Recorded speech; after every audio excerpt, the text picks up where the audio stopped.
This is Audible. Tantor Audio, a division of Recorded Books, presents Stockings and Spells by Nancy Warren, narrated by Sarah Zimmerman. Chapter 1. The December day dawned bright, or as bright as a day can dawn in Oxford, England, in December, which is to say, not very. Winters in our part of Oxfordshire were cloudy and cold, which was no doubt why so many vampires chose to live here. Between the network of tunnels that ran underneath the city and the number of cloudy days, they rarely had to worry about the sun. Winter was when my vampire knitting club was happiest. I was dressed nearly head to toe in garments hand-knitted by my undead friends. On my head was a stylish red cloche hat that kept my ears warm. Circling my neck was a red and blue scarf featuring a complicated geometric pattern, and on my hands were matching mittens. I'd bought my navy blue coat, but beneath it I wore a gorgeous knitted dress. Even my black stockings were done by hand, though I think that was mainly Sylvia showing off. My high-heeled boots tapped over the cobblestones in front of Cardinal College on Harrington Street. There weren't many students hanging around on the frozen, crisp grass. They were all inside, presumably at lectures or studying somewhere warm. I dodged a few ambling shoppers as I hurried to Cardinal Wolsey's, the knitting and yarn shop that I inherited when my grandmother died. Or sort of died. She was now an enthusiastic member of the Vampire Knitting Club. I'd left my new assistant in charge of the shop while I went across the street to Frog's Books, where I'd put in an order. After puzzling over Christmas gifts for vampires who owned everything they could possibly want, I'd settled on newly released books. I didn't like to leave my assistant alone in the shop for too long. Her name was Meritamun, and she was an Egyptian witch who'd been trapped in a cursed mirror for 3 millennia. As a result, she had missed a lot of developments in the world. She was convinced, for example, that everything operated by electricity actually had a spirit trapped within it. I'd caught her trying to release a spirit from the microwave just last week. I'd been popping corn, and she'd become so convinced the tiny explosions were the witch banging on the door to be let out that she'd magicked the door open. I was still finding stray kernels of popped corn, like little ghosts, hiding in the dish drainer, the cutlery drawer, and under the fridge. At least Nix, my black cat, had enjoyed the experience. She decided that microwave popcorn was a cat toy in disguise. Mary was deeply suspicious of the cash register in Cardinal Wolsey's and the electric lights, but otherwise it was a pretty old-fashioned place. She couldn't knit, but then neither could I. We were both taking lessons from the vampires. I'd hired Mary as my assistant because she had nowhere else to go. However, now that we'd been working together for a few weeks, I'd grown extremely fond of her. She was always patient. I suppose being stuck in a mirror for 3,000 years would teach patience. She loved the color and texture of wool. I really thought she was happiest sitting quietly with her knitting. With the modern world being so loud and confusing, I could understand that. Unfortunately, December was a busy month at Cardinal Wolsey's, as knitters rushed in to pick up the supplies they'd need for their gift lists. I was surprised that knitting had so many procrastinators. I suspected there would be many a pair of knitting needles clacking together into the wee hours of Christmas morning. As I approached my little shop, warm satisfaction washed over me. The front window brimmed with a colorful display of sweater kits, appropriate as a gift for the knitter or as a project to be hastily completed by Christmas. There was an array of snuggly sweaters for those without the time or inclination to actually knit something. My favorite part of the display was the 4 hand-knitted Christmas stockings hanging in front of a painted fireplace, complete with licking orange flames. The artwork was courtesy of Theodore, one of the vampire knitters, who, apart from being a former policeman, had painted sets for amateur theater productions. And curled up in front of the fire, almost as though she could feel the warmth, was my black cat and familiar Nix. I'd put twinkly lights all around the window and the painted fireplace, so my shop looked festive and inviting. When I walked in, the place was bustling. Mary was trapped in the corner with a young, intense man. As the door closed behind me, she sent me a glance of appeal, and I went straight over, ignoring 3 other customers, who all seemed to be browsing. Before I could ask how I could help, the guy turned to me. "I'm looking for a knitted iPad cover, and she says she doesn't know what I'm talking about." "An iPad cover? How complicated is that?" Of course, I'd talked to Mary about computers in general, but we hadn't had time to go through every permutation from the smartphone to the tablet. I smiled soothingly. "I'm afraid we don't have any knitted iPad covers, or any patterns to make them. It's a good idea, though." Now he looked even more annoyed. Why couldn't she just tell me that? "She's from Egypt," I said, as though that explained everything. He shook his head. "I think they have iPads in Egypt. Not in the Middle Kingdom." After that very dissatisfied customer had stalked out, I turned to Mary, who looked flustered and anxious. "Don't worry, you're catching on really fast." She nodded gratefully and headed to the cash desk where a customer had a sweater kit and a knitting pattern book she wanted to buy. It would be a nice, smooth, easy purchase, exactly what Mary needed to get her confidence back. She might not be a knitting genius or conversant with every kind of computer on the planet, but Mary was surprisingly good with customers. She'd been a servant to a lesser wife of one of the pharaohs, so she was used to serving, and she did it well. When she'd finished with the customer, she came to me with the notebook she always carried. In it, she'd write questions for me or reminders of things she'd learned. She had a good memory and listened intently, so I knew she'd catch on eventually. She just had a lot of catching up to do. It wasn't always easy, as Mary lived in my guest room upstairs and we worked together. However, she was a much more experienced witch than I was, so while I could help her to navigate the modern world, she was trying to help me settle into being a witch. We were busy for the rest of the day, and afterwards we went upstairs to the flat above the shop. For our dinner, I'd bought kebabs and was making a spiced rice dish I'd found online. I tried to cook things that would be familiar to Mary, or at least not make her turn away in horror as she had the first time she saw black pudding. After dinner, she read the local newspaper as she liked to know what was going on, and she could ask me about anything that was confusing, which was quite a bit. Since the Vampire Knitting Club was meeting that night, I decided to stay in and practice my own knitting. Even though my former assistant, Eileen, had turned out to be a soul-sucking demon, she had helped me improve my knitting. She got me to begin with a simple square. I was on my 3rd square now, and one of these days I was going to complete a square that didn't look as though it had been attacked by moths, or hungry lions, or turned into every geometric shape but square. I don't know how I dropped so many stitches, and why I could never find them. I think even the endless patience of the vampires was beginning to run thin. The buzzer on the house phone went off about 8 o'clock that night, indicating there was someone at the door. It was my grandmother and her best friend and maker, Sylvia. They both came in wearing smart new outfits. Sylvia, who in life had been a stage and screen star in the 1920s, always looked glamorous.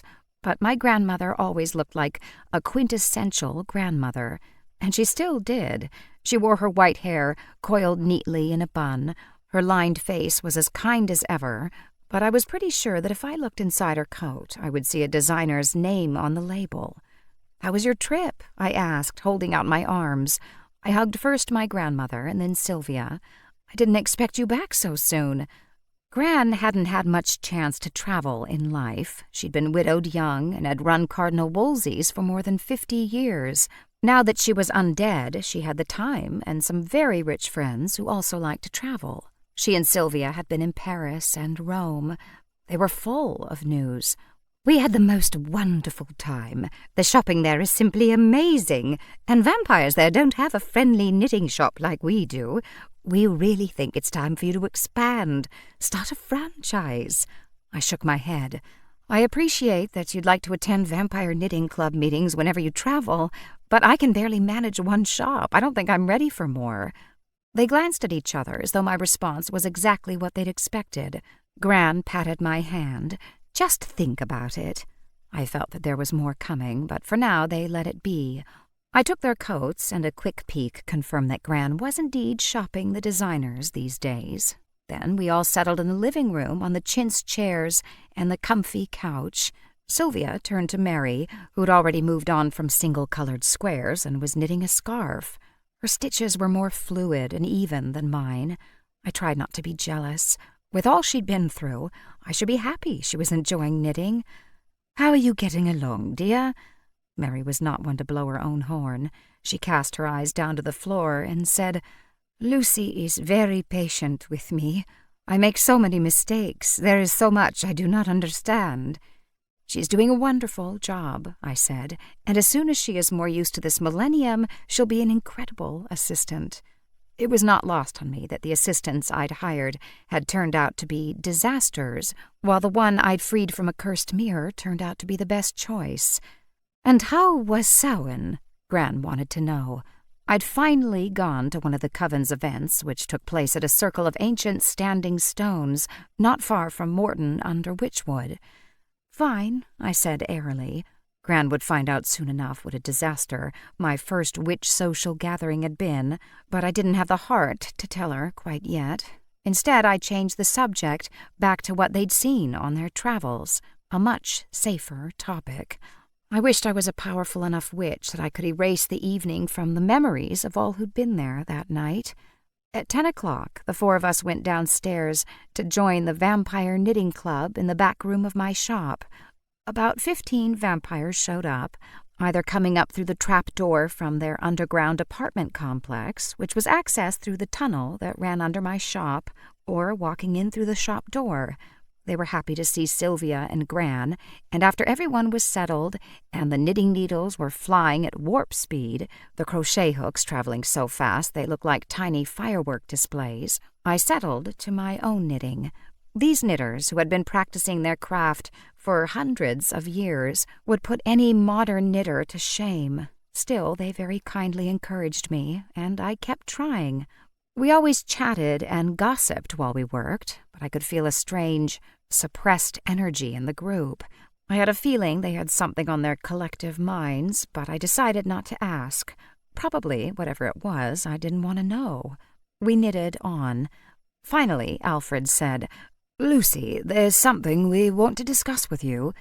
Yep, here it came.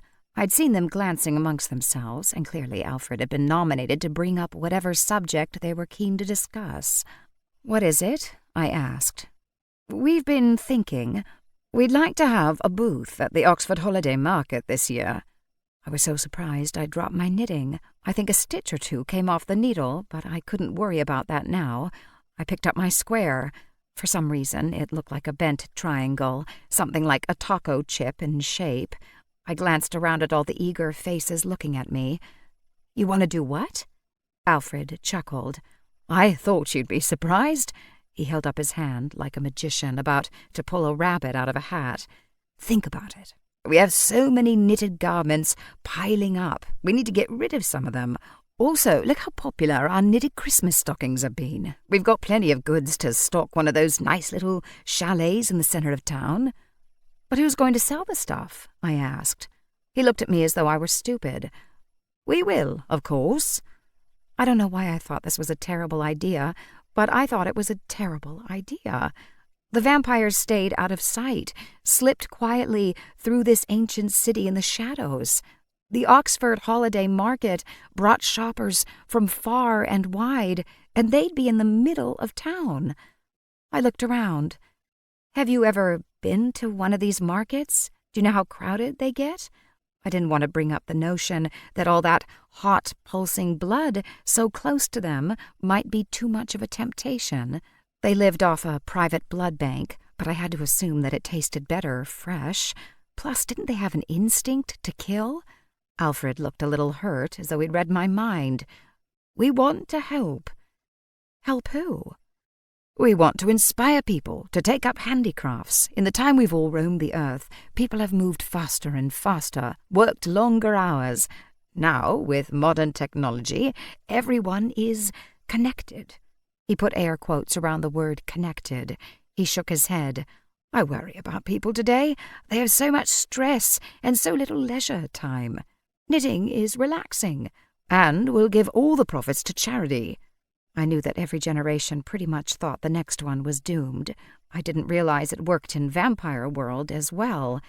It was sweet that they cared about the stresses of modern human life and wanted to alleviate them. Frightening, but sweet. They could have gone ahead and got a booth without me, but I suspected they needed my help, so I reminded them that I was busy running my own shop. Alfred waved that objection away.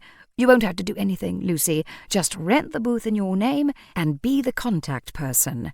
Dr. Christopher Weaver, who ran the private blood bank, said, "And perhaps you could help with publicity. For instance, you could hang up our poster in your shop window." They had a poster? "You're serious about this?" I looked around. "Does Rafe know what you're planning?" Rafe Crozier was their unofficial leader. I considered him a friend, but he could be very high-handed, and they would never take on an enterprise like this without his tacit permission. They all nodded in unison. "Oh, yes," Alfred confirmed. "Rafe is solidly on board." I looked at Sylvia and Gran, who had been away and presumably not part of the conversation. "What do you think?" Gran smiled her sweet smile. "I think it would be lovely to be involved in a knitting shop again, even if it was only a temporary one. Though I suppose I wouldn't be allowed to sit in the booth and sell things." The very idea made my skin break out in a cold sweat. Gran had been well known in this town before she passed, and I had trouble as it was keeping her out of the shop in the middle of the day when she tended to sleepwalk.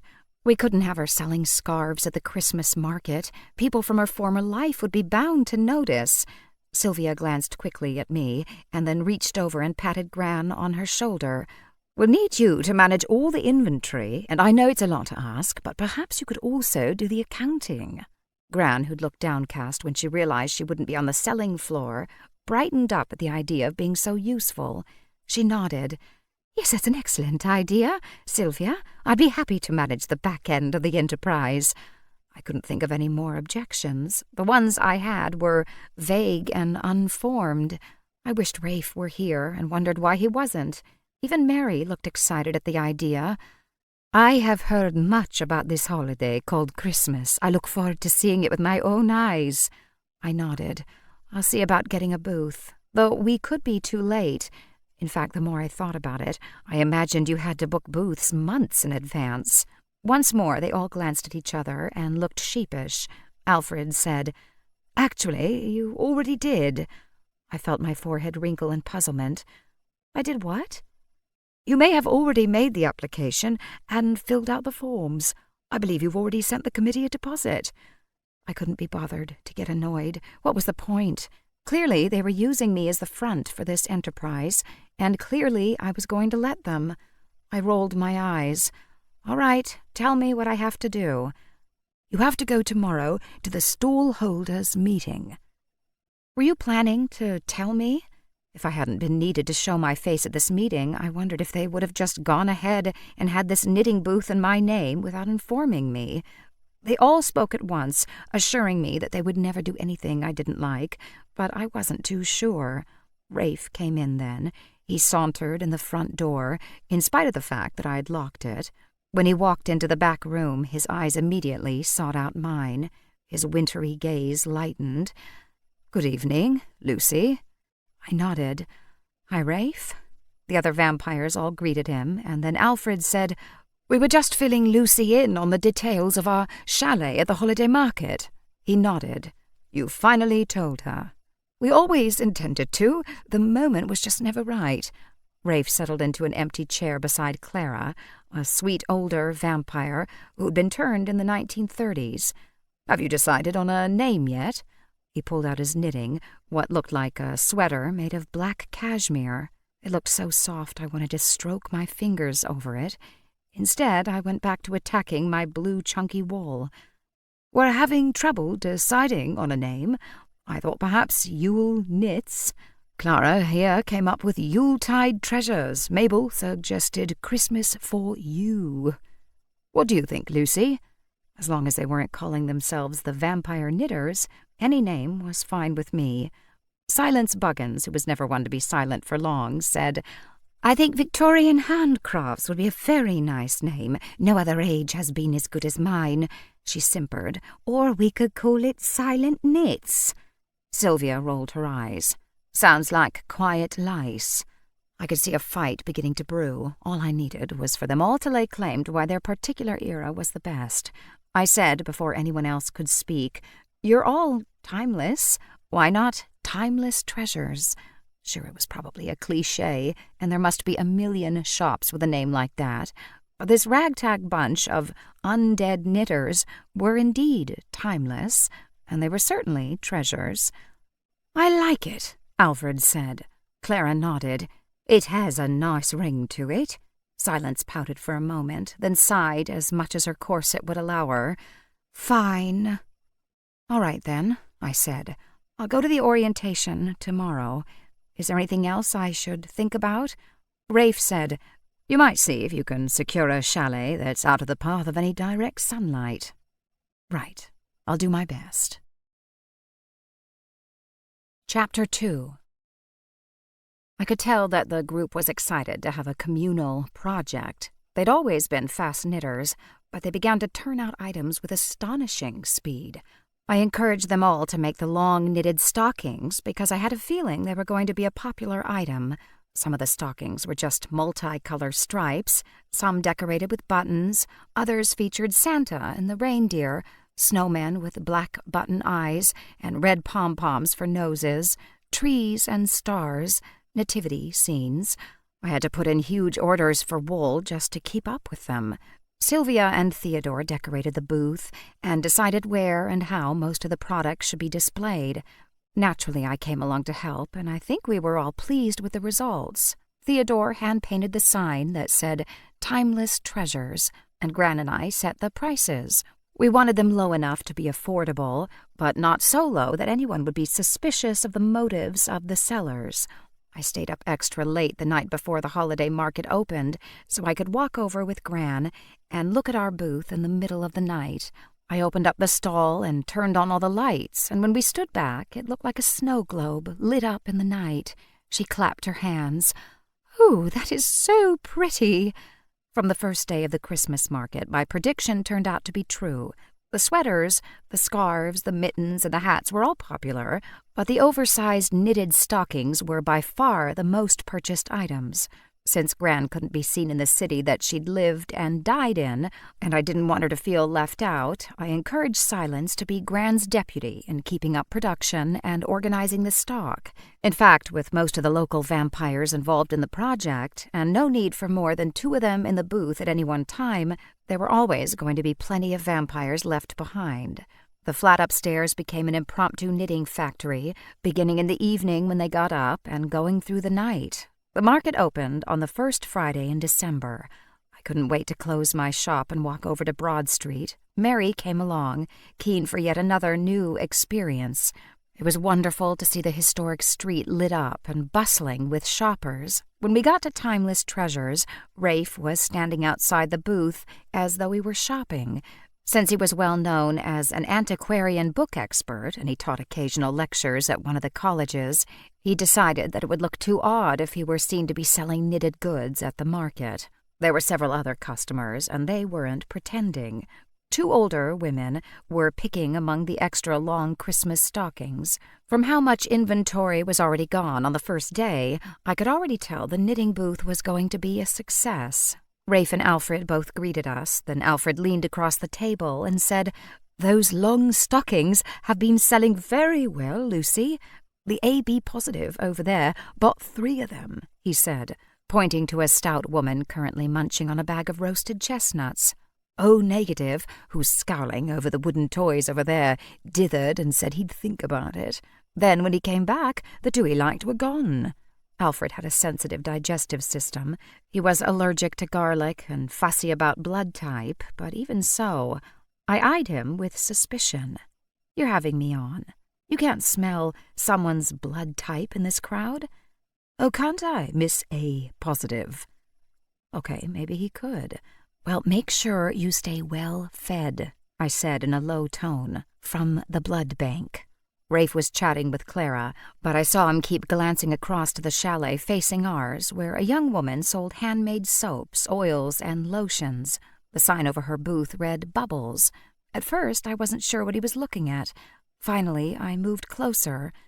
"Did I get the orientation of the booth wrong?" Was he worried about the direction of the sun? He shook his head, glanced across again with a puzzled expression on his face. That woman looks familiar, but I can't place her. I looked at her more carefully.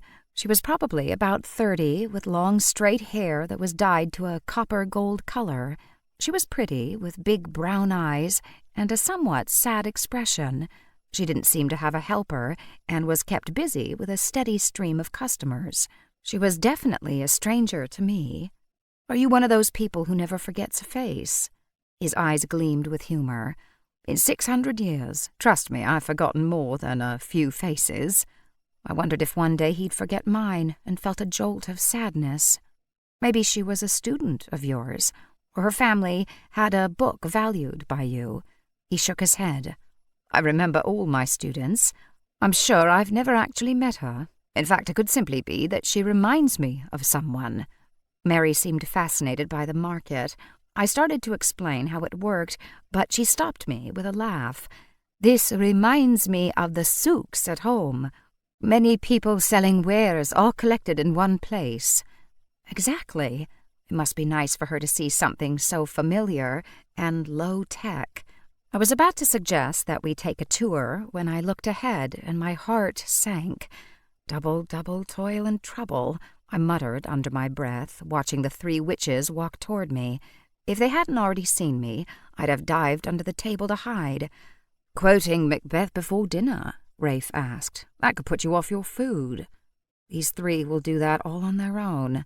The three witches were my cousin Violet Weeks, her grandmother Lavinia, and a powerful witch named Margaret Twig. They came up to the booth, and Margaret said, in her flat Canadian accent, "The holiday market is booming, I see. How's business in the knitting booth?" She chuckled, looking from me to Rafe and back again. My, that rhymes with kissing booth, doesn't it? What do you want, Margaret? I asked. Miss Twig did not make social calls, certainly not on me. She glanced around and then lowered her voice as she leaned closer. Just making sure you remember the winter solstice celebration. Yule is a very significant date on our calendar. I couldn't believe she was suggesting I turn up for another witching event. I glanced at Violet and Lavinia to see if I was being punked, but they both nodded as though they actually wanted me there. Have you forgotten what happened at Samhain? Everyone has accidents, dear, my great-aunt Lavinia said soothingly. Rafe, of course, was listening to every word. What happened at Samhain? He asked. All you said was it was boring. The three witches burst into mirth. Boring? Margaret Twig finally managed. I've never been less bored. I'm bored now, I said with an edge. Let's talk about something else. But Rafe had sniffed out a good story, and he wasn't going to let it drop. Please, I'm 600 years old. I'm so rarely surprised. Margaret was only too happy to oblige. On Samhain, we invited Lucy as the newest member of our coven to give us a little demonstration of her magic. Her sparkling blue eyes were wet with tears of laughter. She showed us, all right. The three witches went into another frenzy of cackling. Honestly, put those three around a cauldron and they'd brew up some seriously deadly potions using nothing but their evil cackles. Rafe merely waited, knowing she'd tell him when she had herself under control. We were at the Standing Stones, you see. In fairness to Lucy, it's a very powerful area on a very powerful night. She treated us to a little display. She turned to me. What was it you were trying to do? It was a spell I'd practiced and practiced. I still didn't understand how it had gone so wrong. I was trying to lift the hat off your head and send it home, back to the closet or drawer where you keep it. I'd been quite pleased with that spell. While practicing it, I'd managed to tidy my house and shop by magic. It seemed time-efficient. Besides, I hated cleaning. What went wrong? Rafe asked. I could see a slight grin trying to break out on his face in anticipation of whatever was to come. My cousin Violet couldn't wait for Margaret. She blurted, "She uprooted one of the Standing Stones and sent it flying through the air." Rafe's eyebrows rose. Was that the UFO that several people in Oxfordshire reported seeing?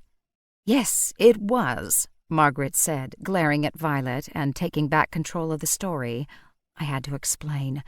Margaret, you were standing in front of the stone. My magic somehow got confused. I still wasn't certain how it had happened, but I'd been watching Margaret's hat, not a pointy witch's one, but a purple felt fedora, telling it to go back to where it had come from, when the earth trembled and a massive stone that had been rooted in that spot for millennia shot off like a rocket and flew through the air. And it's not funny. That stone must have weighed tons. It could have killed someone. In fact, it weighed nearly 40 tons, Margaret said. I know because I helped move it back. You found this stone? Rafe asked. She sent him a patronizing glance. I'm also a powerful witch, but I can control my magic. Where was it? The stone? About 8 miles away in a gully. But that information could be of geological interest. Doesn't it suggest to you that the stone returned home? That could be where it was quarried. He looked far too enthused. All I needed now was for some eager archaeologist to turn up on my doorstep. Can we please not turn the most humiliating night of my life into a teaching moment? That is not accurate, Lucy, Meritamun said in her precise, clear voice. You said when you found your betrothed in the act of carnal embrace with another woman that that was the most humiliating evening of your life. She looked genuinely puzzled. It is not possible for 2 evenings to be the most humiliating. One must take precedence. I tried not to lose it on Mary. She was only trying to learn the ways and vocabulary of the current era. Remind me to explain about the girlfriend code, I said to her. Also, cone of silence. Obediently, she reached for her notebook and wrote down what I'd said for our next lesson. Anyway, dear, Great Aunt Lavinia said to me, do come to the winter solstice. We'll be blessing the returned stone. She glanced at the other 2 witches. Naturally, you won't be asked to do anything. Not even bring a shared dish for the supper afterward. They told me it was customary. They glanced among themselves. The coven would prefer that you didn't. She glanced at Mary and said, at her most gracious, and do bring Meritamun. She's most welcome. I expected them to leave, having delivered the message, but they hung around for a bit, exclaiming over the stockings and pawing the merchandise. I could see Lavinia and Margaret nudging each other. Finally, Margaret straightened. Lucy, Lavinia has a suggestion for you. It was your idea. Margaret rolled her blue cat eyes. Fine. We think you need another assistant in your shop. I couldn't believe my ears. She just mocked my attempts at spellcasting, and now she wanted to give me business advice? I was so stunned it took me a second to form words. I strove for politeness, so discounted anything that contained such words as none, of, your, and business. I ended with, Mary is an excellent assistant. Of course she is, Lavinia said, giving Margaret the side-eye. We're a little worried, that's all, that with you having such unpredictable magic, and Mary being out of touch with modern witchery, something could happen that would negatively affect the coven. She really said negatively affect, like my puny actions were up there with climate change and global election rigging. Since I was speechless, support came from an unexpected quarter. Mary said, in her clear, precise way, Lucy is in the business of selling wool, not spells. She is a very good mistress, fair and kind. I was trying to curb her habit of calling me her mistress, but at least she'd stopped standing up and bowing whenever I walked in the room. Progress happened in small steps. Of course she is, dear, but we'd like to suggest Violet come and work with you as well, just to keep an eye on things. My eyes nearly bugged out of my head. My cousin, Violet, who'd pretty much challenged me to a witch's duel over our family grimoire, was not someone I trusted completely. Having her working for me seemed like a dodgy proposition. Violet's got excellent qualifications. She's a good knitter and has plenty of retail experience. Violet hadn't said a word, so I turned to her. Do you want to come and work for me? She shrugged, looking like she didn't much care either way. I could use the extra money. Besides, now that you've got this market stall, it looks like you're going to have to leave Mary alone in the shop quite a bit. I already know she's a witch, and I can help teach her about things. She looked at me full on. I'll do my best, I promise. I really could use the extra help, and it would be nice not to worry about Mary every time I stepped out of the door. However, I didn't want them to think I was a pushover. I did my best to look steely and tough. "Very well, but only for the busy holiday period. After that, we'll see." "A wise decision," Margaret Twigg said. I didn't like the slight tone of menace in her voice. I couldn't help but recall the woman had tried to steal my beloved familiar. What would she have done if I'd refused to employ Violet? I wouldn't have put it past her to make my shop invisible. I really needed to work harder at controlling my magic, just so I could counter her spells. "I'll be there tomorrow at 9, Violet said. "Come at 8:30 so I can train you." I didn't really need her that early, but I had to remind all of us who was the boss. Then the three of them turned and headed for a booth selling rocks and crystals. Rafe glanced between me and Mary. I held up my hand. Not one word. He said, "I'm all but speechless." Then, "Have you had a chance to tour the market yet?" "I haven't." "I would like to very much," Mary said. I nodded. It was hard not to be drawn in, with all the lights, crowds of people walking up and down, the smell of German bratwurst in the air. So long as I dodged the three twisted sisters, it would be fun.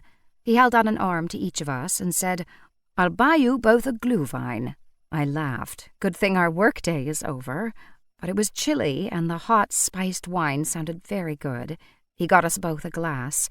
After sniffing it suspiciously, Mary tasted it and decided it was very good. We wandered among the booths looking at pottery, hand-carved wooden toys, candles, quilted cushions, tiny felt animals. Then there was the food, artisanal cheeses, honeys and jams, the warm, yeasty smell of bread and chocolate.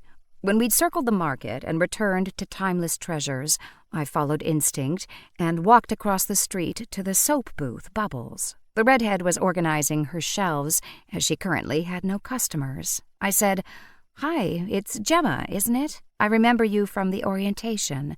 She glanced over and seemed pleased that I remembered her. "That's right.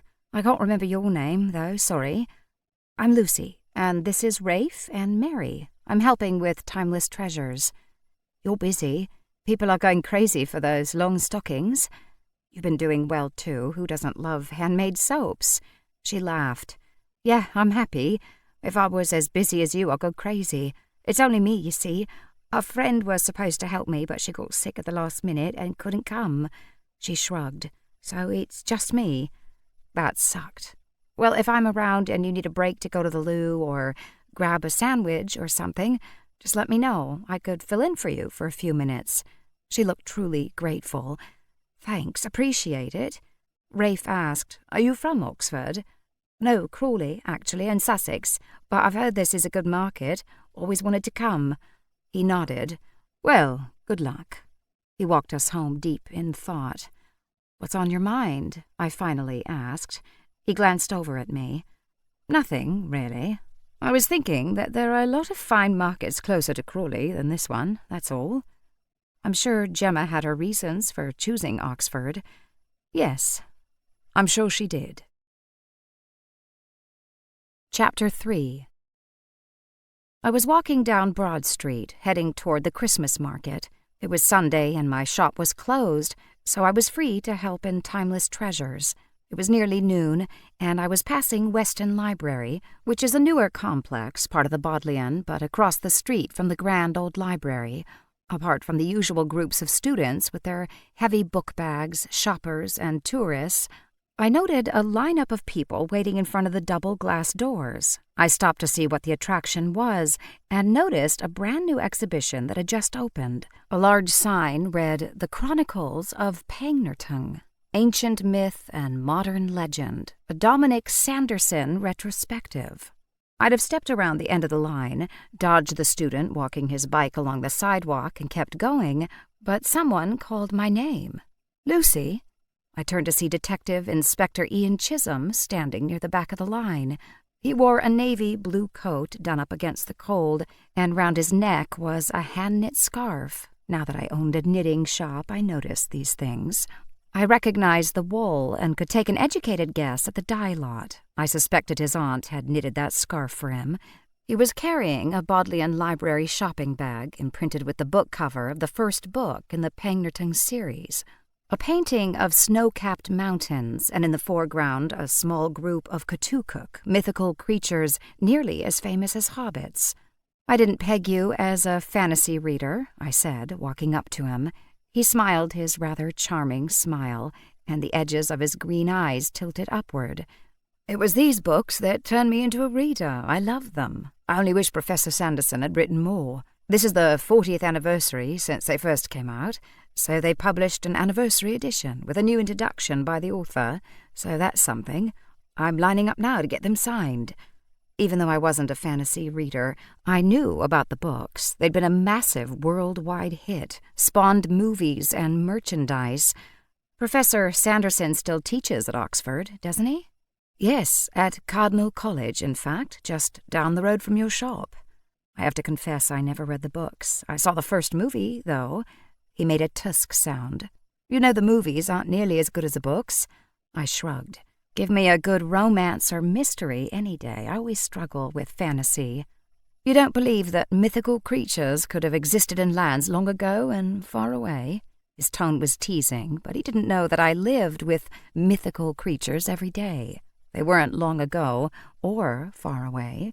They lived beneath my shop and knit sweaters. I supposed, being a witch, I was a bit of a mythical creature myself. I prefer novels set in the real world. The temperature must have been near freezing, as our breath made vapor trails as we spoke. "I suppose I see enough dark reality in my work. I read fiction to escape." The line edged forward, and I took a step to keep talking to Ian. "What are you doing up this way? Obviously not going to see the Sanderson exhibit." I laughed. "No, I'm peripherally involved in a craft booth selling knitted goods. It was set up by some of my customers. It's called Timeless Treasures. I'll have to stop by. Not that I need any more knitted goods. Since my auntie's discovered your store, she keeps me well stocked." And since his auntie didn't find it easy to get to Oxford from the village where she lived, it was usually Ian who came in to pick up the supplies for her. I was always happy to see him. I definitely had a little crush on him, and there was a certain expression in his eyes when he looked at me that made me think he might have warm feelings for me, too. However, we never acted on those feelings. I didn't know what his reasons were, but mine were that I didn't want a sharp-eyed police officer getting too close to my secrets. Still, he was good company, and he'd proven to be a good friend. I always felt safer when he was around. Sort of a quiet buzz went through the line, and we both turned. Coming out of the door was a man so full of importance he must be something to do with the exhibit. He was on the short side, heavily built, and had a round face and full lips. He looked like a man who enjoyed food and all the pleasures of life. He wore a gray woolen overcoat, and the top buttons were undone, so I could see a cheerful blue and yellow bow tie.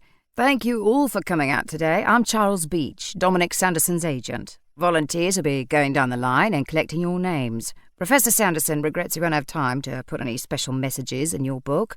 Just the name you write down and his signature. And please, no questions. Dominic only has limited time." Ian shook his head, looking disappointed. I was hoping for a bit more, maybe a chance to tell him how much his books had meant to me. Sounds like an assembly line, though, doesn't it? I had to admit it did. He stepped out of the line. "I'll walk you down to the market instead." "It's going to be a good market this year," I said.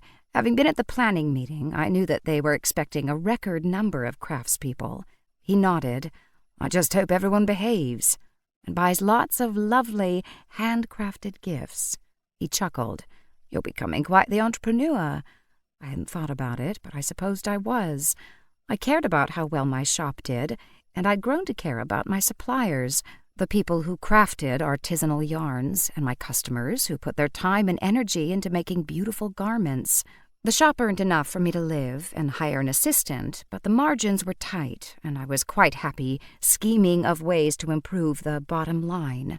I'd gone to business college for 2 years, and I was glad that I understood how to read a balance sheet and the basics of running a business.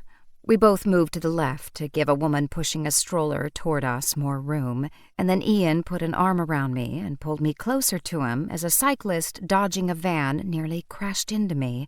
He dropped his arm immediately, but I liked the way his cop's eyes were always looking ahead, watching out for trouble. The crowds grew thicker the closer we got to the market.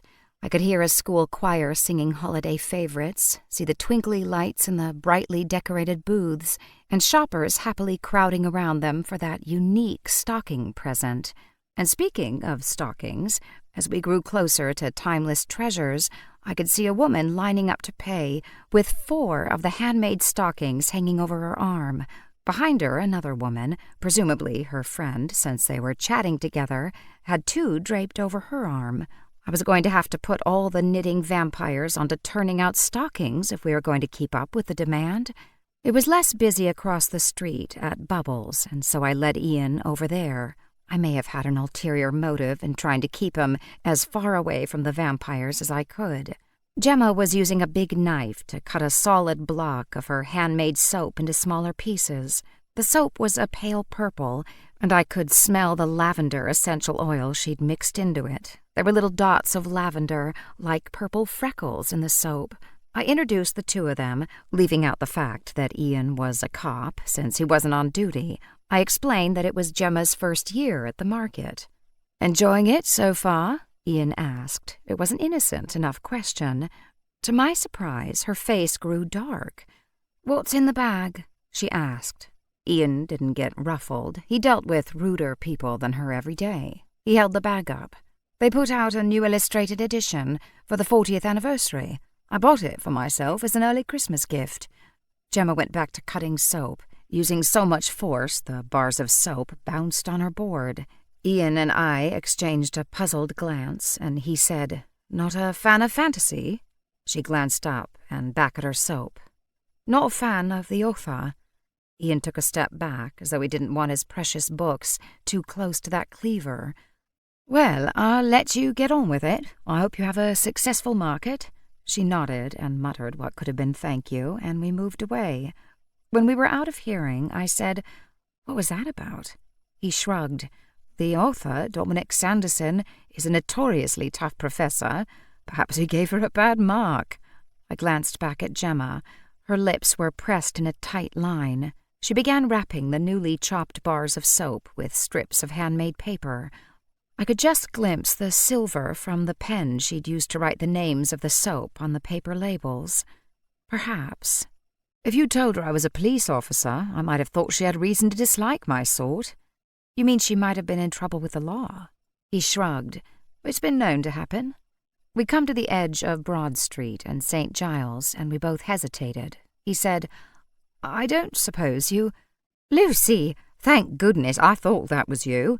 It was Clara who'd taken the first shift in the booth with the help of Alfred. "Excuse me for interrupting, but we're going to run out of stockings. People have been telling their friends and they're coming, specially to buy them. Also, can you take some of the cash to the bank? I don't like having so much in the booth." "Of course." I turned to Ian. "I'm sorry, you were saying?" He shook his head, looking rueful. "Doesn't matter. You're obviously busy. Hope you have a successful day."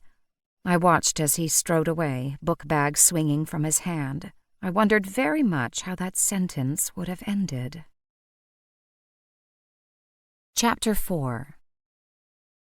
I collected the sizable amount of cash as discreetly as possible, and then headed back towards Cardinal Wolsey's with a list of items I was to bring back, mainly stockings. I hadn't walked far when I felt a cool shiver run down my neck. Even though it was December and cold, this was a particular kind of chill that meant Rafe was in the vicinity. Sure enough, he materialized by my side, as tall and brooding as ever. "Is this a social call?" I asked him as he strode beside me, silent. "I'm keeping an eye on you with all that money. I don't want you to be robbed." I glanced up at him from under my lashes. "Worried about my safety?" He glanced down at me. "Protecting the profits from our first Christmas market." I burst out laughing. I couldn't help it. His sense of humor was so dry I was sometimes tempted to dust it. "Timeless Treasures is doing remarkably well." He nodded. "If this keeps up, we'll turn a nice profit." Rafe had never taken business college that I knew of, but in his 6 centuries on Earth, he'd obviously run quite a few businesses and amassed several fortunes. Yet he was as pleased as I was to see the tiny holiday stall making money. Have you decided what charity you're going to support? He shook his head. Not yet. I imagine we'll end up taking a vote when the market is over. Those of us who walk the streets at night see the homeless. Perhaps we can do something for them. Naturally, I always believe in supporting the work of the Bodleian. Rafe was an antiquarian and rare book expert and often did work for the Bodleian Library. The money won't go to waste. He walked with me to the bank, where I deposited the cash into the night-safe drop box, and then to Harrington Street. Above the closed shop, my flat was packed with vampires knitting with astonishing speed. I gathered up 24 of the newest Christmas stockings, a few more children's sweaters, and children's hats and woolen mittens. I said to Gran, "Clara says to put all your efforts into the stockings. They're outselling everything else 4-to-1. Gran was delighted and clapped her hands, though I imagined everyone in the room had heard me. She said, "Right, everybody, finish whatever you're working on now, and then we're all to work on Christmas stockings." Hester, the eternal teenager, rolled her black-lined eyes heavenward, groaned, and slouched back on the couch. "I'm sick of knitting stockings. Why can't I make something else?" Sylvia snapped at her. "This is the season of gift-giving and goodwill. Nobody wants your depressing black shrouds."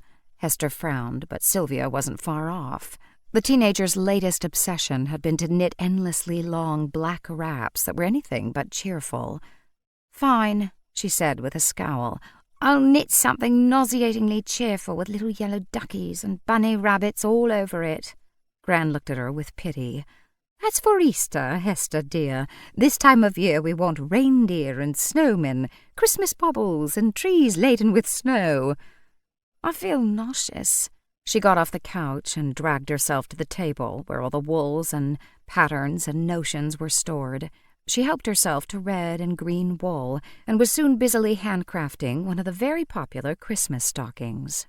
Gran watched Hester with exasperated affection, which was pretty much how most of us regarded Hester most of the time. She said, "Hester was the clever one who created the extra-long stockings, and look how popular they've become." Hester glared at her. "I was bored and forgot to cast off, that's all.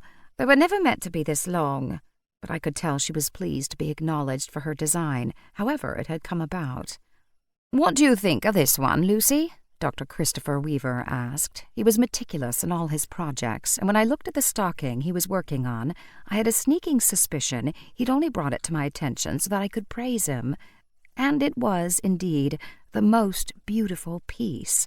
He'd created an old-fashioned Christmas tree with candles instead of electric bulbs, and all the baubles and the candles were fashioned out of gold, silver, and jewel-colored threads. I said, "We're going to have to charge more for that one. It's exquisite." Hester immediately threw her needles down and made a rude noise. "What's mine, then? Something for the bargain bin?" I couldn't believe I'd been so tactless. I opened my mouth to say how valuable every contribution was, when Gran caught my eye and shook her head slightly. She said, "I think, Hester dear, that we have to price our stockings according to the work that's gone into them, the attention to detail, and the final product. That doesn't make yours dull or pedestrian, just a little more basic." "Basic?" shrieked Hester. "I'll show you basic." And then she marched over to the table where we kept all the supplies and chose some tiny sparkling crystals and lengths of jewel-colored thread. I looked at Gran, who nodded knowingly, and then winked at me. Oh, she was good.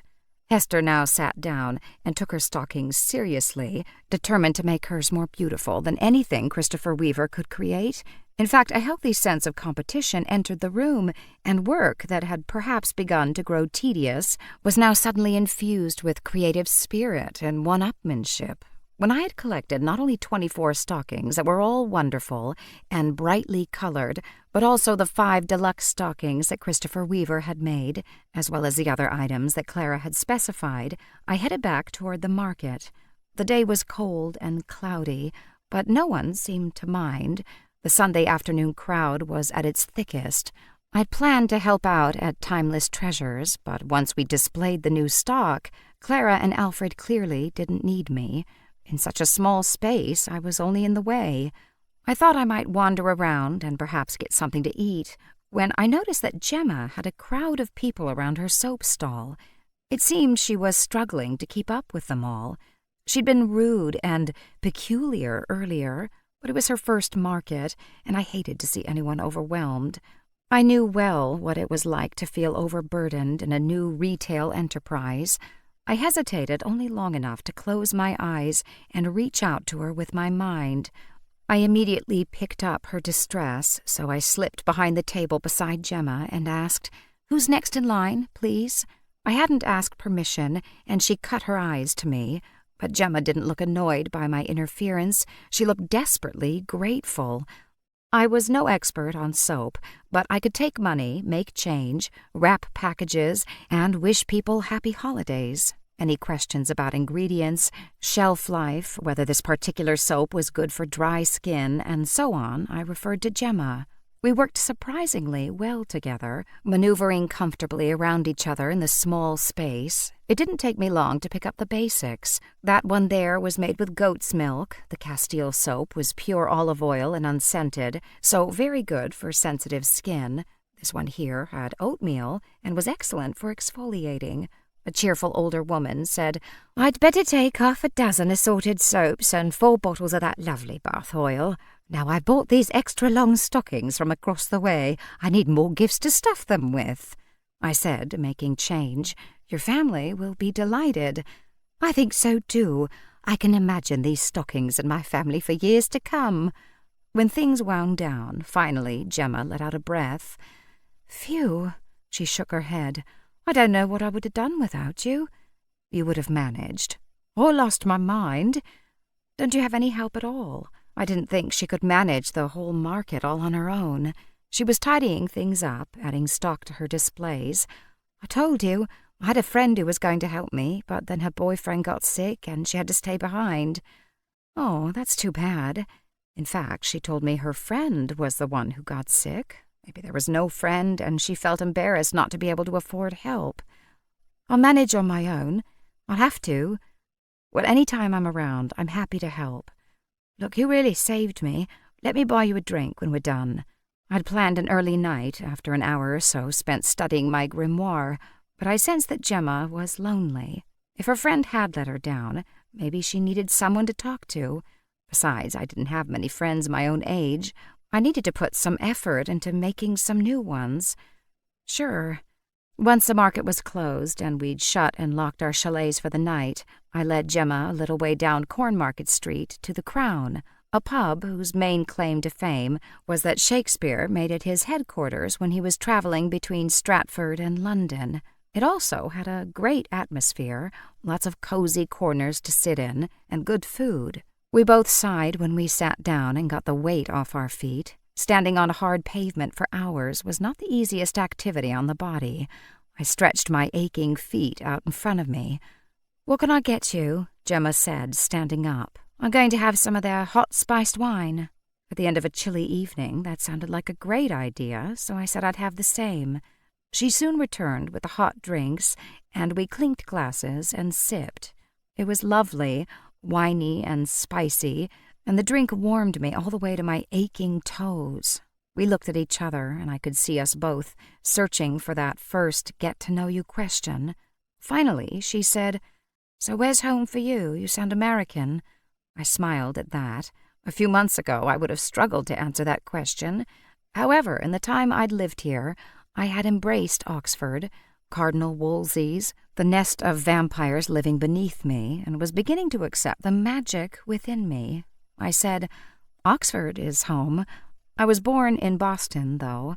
I mainly grew up there, but I spent most of my summers here, working at Cardinal Wolsey's knitting shop with my grandmother. She passed away a few months ago and left me the shop, and now I live here, and I run a knitting shop." "I'm sorry about your grandmother. Were you close?" I nodded. We were. And that hadn't changed. At this very moment, Gran was conducting 24 knitting vampires, encouraging them to turn out their best work. She might be undead, but I adored her. "How about you?" I asked. "Where are you from?" "London. Well, the outskirts of London, Crawley. Mum was a teacher. That's where she found a job, so that's where we moved when I was little." She sighed. "I lost her last year. To cancer." I'm so sorry for your loss." "Thanks. It's hard because we were best friends." She didn't mention her father, so I didn't pry. "I've never been to Crawley, but that's no surprise. There's a lot of England I haven't seen. It's hard to find the time to travel and run a shop." She nodded. "Plus, Oxford is so pretty. Living here must be like being on holiday all the time." We chatted until our glasses were empty, and then faced that moment when we had to decide whether we were going to say goodbye, have another drink, or stay for something to eat. I was now warm, comfortable, and the thought of going home and trying to make my dinner in the midst of a knitting factory did not appeal. I was positive I'd be assigned a non-knitting menial task like rolling wool or something. I'd already done my bit, so I thought staying here seemed much more interesting. Besides, I liked Gemma. I wanted to get to know her. So when she motioned to my empty glass and said, "Another?" I said, "I'll tell you what, I'll let you buy me another drink and I'll buy us dinner." She argued that she'd be taking advantage, but I explained that I didn't feel like cooking and she'd be doing me a favor, and in the end she agreed. I'm particularly partial to shepherd's pie, and so it turned out was she. We both had shepherd's pie, and instead of more mulled wine, each had a glass of red wine. As we settled over food, we grew more relaxed with each other. The fact that we'd already worked together for a few hours had broken the ice. I asked, "Do you make soap and personal beauty products as a full-time job?" "Oh, no, I do it as a hobby. I'm taking my teacher training. I do this to help cover my bills while I'm at school." "Were you able to find accommodation?" I knew that finding a place to stay in Oxford was notoriously expensive. If I hadn't already had Mary staying in my spare bedroom, I might have invited Gemma to stay with me while the market was going on. She said, "I was able to get a deal on a hotel room in Botley. It's fine, and the bed's comfortable." Good. I remembered her strange reaction to Dominic Sanderson's fantasy trilogy and Ian's theory that she'd received a poor grade from the notoriously picky professor. "Did you go to one of the colleges here?" She laughed and shook her head. "Even if I'd had the grades, I could never have afforded to come to school here. No, I had to be close enough so that I could live at home. Mum supported me while she could. My dad did his best, but he's got no money." I was incurably nosy, and I couldn't seem to leave the subject alone. He seemed pretty angry about Dominic Sanderson. She pushed a bit of mashed potato around with her knife, and I thought she wasn't going to answer. Finally, she said, "My dad and Dominic Sanderson were close friends here at Oxford, but Sanderson was a bad friend. He ruined my father's life." I wasn't entirely sure I had heard her correctly. A university friend had ruined her father's entire life. She had to be 30, so this life-ruining thing must have happened a long time ago. Must have been quite something to have ruined his whole life. "It's a long story," she chuckled bitterly. "In fact, it's 3 long stories." I might not be a literary genius, but I had to assume she was referring to Sanderson's fantasy trilogy, especially since she had acted so hostile to seeing the bag in Ian's hand. Nothing I'd seen before or since had led me to believe she was an angry person, but where Sanderson and that book were concerned, she was angry. She shook her head. "I shouldn't have said anything. It's just so weird being here. I wonder if coming to Oxford was a mistake." She seemed to be speaking to herself, so I sat there and listened. She glanced up at me, and then back at her half-empty glass of wine. "Truth is, I need to get away from a guy." Oh no. I knew all about getting away from bad breakups. I'd come about 4,000 miles to forget Todd the Toad. I waited in case she wanted to say more, not wanting to pry, but we were a couple of single, straight women out in the pub getting to know each other. Of course we were going to talk about guys. She pushed her copper hair over her shoulder with one impatient hand. A silver ring glinted from her finger. "His name's Darren. I met him in the pub when I was out with some friends. Seemed nice enough, okay looking. He chatted me up and I gave him my number. He called and we went out a few times." A couple walked by our table, arguing. She was telling him they'd be late if they didn't get going, and he insisted they had time for another pint. He was a hefty bloke, and he knocked our table as they went by. The table jerked so violently that both our wine glasses started to tumble. I muttered a spell under my breath, faster than I could reach the glass with my hand, and the glasses tilted straight again, table and wine stilled instantly. If I'd been thinking, I wouldn't have done it, but magic was becoming second nature to me. The grumpy guy was still arguing for his pint and hadn't noticed the almost disaster, but I was terrified Gemma would look at me in fear and drag me straight to a witch trial. She only stared, then giggled. That was weird. I forced a laugh, too. Yeah, I totally thought they were going to spill. Shakespeare must be looking out for us. Absolutely blame it on Shakespeare. So, I prompted, Darren? Yes, she sighed. Darren. Not one of my better decisions. We dated a few times, and he started getting possessive, talking about the future in unnerving ways, like how many children we were going to have. He was getting his gas fitter's license and working out where I could get a teaching job, and he could get hired on with a good company. He had it all planned out, when we'd buy a house and have our first child. Seriously, after only a few dates? I was with my last boyfriend for 2 years, and when I talked about moving to the next stage of our relationship, he went and slept with somebody else. We all had our issues. I wish Darren would. I told him to slow down. I wasn't ready, and then he started acting really strange, showing up outside my house. I'd get off school, and he'd be there, on his motorbike, waiting for me. It sounded horrendous. I felt creeped out just hearing about this guy. What did you do? She leaned forward, and her hair caught the light, copper, brass, and hints of gold. I broke up with him, of course. She blew out a breath. That's when he threatened to kill himself. Oh, no. Yeah, I'm so stupid. I believed him. I tried to get him help, but all he wanted was my attention. I'm so sorry. She nodded. It's one of the reasons I came here. I'm hoping if I'm out of town, he'll move on or forget about me. Seriously? That's why you came to Oxford? Well, I also wanted to come and see it. Dad was a student here, and I think this is where he was happiest. She looked uncomfortable, suddenly. You're a good listener. I'm talking too much? No, this is what women do. We support each other. I hesitated to give advice, but she'd been honest enough to tell me her problems. I couldn't sit here and not give her some candid feedback. Have you talked to the police? She dropped her gaze to the tabletop. No, what would I say? Darren hasn't done anything. He never threatened me, only himself. She glanced at her cell phone. It's getting late. I should get back. Yes, so should I. We both stood, and then she turned to me. Thank you so much again for helping me out today. Hey, when I was first struggling to find my way around Cardinal Wolsey's, I had some help too. I don't know what I would have done without it. I'm just paying it forward. She nodded. And one day I'll do the same. Deal. We didn't make a big deal of goodbyes, since we'd see each other tomorrow. She headed off to get a bus that would take her to her hotel, and I walked home.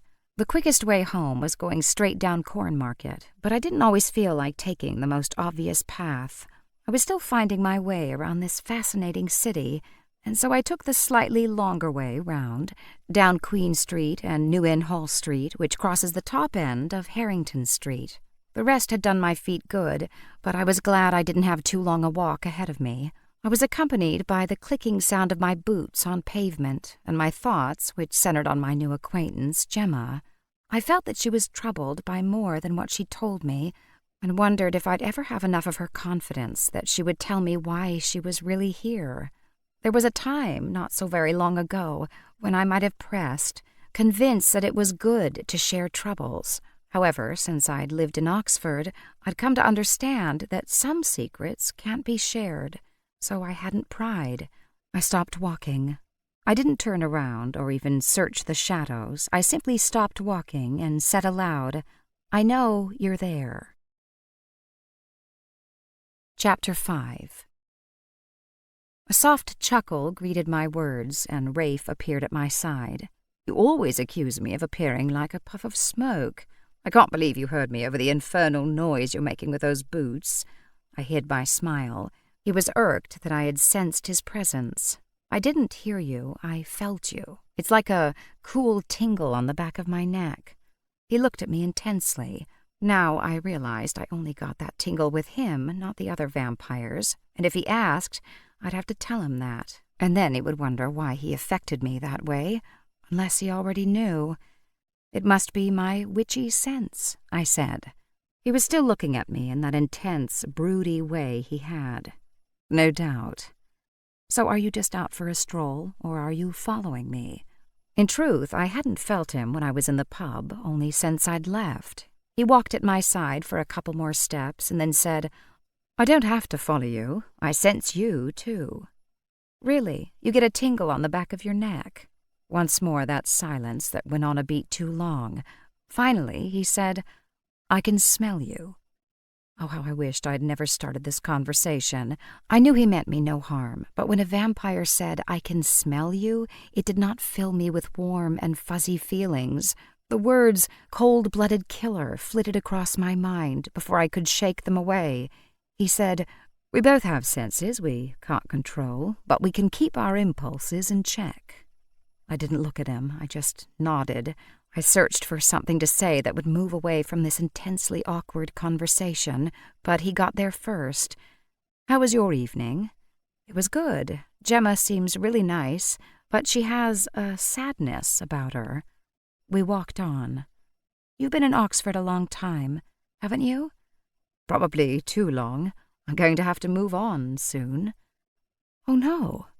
The words were out before I could stop them. I didn't want him to leave Oxford. I couldn't imagine not having Rafe in my life. Part of the curse of being a night walker and mingling with mortals is that we don't age.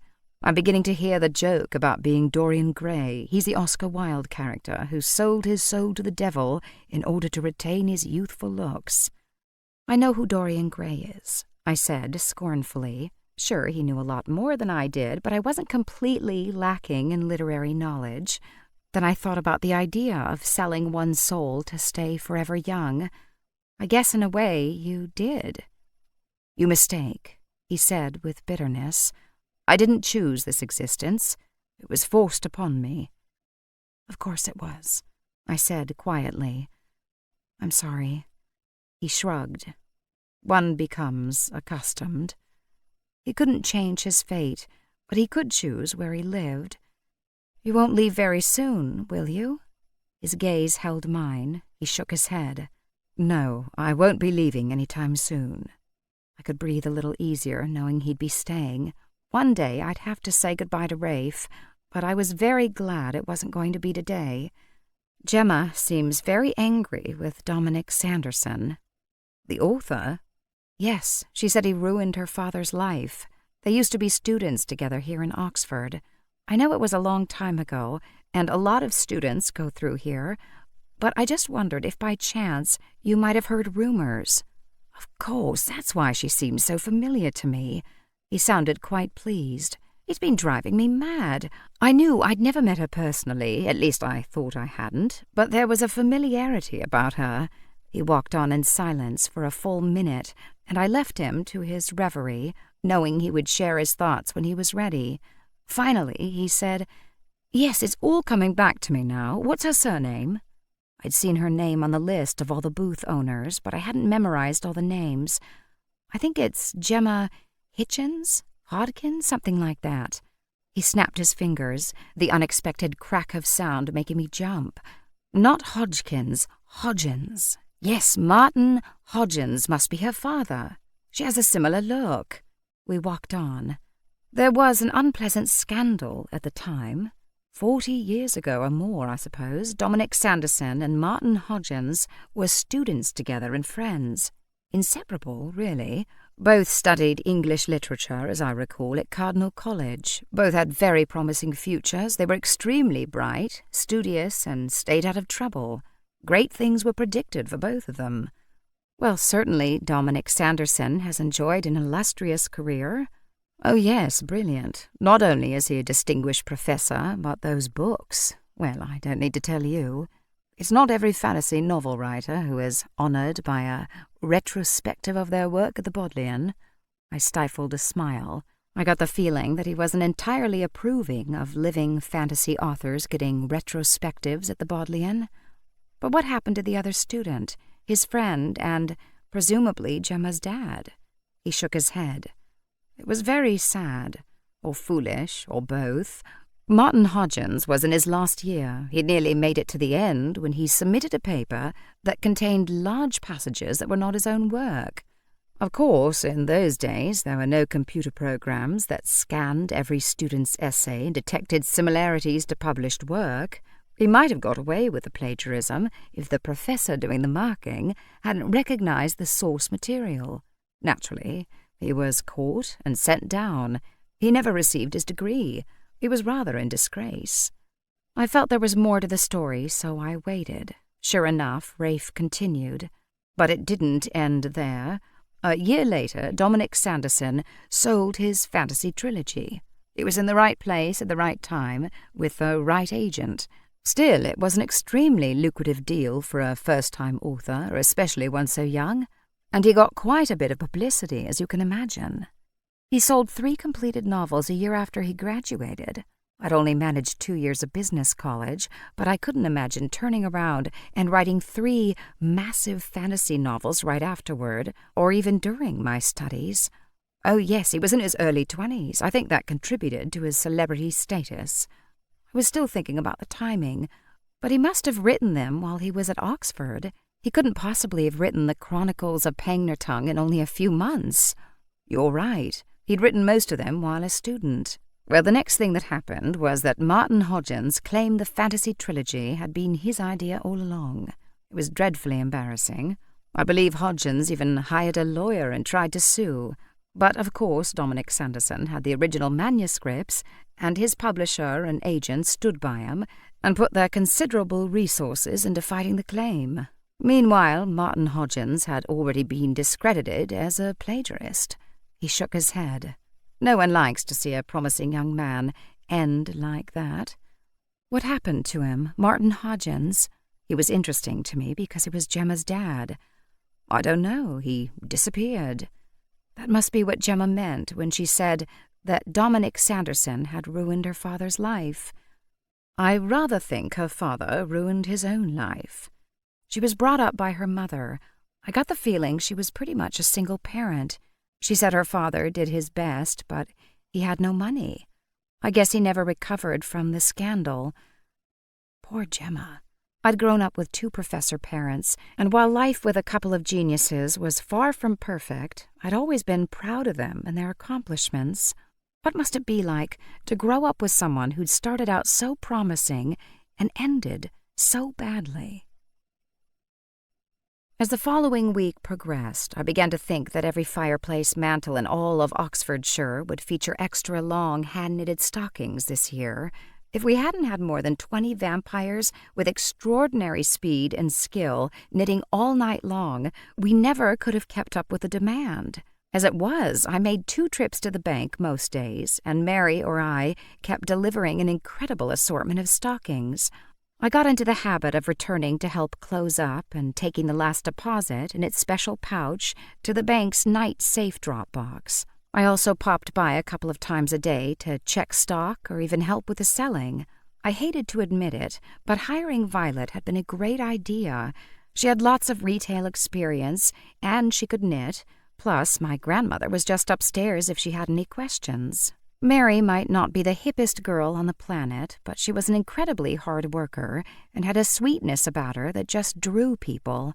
I thought sometimes that they bought more than they intended to make her happy.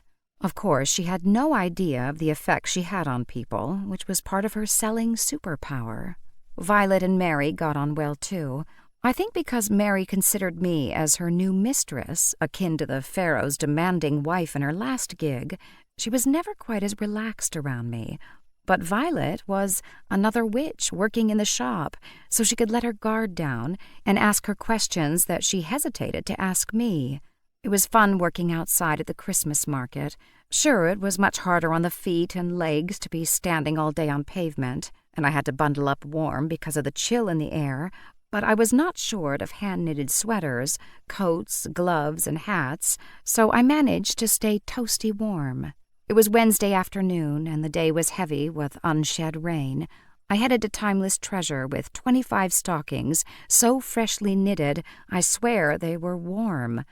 I glanced up at the brooding dark clouds, wondering when the first drops would fall. I had my rain jacket in my bag just in case. The market was bustling in spite of the threatened rain. I could smell gingerbread and chocolate, and as I grew closer, I could smell the delicate fragrances, all natural, she assured me, emanating from Bubbles, Gemma's soap store. There was a good crowd gathered around Timeless Treasures, and I immediately stepped up to help. A woman I recognized as one of Cardinal Wolsey's customers came up wearing a sweater she'd knitted herself from wool and a pattern that I'd sold her. "Well, hello, Lucy, isn't this fun?" She handed me 5 of the long stockings. "I could knit these myself, but I can't keep up with my knitting projects as it is." I laughed and told her I completely understood the appeal of purchasing things that were already finished. When I'd taken her money and given her change, she gathered up her stockings. "I'll just pop them in here." Her bag was from the Sanderson retrospective. Half the people wandering around the market seemed to have come from the exhibit. Clara surreptitiously passed me a fat envelope of cash to deposit. Her eyes were sparkling. "We're doing so well," she said. "I had no idea running a market stall could be so entertaining. You see such an interesting cross-section of people." I loved their enthusiasm. I'd kept an eagle eye on the vampires the first couple of days, in case they should get hungry.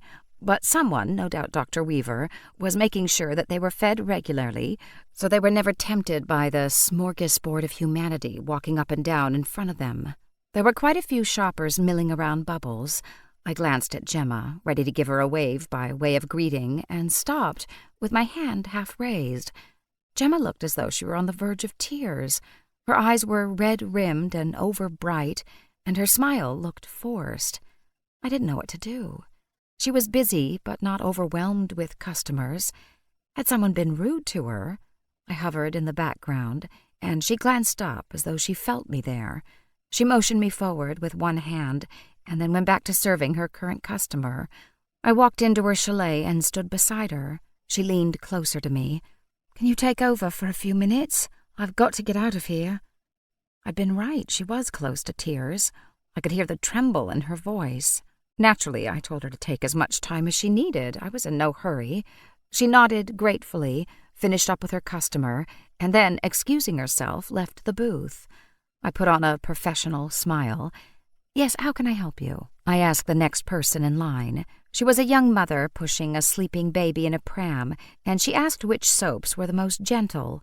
Fortunately, I'd spent enough hours in the stall already that I could answer most of her questions.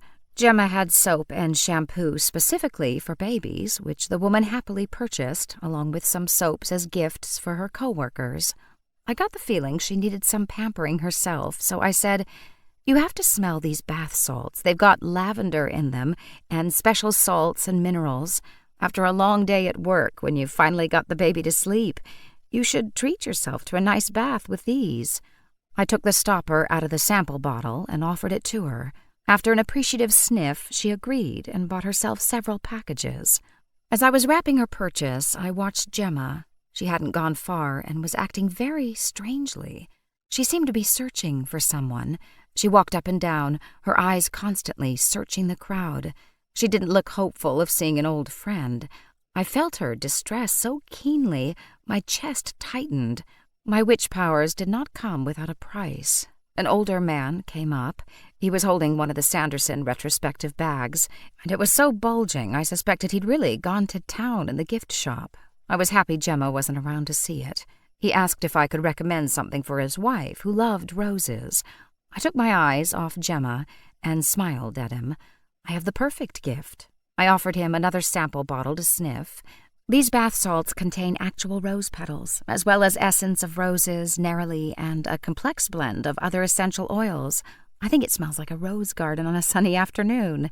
If Gemma had been there, she would have itemized every one of those oils and scents, but I couldn't remember them all. I was thinking on my feet here. He seemed quite pleased with my answer and happily bought his wife the bath salts. I suggested the matching soap, which was a lovely pale pink color. I was able to tell him the color was achieved not with artificial dye, but with French pink clay, which was also very good for the complexion. He also bought the body cream and a dry skin ointment marketed for men. He looked about him as though not quite sure what else he might purchase. I leaned forward. If you're looking for something to put those in, may I recommend the extra-long stockings over at Timeless Treasures? They've been very popular this year. People seem to love them. I couldn't think of a reason why Gemma and I shouldn't promote each other's goods. He raised his brows and looked over at the knitting stall. What a good idea. Well, I haven't had a Christmas stocking since I was a boy. You and your wife should start a new tradition. Buy 2 stockings, and you can fill them with fun little gifts for each other. He looked as delighted as he probably had when he'd opened his stocking when he was that little boy. That's a wonderful idea. Thank you, my dear. It was nearly an hour before Gemma returned. I'd seen her a few more times in my peripheral vision, wandering around the market, obviously searching for someone. I had no idea what was going on, and anyway I was kept busy packing soaps and enticing browsers closer so I could turn them into purchasers. I liked the challenge of helping a shopper find the right gift. Plus, I thought that Gemma needed all the profit she could earn from her stint at the market. She returned at last, looking almost more upset than she had before she left. As soon as there was a lull, I asked, "Is everything all right?" It was a leading question, of course, since it was very clear that everything was not all right with my new friend Gemma. She shook her head sharply, glanced up and down out of narrowed eyes, and said, "Darren, my ex-boyfriend, is here." No wonder she was upset. "Are you sure?" "He texted me and said he had to see me. I told him not to come. I didn't want to see him. I broke up with him. We're done." She vibrated with negative energy. "I don't even know how he found out I was in Oxford." Her voice rose. "He probably did an internet search. If he used your name and the name of your stall, you wouldn't be that difficult to find. Sometimes the oh-so-connected world wasn't our friend." She rubbed her arms as though she were cold. "He's acting like a stalker. It's horrible. I feel violated." "I don't blame you." I couldn't imagine what I'd do if Todd, a.k.a. the Toad, suddenly decided to fly to England and try to win me back. Not that I was in any danger of that happening, since the only time he'd contacted me since we'd broken up was to ask if I had an old hoodie of his. It wasn't very flattering to my ego, but it was better than being stalked. I asked, "What can I do?" She shook her head, looking helpless. "I don't know. I searched all around, but now I can't find him. He didn't even come right up to the booth. He sort of hovered in the background, making sure I knew he was here, and then he disappeared." "Maybe he left." I said it more to comfort than because I thought her stalker had given up so easily. "I wish. I can't stand knowing he's here, skulking around, watching me. If he'd come up and talk to me, I could tell him to go away. But having him hover around is doing my head in." I didn't know if her ex was dangerous, but I didn't want to take chances. She'd be safe enough at the market with so many people about, but I didn't like the idea of her going to her hotel alone. I said, "Why don't you come home with me and stay the night?" Even as the words left my mouth, I realized that was a terrible idea.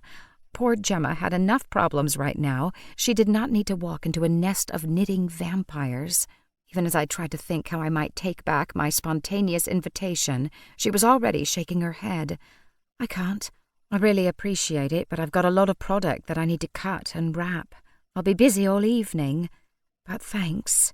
We'd exchanged mobile numbers earlier, so I said, "Make sure you call me when you get to the hotel. If that creep bothers you, I'll come over to your place. You're not alone." She got that look again as though she might cry. "I can't tell you how much this means to me. I hardly even know you, and you're already a good friend." The rain came late that afternoon, and I hoped it drenched Darren and drove him, wet and miserable, back to wherever he'd come from. Thursdays, the market stayed open until 8, so it was a long day for the vampire sellers. The rain had pounded the city overnight, and the streets were still damp, but it was clear and cold. After dropping off yet another lot of stockings and a few more sweaters and scarves, I headed over to Bubbles. Gemma seemed calm enough, and as soon as she'd finished with her latest customer, I asked, "Did you hear from him any more?" She rolled her eyes and pulled out her mobile. "I shouldn't have texted. I was just so furious." She showed me her text, which read, "Please leave me alone." He'd replied almost immediately, "Just let me see you so I can explain. I love you. We're meant to be together." She rubbed the heel of her hand against her temple as though she was fighting a headache. I didn't reply after that. I was a fool to contact him. You don't have to tell me. Hey, you have all my sympathy. Do you think he's gone? Haven't seen him, so maybe? She didn't look convinced. I headed back over to Timeless Treasures, and as I did, I glimpsed a man who stood out because he was doing exactly that, standing. Not shopping, ambling from one stall to another, chatting or visiting. He stood, stock still, and he was watching Gemma. I glanced her way, but she was busy with another customer and didn't see him. My returning spell had been slightly disastrous when I'd tried to send Margaret's hat home, but the circumstances had been peculiar. It had been Samhain, and I must have harnessed the collective power of the assembled coven, plus the magic of the ancient stones themselves. I was certain that if I cast the spell again, focusing only on Darren, I could send him back to whatever hole he'd crawled from. I hesitated, never having tried the spell on a living thing before. No, I decided. I could do it. I turned, ready to return Darren like a piece of rejected mail, only to find he'd already disappeared. Since I'd had nothing to do with his vanishing, I suspected he'd snuck away again.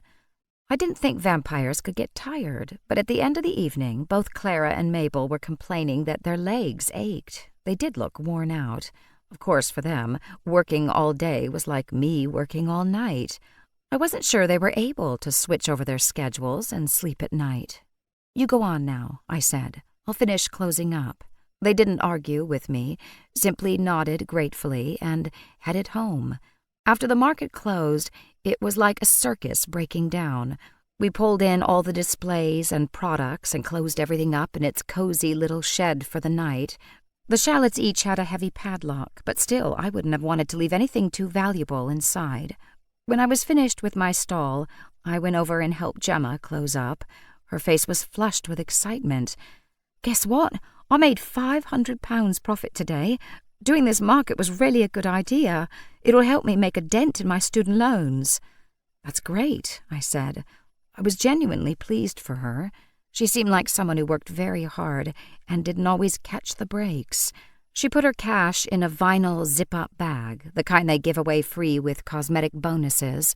I said I'd walk up with her to the bank, but she wanted to finish tidying up, and so I went on alone. I got to the bank and reached into my handbag for the envelope of cash from Timeless Treasures. It wasn't there. My heart lurched in a terrible moment of panic. Had I passed someone on the street who'd slipped his or her hand into my bag and taken the money without me noticing? I didn't remember brushing against anyone. And what was the point of being a witch if I could be pickpocketed so easily? Had I dropped the cash somewhere? I beat back the panicky feeling that I'd lost a great deal of money that didn't belong to me, and then forced myself to think back and mentally retrace my steps. I dragged in the table that displayed goods for sale during the daytime. I remembered putting the envelope of cash on it while I put everything away. I'd locked up behind me, but now I thought about it, I was almost certain I'd forgotten to pick up the cash when I left. I leaned against the cold stone wall beside the bank's night-safe drop box and groaned. I did not want to retrace my steps. It was cold and dark and my feet were tired. But I knew I'd never sleep for worrying if I didn't retrieve that money and deposit it. The cash was destined for charity, after all. I stomped back toward the market, beating myself up mentally the whole time. How could I have been so stupid? I walked quickly, my breath making white puffs in the night air, and the heels of my boot echoing on the pavement of the deserted streets. As I grew closer, the market, which was so cheerful and inviting when filled with shoppers and glowing with lights, seemed dark and sad and deserted. I shivered, and then chided myself for being such a fool. Perhaps it was the wispy cloud trailing over the moon that made the scene look so eerie. The Gothic arches, the spires, and domes all appeared like ghosts from the past, looming in shadow, watching. I'd be glad to get the money safely deposited and head back to my warm flat. Gran had hinted that she might make a batch of gingerbread cookies today. Being surrounded by a group of vampires knitting feverishly while crunching the world's best cookies seemed like a really good idea right now. Chapter 6. As I grew closer to the huddle of dark chalets, I began to get that creeping feeling of being watched. Not the chill down the back of my neck that informed me Rafe was around, more like a nightmare feeling, when something dark and scary was chasing me and I couldn't run fast enough. It was after 9, and there didn't seem to be a soul about. I got out the keys and hurried my steps. When I got to the Timeless Treasures chalet, I glanced around nervously before unlocking the door. In the daytime, with the doors open and the lights on, with brightly colored goods spilling out, the market stall looked like a charming gingerbread house-style chalet.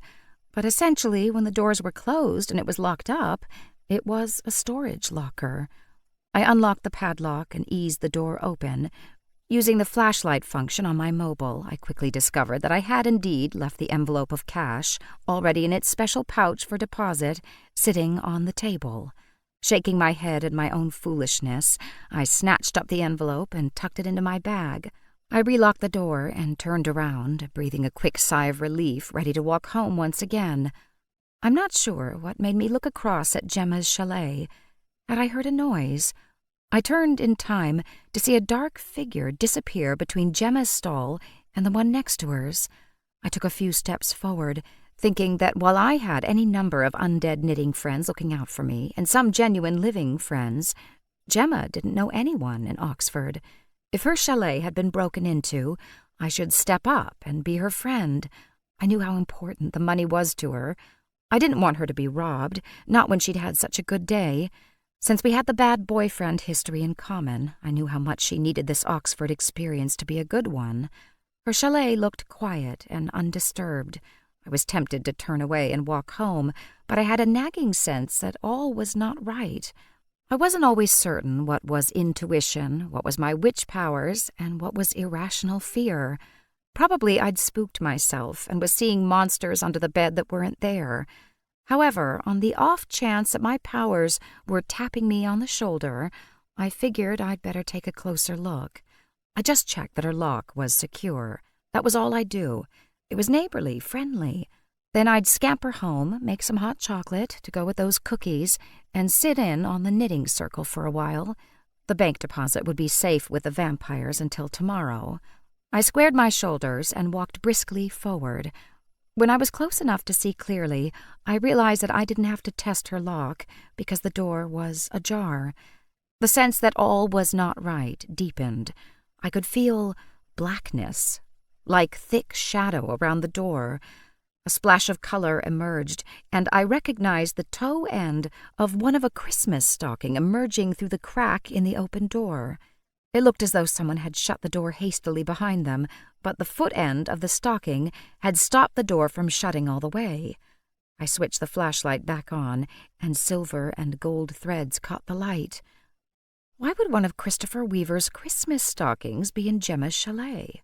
I reached for the door and slowly opened it. Inside my woolen mitts, my hands were shaking. In movies and television shows, when people, usually women, find dead bodies, they always scream their heads off.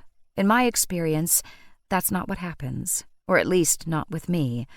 I saw Gemma lying on her side, with her back to me, and one of our stockings, one of our beautiful, handcrafted, meant-to-be a family heirloom stockings, was wrapped around her throat. There was no blood or any signs of violence. Had the stocking been used to strangle her? I didn't scream. I stood there, frozen, as the enormity of what I was looking at began to filter through my senses. Then I dropped to my knees beside her. Gemma? Sure, maybe it was stupid to call her name, but there was always the possibility that she'd somehow fallen asleep on the floor of her chalet.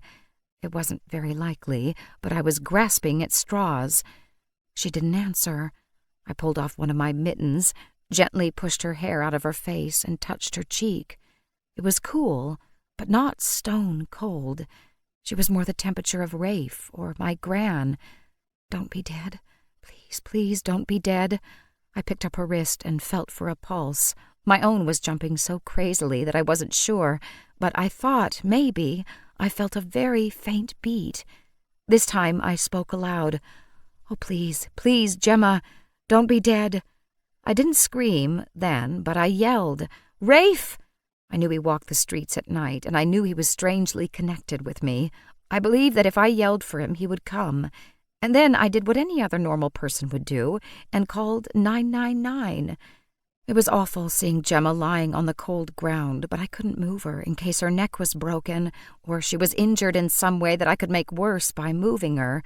But the ground was so cold. I took off my coat and laid it over her. I also switched on the light in the chalet. And then, because I didn't know what else to do, and I wanted to keep her alive, I began to rub her hands and to talk to her. "Gemma, it's Lucy. I'm here. I'm with you, and I've called for an ambulance. You're safe now." I really hope that was true for both our sakes. "You've got to stay with me. Try and breathe. Just keep breathing." I looked at that scarf wrapped so tightly around her neck and eased it away. My hands were shaking so badly I fumbled, but I managed to loosen her woolen noose. Rafe arrived and didn't say a word. He took in the scene at a glance and dropped to his knees beside me. "Is she dead?" he asked me softly, but in a matter-of-fact tone. If he tried to comfort me or express shock or sadness, I think I'd have burst into tears. His calm helped me to remain composed. "I'm not sure. I think maybe she's still breathing, but I'm in such a state myself I can't tell." Gently he took her hand from mine and pressed his fingers against her wrist. He glanced up at me, and he must have seen the anxiety in my eyes, for he smiled reassuringly. "There's definitely a pulse. It's not strong, but she's alive."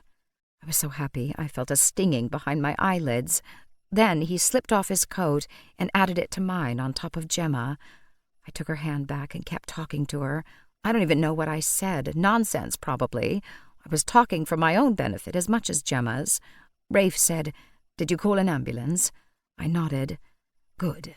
He turned his head, listening. His hearing was acute, much keener than mine. "The police are on the way, too." He rose and stepped out of the chalet. I could see him glancing up and down Broad Street. He turned back to me. "Did you see anyone? Hear anything?" I recalled those creepy moments when I thought I'd heard something, and then turned in time to see that figure running away. I recounted exactly what I'd sensed and seen. It might just have been some kind of intuition. He nodded. "I'm glad you heeded your senses. You likely saved a life." I hadn't thought of that. "You mean—" "Someone intended this young woman to be dead, and because you were here, they didn't have time to finish the job." I shivered all over. I almost walked in on a murderer? He looked down at me. His eyes were cold and furious. "I believe so." Then he hesitated. "I felt that you were in trouble. I believe that I would always feel it, but even so, what the hell were you doing wandering around alone late at night?" "Luckily I was." Then, when he only looked at me, clearly waiting for an explanation, I told him about forgetting the deposit, and, as I'd pretty much expected, he blasted me. "What are a few £100 in an envelope compared to your safety?" "I know, but everyone's working so hard, and the money was for charity. I would have felt awful if the money was stolen." He leaned down and grabbed my shoulders. His hands were so strong I thought he might leave bruises. "Nothing matters as much as you. Nothing." He let go of me then, quite quickly, and stood and stepped out of the way. And then I heard, as he already had, the footsteps running down the road towards us. The paramedics arrived first, 2 of them, who immediately got down on their knees beside Gemma. One was short and stocky. He had close-cropped black hair and heavy glasses. I hoped he could see properly with them. The other was female, pale, straight hair tied back in a ponytail, tired blue eyes. She looked as though she had Nordic ancestors. "Who found her?" she asked. "What do you know?" Before I could say more than, I think she was attacked, maybe strangled." The guy on the floor turned his head and looked at her. "She's alive. Get the body brace." I was so relieved to have confirmation that she was still alive. "Will she be okay?" He didn't get emotional. I suppose you couldn't when you did a job like that. "Too early to say. We'll do our best." And then the 2 of them brought a stretcher, oxygen, a medical bag. The lights of the ambulance were pulsing outside. While they were treating Gemma, Detective Inspector Ian Chisholm arrived with a uniformed cop. I was surprised. "Ian, what are you doing still working?" His eyes moved swiftly between me and Rafe, and then took in the scene. "I was working late on another case. The call came in. I was in the office." He looked at the paramedics. "She's alive?" They both nodded. The woman said, "Looks like she's been strangled." Then to the three of us crowding around the edge of the door, she said, "Step outside, please." We did. It was cold, and I think the fear and shock made me even colder. Ian looked at me, shivering, and took off his own coat and put it around my shoulders. It was like we were in a farce, passing coats around, except it wasn't funny. I was grateful for the warmth, and I caught a hint of his scent on the coat. What happened? I took a deep breath. Then I related exactly what had happened as I remembered it, how I had forgotten the cash in the Timeless Treasures chalet, returned for the money, and then had seen someone running away from Gemma's chalet. He didn't write anything down, merely watched my face. Did you actually see them coming out of the chalet? No, just a black shadow at the edge of my vision, disappearing between her chalet and the one beside it. I didn't see them come out of the door. I saw someone running away. Can you describe them? I can do better than that. I know who it was. I explained about Darren, how he'd been bothering Gemma and hanging around. I saw him myself earlier today. He obviously got to Gemma after everyone had left and attacked her. Ian was watching me carefully. Lucy, you need to separate what you think you know from what you actually saw, heard, or experienced personally. I felt like screaming. Who else could it be but Darren? Now tell me exactly what you saw. Fine, I snapped. One person, just from the back, wearing dark clothing, a man. Ian was right. I had to stick to what I absolutely knew to be true. Probably a man, fairly slim. It was just for a minute. Okay, that's good. Walk back over to where you were when you saw this person. I looked at him, puzzled. You mean stand in front of the Timeless Treasure chalet? Yes, exactly where you were when you saw this person running. Okay. I walked back to exactly where I'd been. He said, Rafe, how tall are you? About 6'2". And I'm 5'11".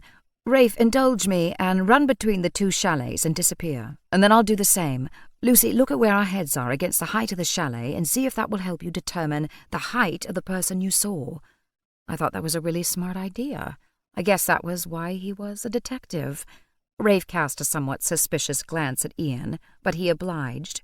He walked over and paused about 2 feet in front of where a narrow corridor separated Gemma's chalet from the one beside it that sold handmade wooden children's toys.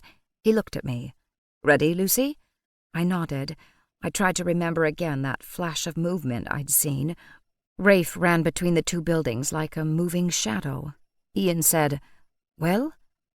The man wasn't that tall. Okay. My turn. He took the very position Rafe had. By this time the vampire had come around from the back of the chalet and was standing where Ian had been. Ready? Ian asked. Yes. He ran exactly as Rafe had. When he jogged around back the other side, he looked at me. I walked over to join them. The person I saw was definitely not as tall as Rafe, about your height or maybe an inch or two shorter. I'm so sorry I can't be more specific, but they were running and it was dark. Anyway, I was certain it was Darren. I reminded Ian again that I'd seen the guy earlier today. And Gemma pointed him out to you? Why did he always ask the annoying question? No, I saw him watching her. I know it was him. No, you don't. You're guessing. Ian stopped me before I could argue. That's okay. You've done really well. Is there anything else you can remember? You said you might have heard something. It wasn't anything human, nothing like a cry. Maybe it was the door shutting? I don't know. Rafe pulled the linen gloves out of his pocket that he always seemed to carry since he dealt in precious manuscripts all day. He slipped them on, and then, only touching the top part of the door, he opened it and slowly closed it. The hinges squeaked. Yes, I nodded enthusiastically. Yes, that's the sound I heard. Then, by the time I turned, the guy was running away. Rafe stepped back, and the paramedics wheeled Gemma out to the waiting ambulance. Her face was covered with an oxygen mask, and her head and neck were encased in a neck brace. She lay so still, I was frightened. The three of us watched quietly as they put Gemma into the ambulance. Once it had driven away, Ian fetched my coat and Rafe's, and then, a bit awkwardly, I returned his coat even as I grasped mine. We all hurriedly slipped arms into sleeves and buttoned up. I suspect you being here scared that young woman's assailant away. You may have been more help than you realize." I nodded. It was pretty much what Rafe had said. Still, if I'd been more with it, perhaps I could have used the video function on my phone and filmed the guy running away. That would have been useful. I felt powerless and so angry. Someone I liked had been brutally attacked. I hate that the attacker used one of Timeless Treasure's stockings as the weapon. They were not going to get away with hurting my friend with a stocking lovingly knit by one of the vampires. On that I was determined. Ian looked at the dark chalet where Gemma had been attacked. "I don't suppose you can identify who purchased that particular stocking?" I'd already thought of that, and I shook my head. "It's a market. Most people pay in cash. We have a receipt book, obviously, but it's not like we're tracking stock like we do in the shop. I'll ask if anyone remembers selling that stocking, but it's a long shot." "Do you have a surname for Darren?" "No, but he texted her. Check her phone." His gaze sharpened on mine. "Did she have it with her today?" "Yes, she showed me Darren's creepy texts." He shook his head. "I didn't find a mobile." Of course, he'd taken it. Oh, how I wished I'd tracked that rat down and put my returning spell on him. I had to curl my fingers into my palms as I felt the electric pulses in my fingers. We were only just getting friendly. She seemed so nice. She is nice. I would not start thinking or speaking of her in the past tense. She's a teacher. She makes her own soaps and lotions. Why would he hurt her? He shook his head. "Hopefully, when she regains consciousness, she'll be able to help us." More police began to arrive. I shuddered, thinking that if Gemma didn't survive, this would be a murder investigation. But she was going to survive. She was young and strong. Then Ian touched my shoulder. "Try to get some sleep, and don't worry. You did a good deed tonight." I smiled at him, but I didn't feel good. I felt awful. The holiday market was such a happy place. Nothing bad should happen here. Not to someone I liked. Ian didn't know it yet, and he probably never would know it, but he was about to get some very powerful help in finding out who had hurt Gemma. Chapter 7. I got home to the smell of freshly baked ginger snaps. Gran took one look at my face and said, "Oh, my poor love, what is it?" "Rafe will explain. I have to call the hospital."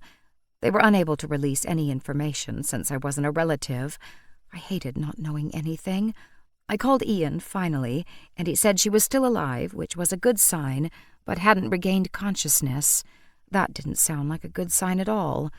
I slept poorly, worried about Gemma, and wishing I'd done more. I felt certain that I could have prevented the attack if I'd been a better friend. I woke in the early hours of the morning, knowing I wouldn't get back to sleep. Nyx was a warm presence curled against me, and I took comfort from her small, purring body as I stroked her and told her how worried I was. Nyx was a cat of few words, but great, quiet empathy. I got up about 6, being as quiet as I could, since Mary was sleeping in the other room. The vampires had left, though a pile of freshly completed stockings proved they'd worked all night as usual. I made a pot of coffee. After the first few sips, I called the hospital again. Once more, I was told there was no information available. I couldn't stand it. I'd found the woman strangled half to death last night. Didn't I at least deserve to find out if she'd survived the night? I knew that Ian had probably worked late into the night, but I also knew that he was a caring and dedicated police officer. Also, he no doubt had a do not disturb function on his phone. I forced myself to wait until 7, and then I called his mobile number. He answered immediately, sounding perfectly wide awake. Even so, I said, "I'm sorry to bother you so early.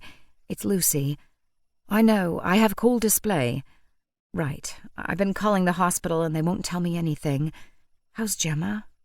There was a tiny pause, as though he was looking for the right words. My heart sank. Good news, he would have told me right away. "She still hasn't regained consciousness." My heart sank like a stone thrown into a still pond, down and down and down. "What do you mean, she hasn't regained consciousness? What does that mean? Is she in a coma?"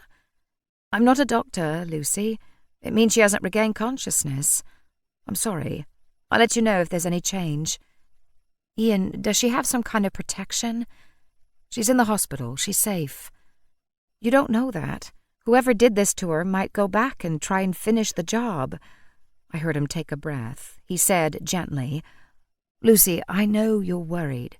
She's in good hands, and we're trying to find out who did this. The best thing you can do is try not to worry too much. Can I visit her at least? I hated to think of Gemma lying there all alone, with no one even to hold her hand and talk to her. That's a question for her doctors. But you could put in a good word. You could tell them that I'm her friend. She doesn't have any family close by. Her mother passed away last year. I don't think she has siblings, and she didn't seem close to her father. I'm her friend. I want to help. I know. You have to make sure that her ex-boyfriend doesn't get in to see her. I'm convinced he did this. At this point, no one is allowed to see her except doctors. I'll see if I can make an exception for you. Thank you. I don't know what Ian said or how he managed it, but he called and told me I could visit Gemma on Saturday afternoon. I tried to put myself in her place, and I imagined that I would want a friendly presence by my side. No doubt they'd be trying to contact her father, though from the little she'd said about him, I suspected he wasn't a very big part of her life. I walked down to the market early, in time to see the forensics people finishing up. There was no note or any kind of indication on the door of the shut-up chalet that it would not be opening.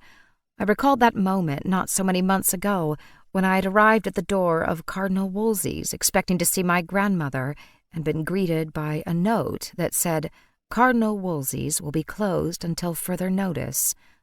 Maybe it was better just to leave the chalet shut and locked with no explanation. Poor Gemma. I couldn't stop thinking about her.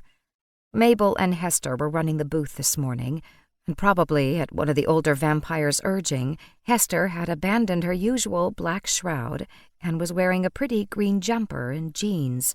For once, she seemed to be in a good mood.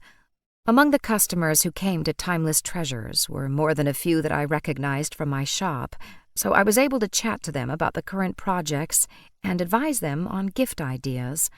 I was much better at selling completed projects than all the bits and pieces that went into actually making them. I could say, yes, I think your 10-year-old grandson will love that navy blue jumper, or these extra-long stockings are proving very popular this year. I think if you got them for the whole family, they'd be a nice heirloom purchase. And they would be heirloom purchases. The Vampire Knitting Club had outdone themselves. The little friendly competition seemed to have turned quite fierce when I looked at the amazing amount of work that had gone into some of them. I was hoping they wouldn't all sell out, because I intended to keep a few for myself.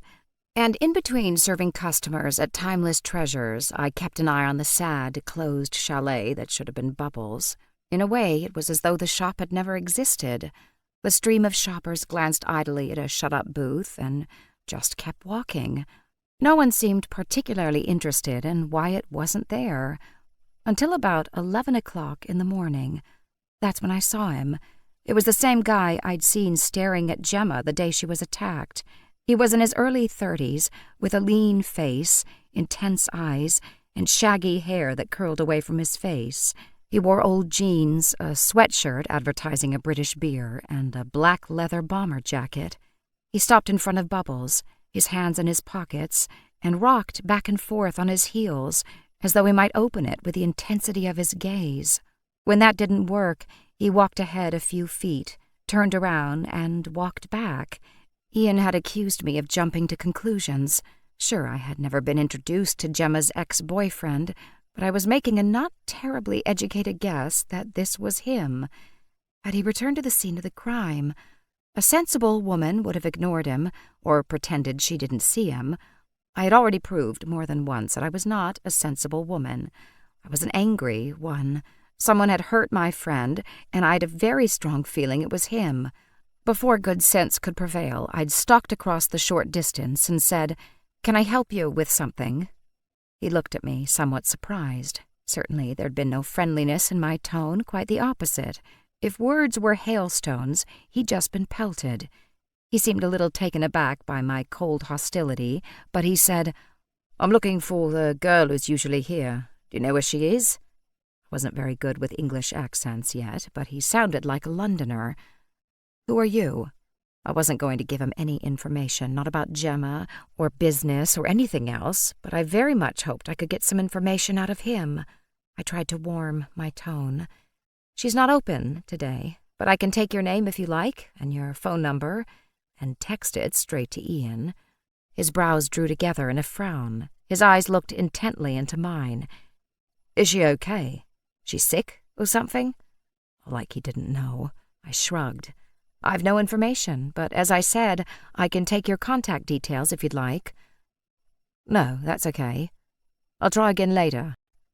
Then he ambled off. I phoned Ian immediately and quickly explained what had just happened. If you get here now, I bet you can catch him. He said, You want me to arrest someone because he hovered around Gemma's booth and said he'd come back later? Can't you put a tail on him or something? Find out where he goes and what he does? Lucy, even if I had that kind of manpower, I can't have someone followed because you didn't like the look of him. I understood he was right, but the frustration was a burn in my chest. Fine, I said. Sorry to trouble you. Lucy, don't be like that. You must see that I have to follow procedure. Hunches are great. I'm sure you're right, and that is the ex-boyfriend who she thought she saw yesterday. It doesn't mean he attacked her. Well, somebody did, and he's the only one who's been hanging around looking interested. We ended the call, and I stood there, thinking. Maybe Ian couldn't do anything, but I had other friends who weren't constrained by the laws and rules governing the police. My second call was to Rafe. He sounded groggy when he answered, and I realized with chagrin that I had woken him. I'm so sorry. I didn't think you'd be sleeping. Never mind, I'll call you back later. He yawned. I'm awake now. What is it? I went through what I'd just seen, and he agreed it was most likely Darren. Do you want him followed? I've been thinking about it, and I said, I think I need to get inside Gemma's room. The police need evidence before they can do anything. Maybe we could find some.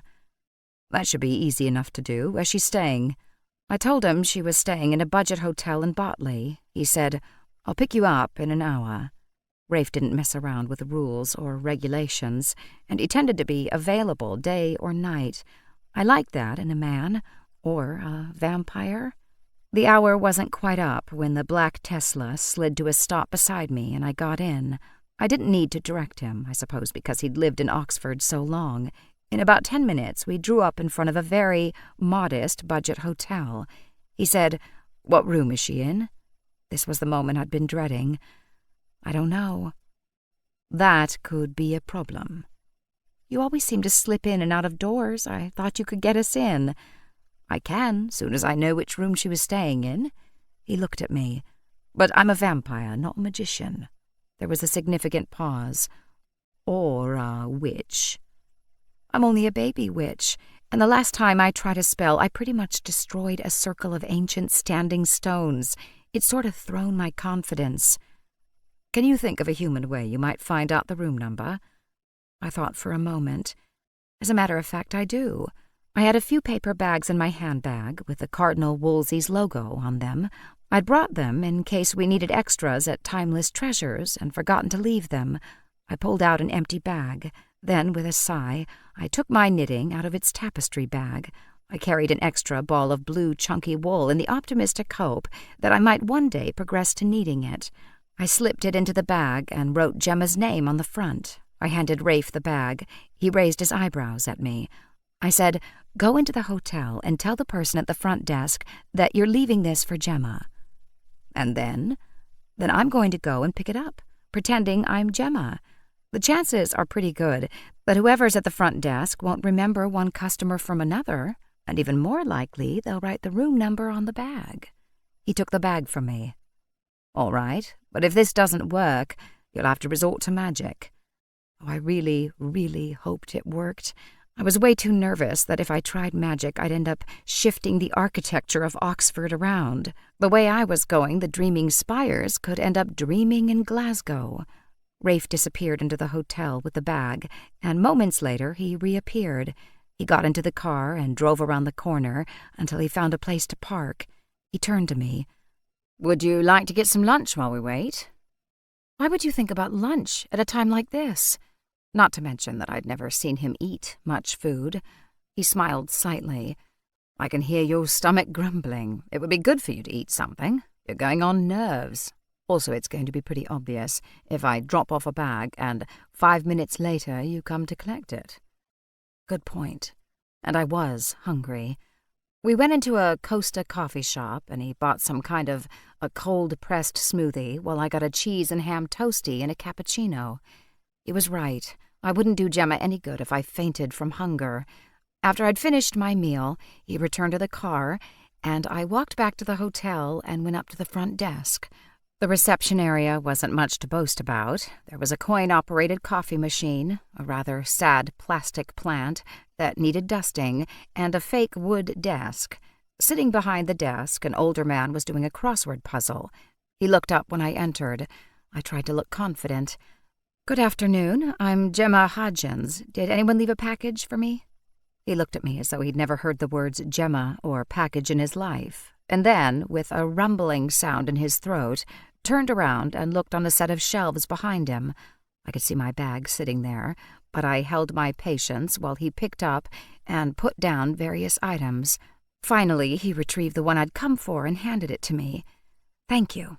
I walked out feeling extremely pleased with myself. As I'd hoped, when Rafe left the package, they'd written Gemma's room number on the front of it. She was in room 411, and I'd used human intelligence and cunning rather than magic to find that out. Once I was certain the man was deeply engrossed once more in his crossword puzzle, I headed to the back entrance and let Rafe in. He carried a battered leather briefcase, like a professor might use, and it made him look so respectable. Who would question our right to be here?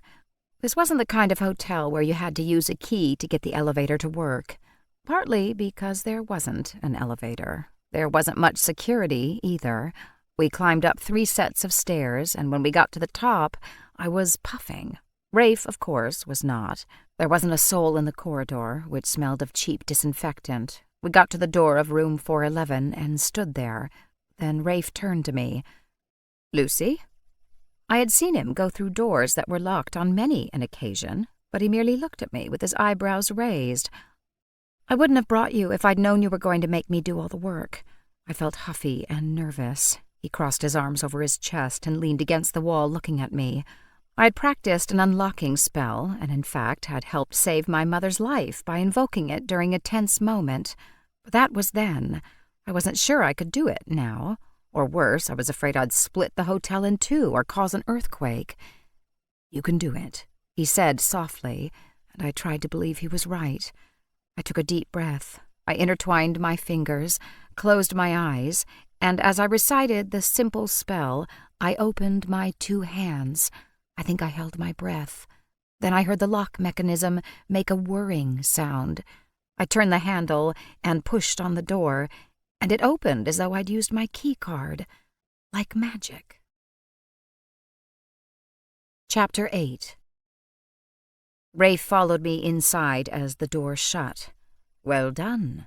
I was ridiculously pleased with myself, but I played it cool. I looked around the room. I want everything we can find about Gemma's ex-boyfriend, his name, his address, what he does, anything. Rafe nodded. From the pockets of his overcoat, he withdrew a pair of cotton gloves and handed them to me. I hadn't thought that the police might come here and take fingerprints, but he was right to take precautions. I took the gloves and slipped them on. He had a second pair for himself. Before I did anything, I stood and looked around the small, shabby room. The space smelled like Gemma, somehow, a bit like her soap ingredients, like lavender and essential oils. The double bed was neatly made and covered in a cheap polyester throw. There were 2 pillows leaning against an imitation wood headboard. A TV was bolted to the wall. There was a fake wood desk, a 3-drawer dresser, a beaten-up-looking armchair, and a single bedside table. A tiny bathroom off the room completed the amenities. Rafe looked at me. "What do you think? What do you feel? What do you sense?" I breathed in deeply and closed my eyes. I knew he was right, and I should call on my witchy senses. I had to trust them, to find a way to manage my powers without fear. I'd experienced similar feelings when I was learning to drive a car. I was supposed to be in control of a motorized vehicle that weighed several tons, even though half the time I was either stalling the car or accidentally going too fast or too slow, but I did learn to drive in the end. I could do this. What was the room trying to tell me? Tuned into my intuition. I feel sadness. I feel anger. I opened my eyes. What I don't feel is fear. Rafe nodded and scanned the room. So she wasn't frightened of the ex-boyfriend. At least not when she was last here. That she'd been using this hotel room as a makeshift soap factory was evident in the number of boxes stacked in the corner. They were all neatly labeled with the varieties of soap, her bath salts and bath oils and creams. On the desk was a cutting board and several knives, plus the handmade paper she used to wrap things in. Like timeless treasures, I felt that she'd been caught off guard with the amount of success she'd achieved. She'd clearly brought extra stock just in case, but hadn't done all her packaging when she arrived.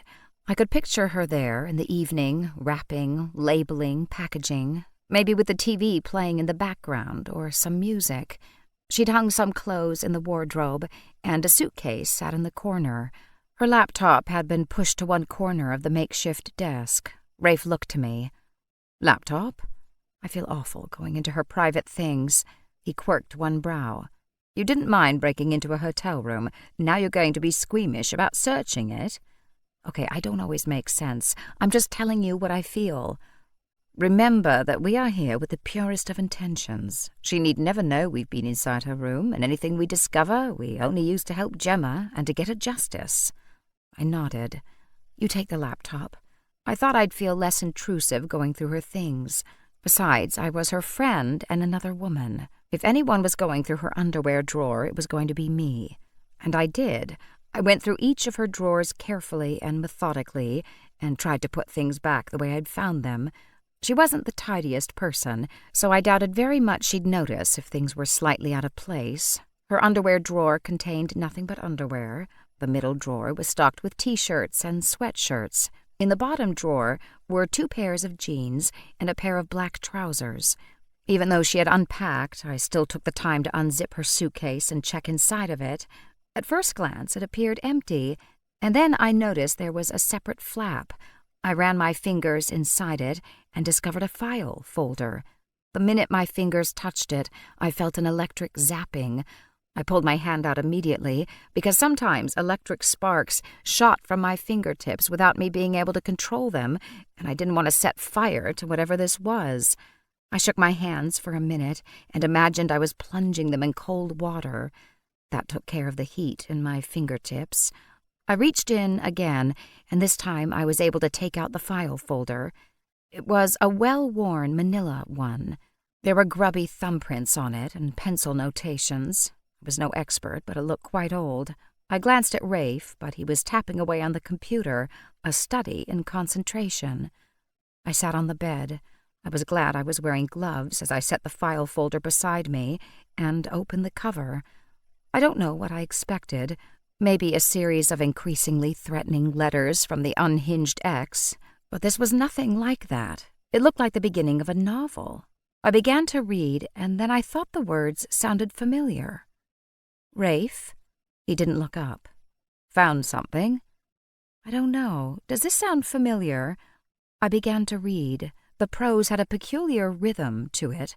The phrases were cold and haunting. They described a man and a woman walking across a snowy landscape. I reached the end of the first paragraph. Now Rafe looked up. "That's the opening paragraph of the first volume of Chronicles of Pengnatung." I felt a funny, bubbling sensation in the pit of my stomach. "I'm not reading to you from a novel. These look like old manuscript pages." The typewritten words had faded, and the pencil scrawls had smudged over time. Why would Gemma have manuscript pages from Chronicles of Pengnatung? We looked at each other. Clearly, we were both recalling the story that Rafe had told me about how her father had claimed to have written the fantasy trilogy. He stood slowly and came over to the bed. He sat beside me, picked up the first piece of typewritten paper. He looked at the first page and turned it over, and then he looked at the second one, studying it closely. I was going mad with impatience, but I forced myself to stay quiet.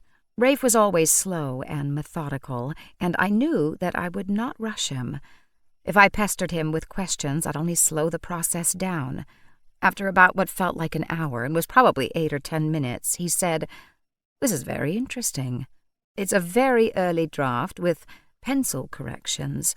I'd have to look at a copy of the published work, but I think this is slightly different, maybe from before the manuscript was edited. Do you think it's possible that Gemma's father actually wrote the Chronicles?" He looked at me, but I felt that he was looking into the past. "I don't know. Anything's possible, of course. This could also be an elaborate hoax.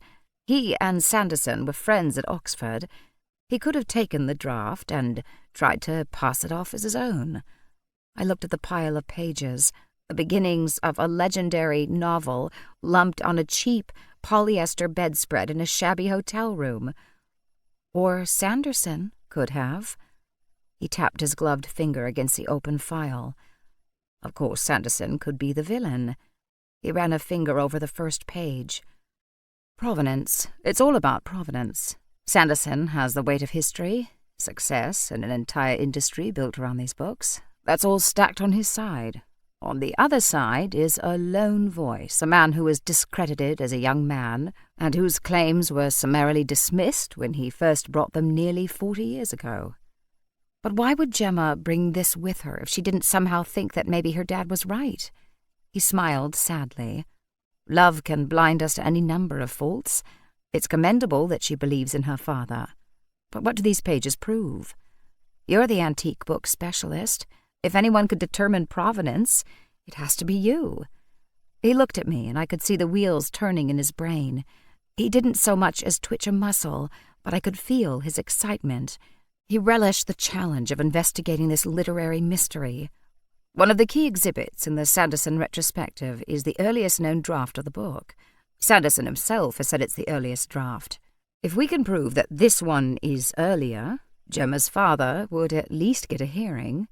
His excitement was catching. Who knew a bunch of old, typewritten pages could cause so much fuss? The manuscript's not doing Gemma any good here in a suitcase. I think you should take it. Keep it safe. Find out what you can. He nodded slowly. Yes, I think that's best. It's not safe here. Anyone could break into this room. He grinned at me. Even you were able to manage it. I punched him on the arm, but not very hard because I didn't want him dropping that precious manuscript. That's quite a find. I thought so, too. How about you? Any luck with the computer? He looked as though he'd forgotten all about his computer search. Then, after glancing over at the laptop, nodded. There are some emails I think you'll find interesting. The way he said the word interesting had me getting to my feet and walking over to the open laptop and what looked like a list of her recent emails displayed on the screen. He sat down in the chair, turned the laptop towards me, and hit a button that brought up the first email. It was from someone called Motorhead325. Rafe said, "The spelling's appalling. I don't know why they can't teach children to spell anymore. Probably because we don't have flogging like in your day. Pity." I started to read. I saw what Rafe meant about the spelling. It was appalling.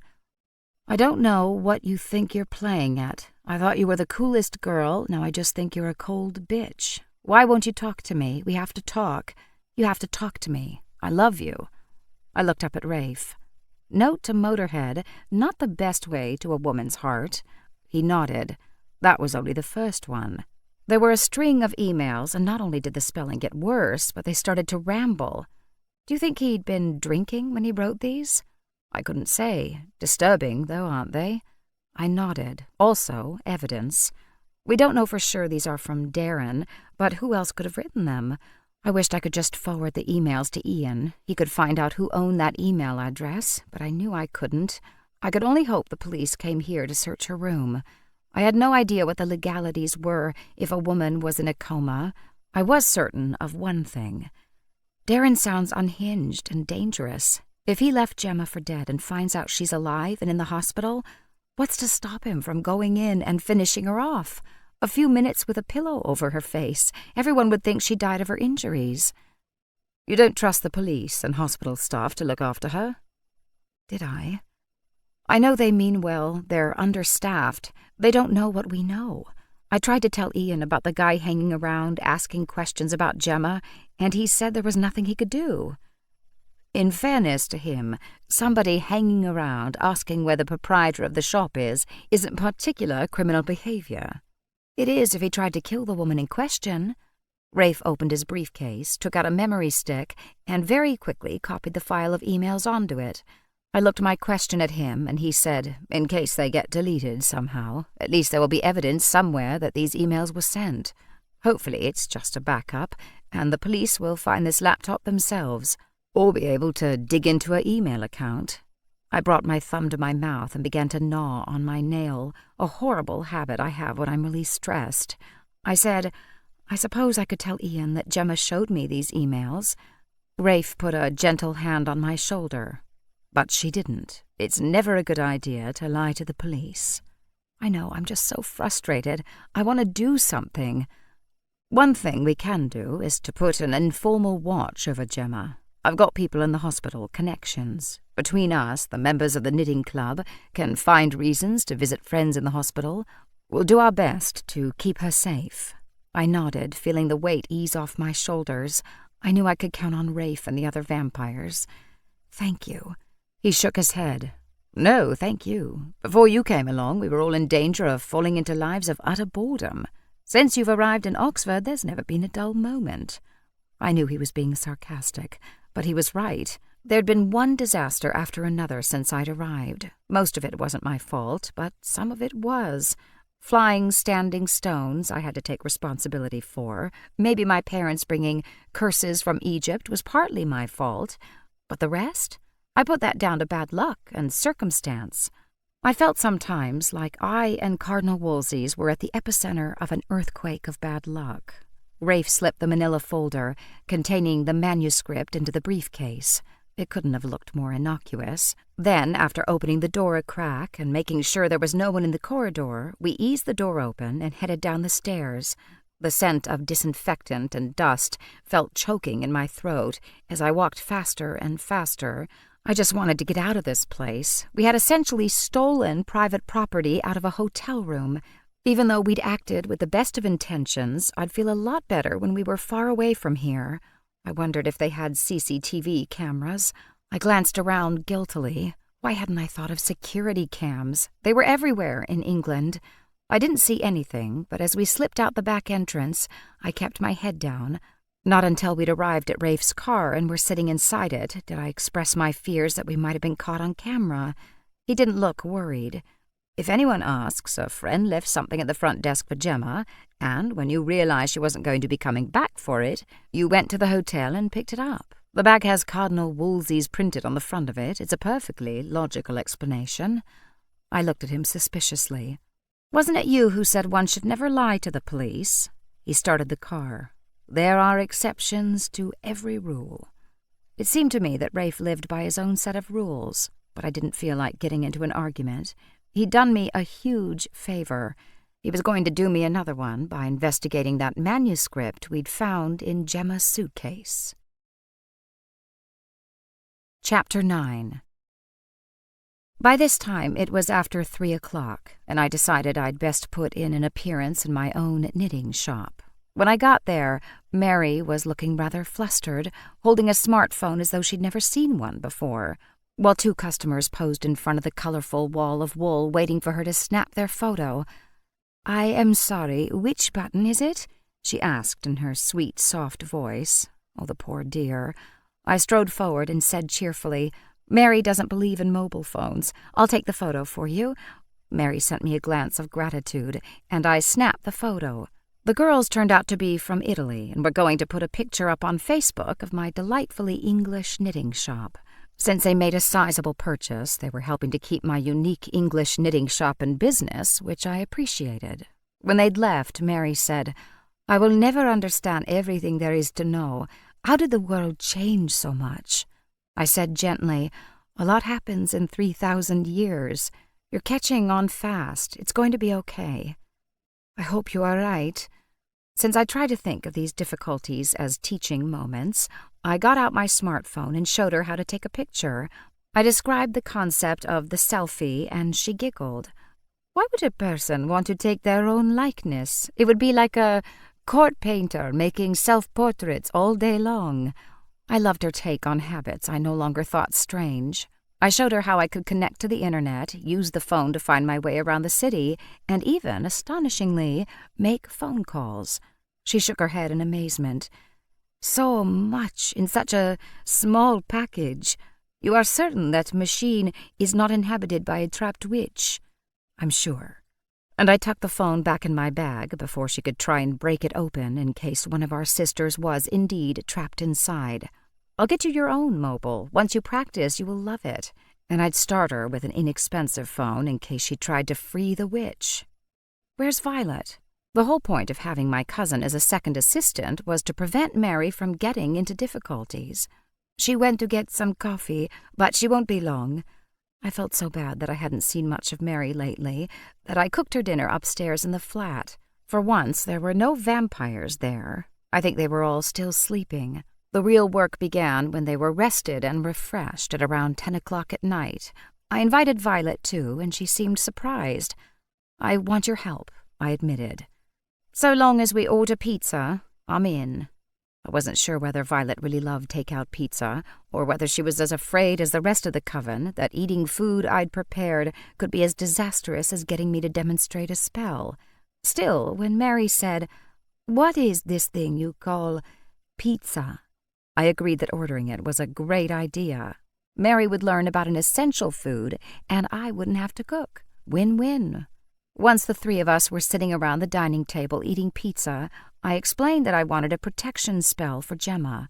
I didn't tell them I'd broken into her hotel room, obviously, or about the emails, but the man I was certain was Darren had been scary enough that they both agreed with me she needed protecting. However, we hit a snag. Violet said, "I'm not sure how to do a protection spell that won't prevent the doctors from doing things to her, sticking IV drips in her and so on." I put my pizza slice back on my plate. "You mean there isn't such a spell?" "No.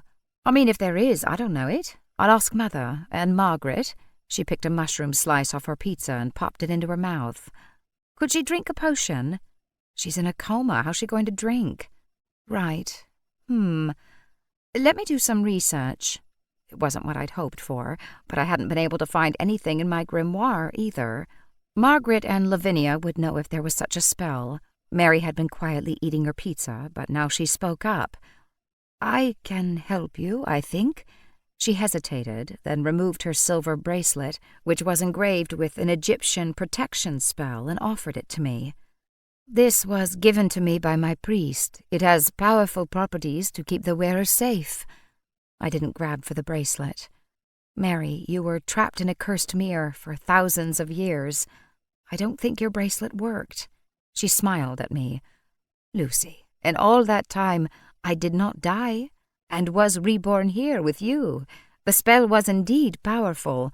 That is why I was never killed when the evil demon who trapped me destroyed so many of our kind." I glanced at Violet, uncertain, and my witch cousin said, "Well, it can't hurt." I drove Grand's old Ford to the John Radcliffe Hospital that Saturday afternoon. As I made my way to neurology, I wished I had a magic spell that could make Gemma better. I went to the nurse's station, and when I stated my business, the nurse on duty immediately called for a doctor. I waited for a few minutes, and then a doctor came toward me walking quickly, as though he were always in a hurry. He was quite young and slim, and already balding. He introduced himself as Dr. Paddock. "You are Gemma's close friend, I'm told." Close might be pushing it, but if pretending our relationship was cozier than it was got me in to see her, then I was her BFF. "Yes, her mother passed away last year, and she has no siblings." "So I understand. You were the one who found her?" I swallowed as the awful picture of her lying there on the ground flashed on my inner eye. "Yes." "She's in a coma. When you see her, you'll think she's sleeping, and in a way she is, but it's very deep. However, we know that some coma patients hear and respond to friendly voices. You might even play her some of her favorite music." "Do you know, will she be okay?" He looked kind, but he must deal with anxious friends and relatives all day. It's too early to say. She was deprived of oxygen, and we don't know for how long, and she probably hit her head. Her body is responding to the trauma, and our job is to let her rest and help her heal. What can I do to help? Talk to her, hold her hand. I'm sure you know better than to refer to the attack. Speak about things you have in common, cheerful things. He led the way into her room. Gemma was hooked up to a lot of monitors, and an IV tube ran into her arm. Otherwise, she lay on her back, appearing to sleep peacefully. The marks had come out on her throat, angry and bruised.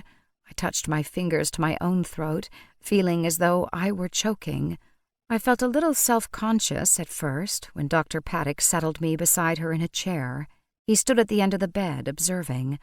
I took her hand. We weren't the best of friends, but I went with my instincts. Her hand seemed cool and almost impersonal, because of course she didn't return my grasp. I said, "Gemma, it's Lucy. I can't wait until you're feeling better and open your eyes. A funny thing happened at the holiday market today." And then I recounted an incident where two men had both wanted the same sweater for their grandsons, and since there was only one, had decided to arm wrestle for the right to buy it. The match had been undertaken in a light-hearted manner and drew a small crowd. The winner got his sweater, and I'd taken the business card of the other man and promised to try and get him an identical one. I was fairly certain one of the vampires could whip him up one in a couple of days, though obviously I didn't share that with Gemma or the doctor watching us.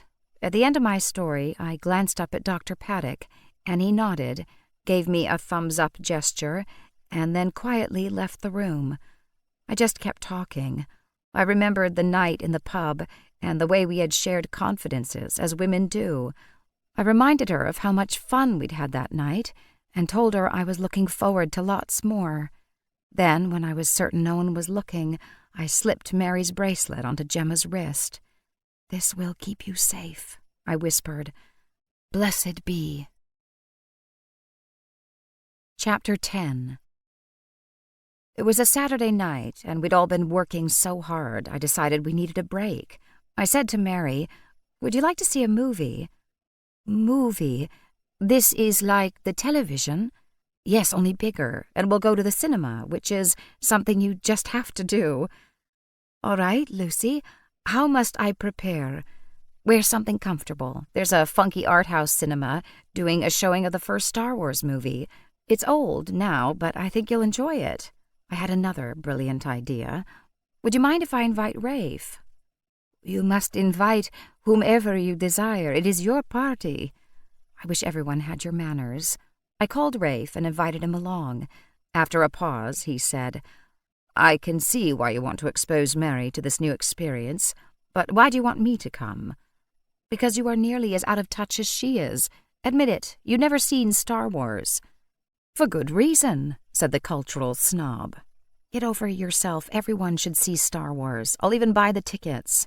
He agreed, and the three of us headed to Walton Street to see a movie that was ancient to me and would be blindingly modern to them. We settled into the theater with popcorn and cold drinks, and I had as much fun slyly watching Mary and Rafe as I did watching a movie I'd already seen a few times. When it was over, we walked to the cafe across the street for coffee and cake. "Well, what did you think?" I was looking at Rafe, but Mary spoke up. "I was reminded of my homeland. The background looked so familiar." She sounded sad and homesick. "That's right. It was filmed in Tunisia, I think. That's near Egypt, isn't it?" Rafe said, "Egypt and Tunisia are separated by Libya, but not too far apart. The terrain is similar." Honestly, sometimes being out with him was like dating Google. "Mary, are you homesick?" "Thank you. My health is very good." "No, homesick is when you wish you were back to where you grew up." She looked so sad. "Everyone I knew is gone now. But the scenery is the same. The pyramids are still there. We'd all believed she'd be happier here with me and our local witches, but maybe that wasn't true." She sipped her espresso as though it took her whole attention. "Mary, would you like to go back to Egypt? You could stay with my parents. Pete, the Australian archaeology student, works with them. I remember. You only have to say the word. She smiled. I would like that very much. I had a sinking feeling I was going to lose another assistant, but I couldn't think about that now. I'll talk to my parents and see what we can arrange. You get to fly on a plane. That would be another first for you. Thank you, Lucy. Rafe still hadn't said a word about the movie. I turned to him. You didn't seem at all bored during Star Wars. In fact, he'd laughed once or twice, a low rumble, and I definitely felt him jerk beside me in a few of the exciting scenes. It was quite entertaining, he admitted. I forked up some more of my Victoria sponge cake. They're doing The Empire Strikes Back next week. Want to see it with me? If you like, he said. I hid my smile by stuffing my face with cake. He was hooked. My plan to teach him the best of modern American culture was working. Sunday, after the market closed, Alfred and I started to close up, but I could see he was tired. Go ahead. You've been on your feet for hours. I'll finish up. He shook his head.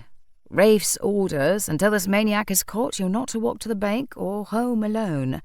Of course, I was irritated by the high-handed way Rafe had gone behind my back and ordered bodyguards. I was also grateful to him, but it was annoying not to be asked, or at least informed that I had a protection detail. Fine. We finished locking up timeless treasures. I tucked the envelope of cash deep down in my bag, and Alfred and I started walking off toward the bank. We'd barely gone out of the pedestrian zone and onto George Street when a motorcycle zoomed up beside us. It was black. I didn't know anything about motorcycles, so I had no idea what kind it was, but there was a decal on it that caught my eye. It was about 6 inches long and featured a cartoonish image of a green rocket in flight. The words Road Rocket had been amended with a Sharpie to Babe Magnet. The rider had on a helmet, but when he lifted the visor, I recognized the thin face and intense eyes of the guy who'd been asking questions about Gemma. Wait, I want to talk to you. I couldn't believe he was accosting me, and I was very glad I had Alfred with me. He might not look like the toughest guy in a dark alley, but Alfred had hidden depths. At first I ignored the call and kept walking, but he pulled forward, and when the sidewalk dipped, he pulled in front of us. Hey, hold up a mo. I had to curl my hands into fists so he wouldn't see the electricity zapping out of my fingertips. I felt I could zap him into a piece of charcoal just by shaking his hand. He said, Bubbles, the soap shop, it never opened all day. You must know what's happened to that girl who ran it. I already told you. I have no information. I tried to walk around the bike, but he leaned out and grabbed my arm. His grip was strong. I'm worried, all right. I know her. Somebody must know what's happened to her. Alfred said with steely menace. Unhand that lady. I was abruptly let go of. No offense. He held up his hands as though he were being arrested.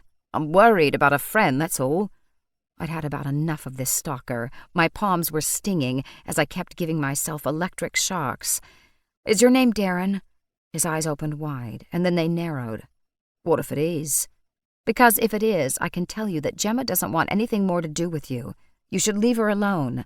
I wanted to add that if he'd hurt her, he would be very, very sorry.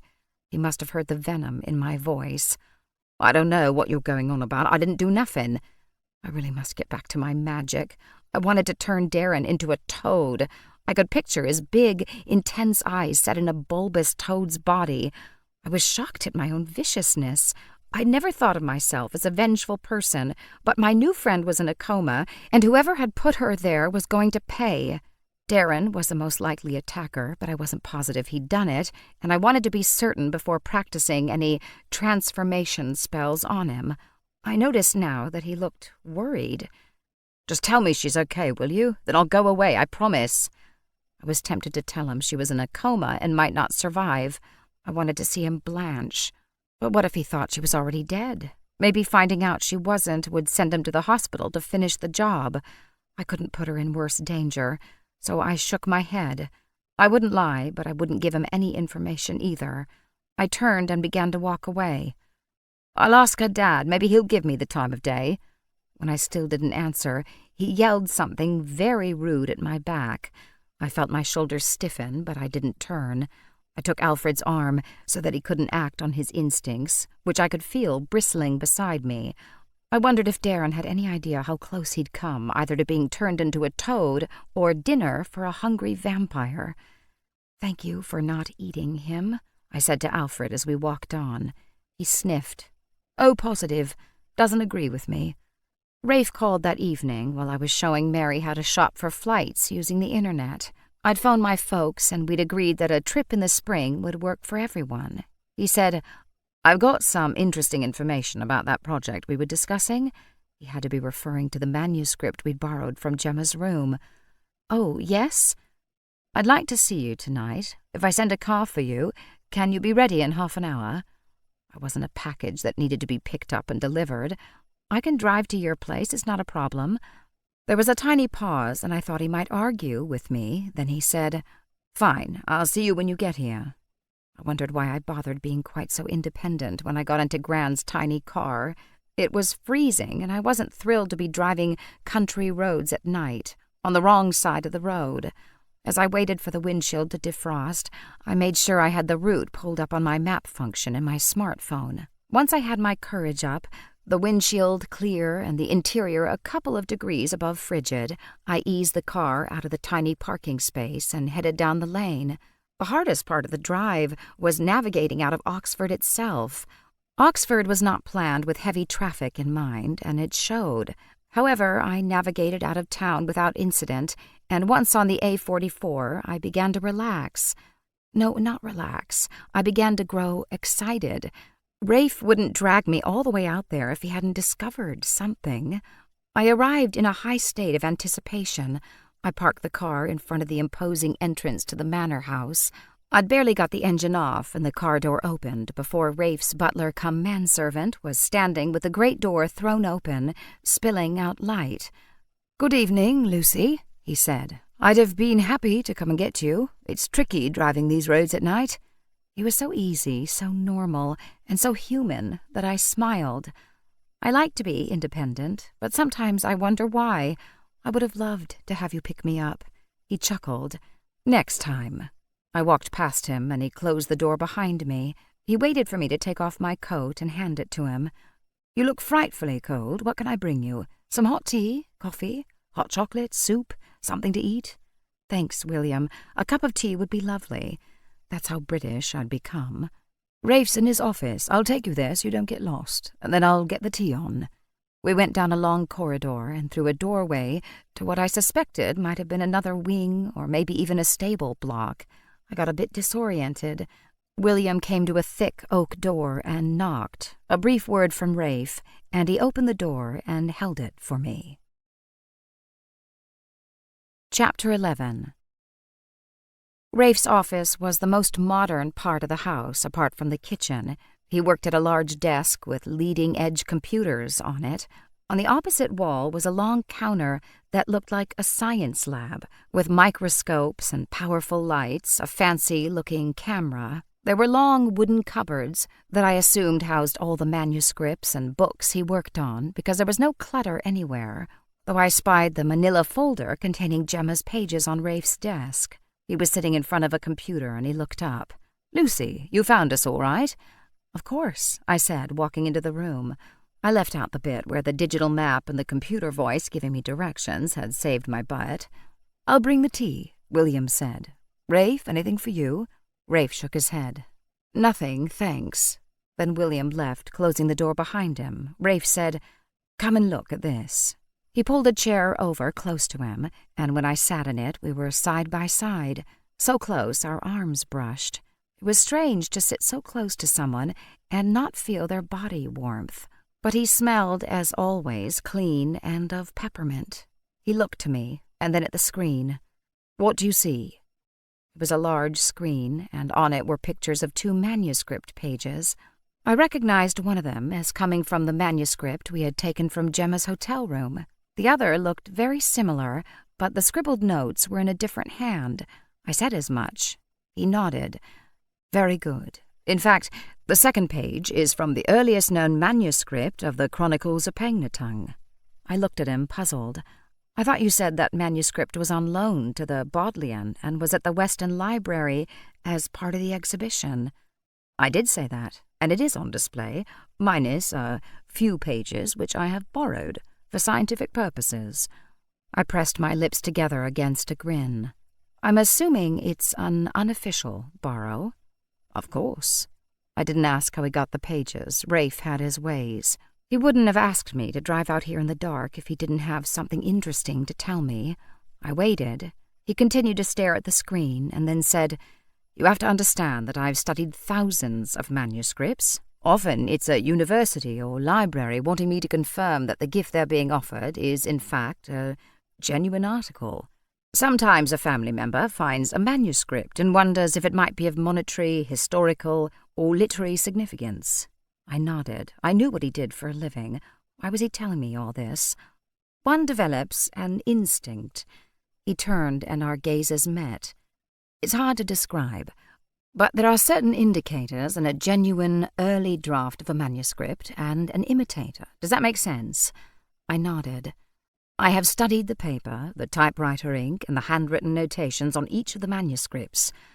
I tried to control my excitement. Can you tell which one was written first? I really wanted Gemma's dad to be the author of the Chronicles of Pengnartongue. What a wonderful Christmas miracle that would be for her and her family. But to my dismay, Rafe shook his head. If there was 100 years between them, maybe even 10, I could tell you which one was first. These were both written at approximately the same time. However, what's interesting is the similarity of the paper. It's cheap copy paper, exactly what someone would have used 40 years ago to draft a novel, or write the early draft of their university thesis. 40 years ago. So there were no computers then. He shook his head. Oh, how young you are. There were, in fact, computers then, but not the personal computer. In the late 1970s, when this was created, most writers and students were still using typewriters. So all we really know is that one of them wrote the manuscript and the other copied it at about the same time, which we already knew. He held up a finger. Don't be so impatient. He pointed to the screen. Take a moment, read the notations, and give me your initial impressions.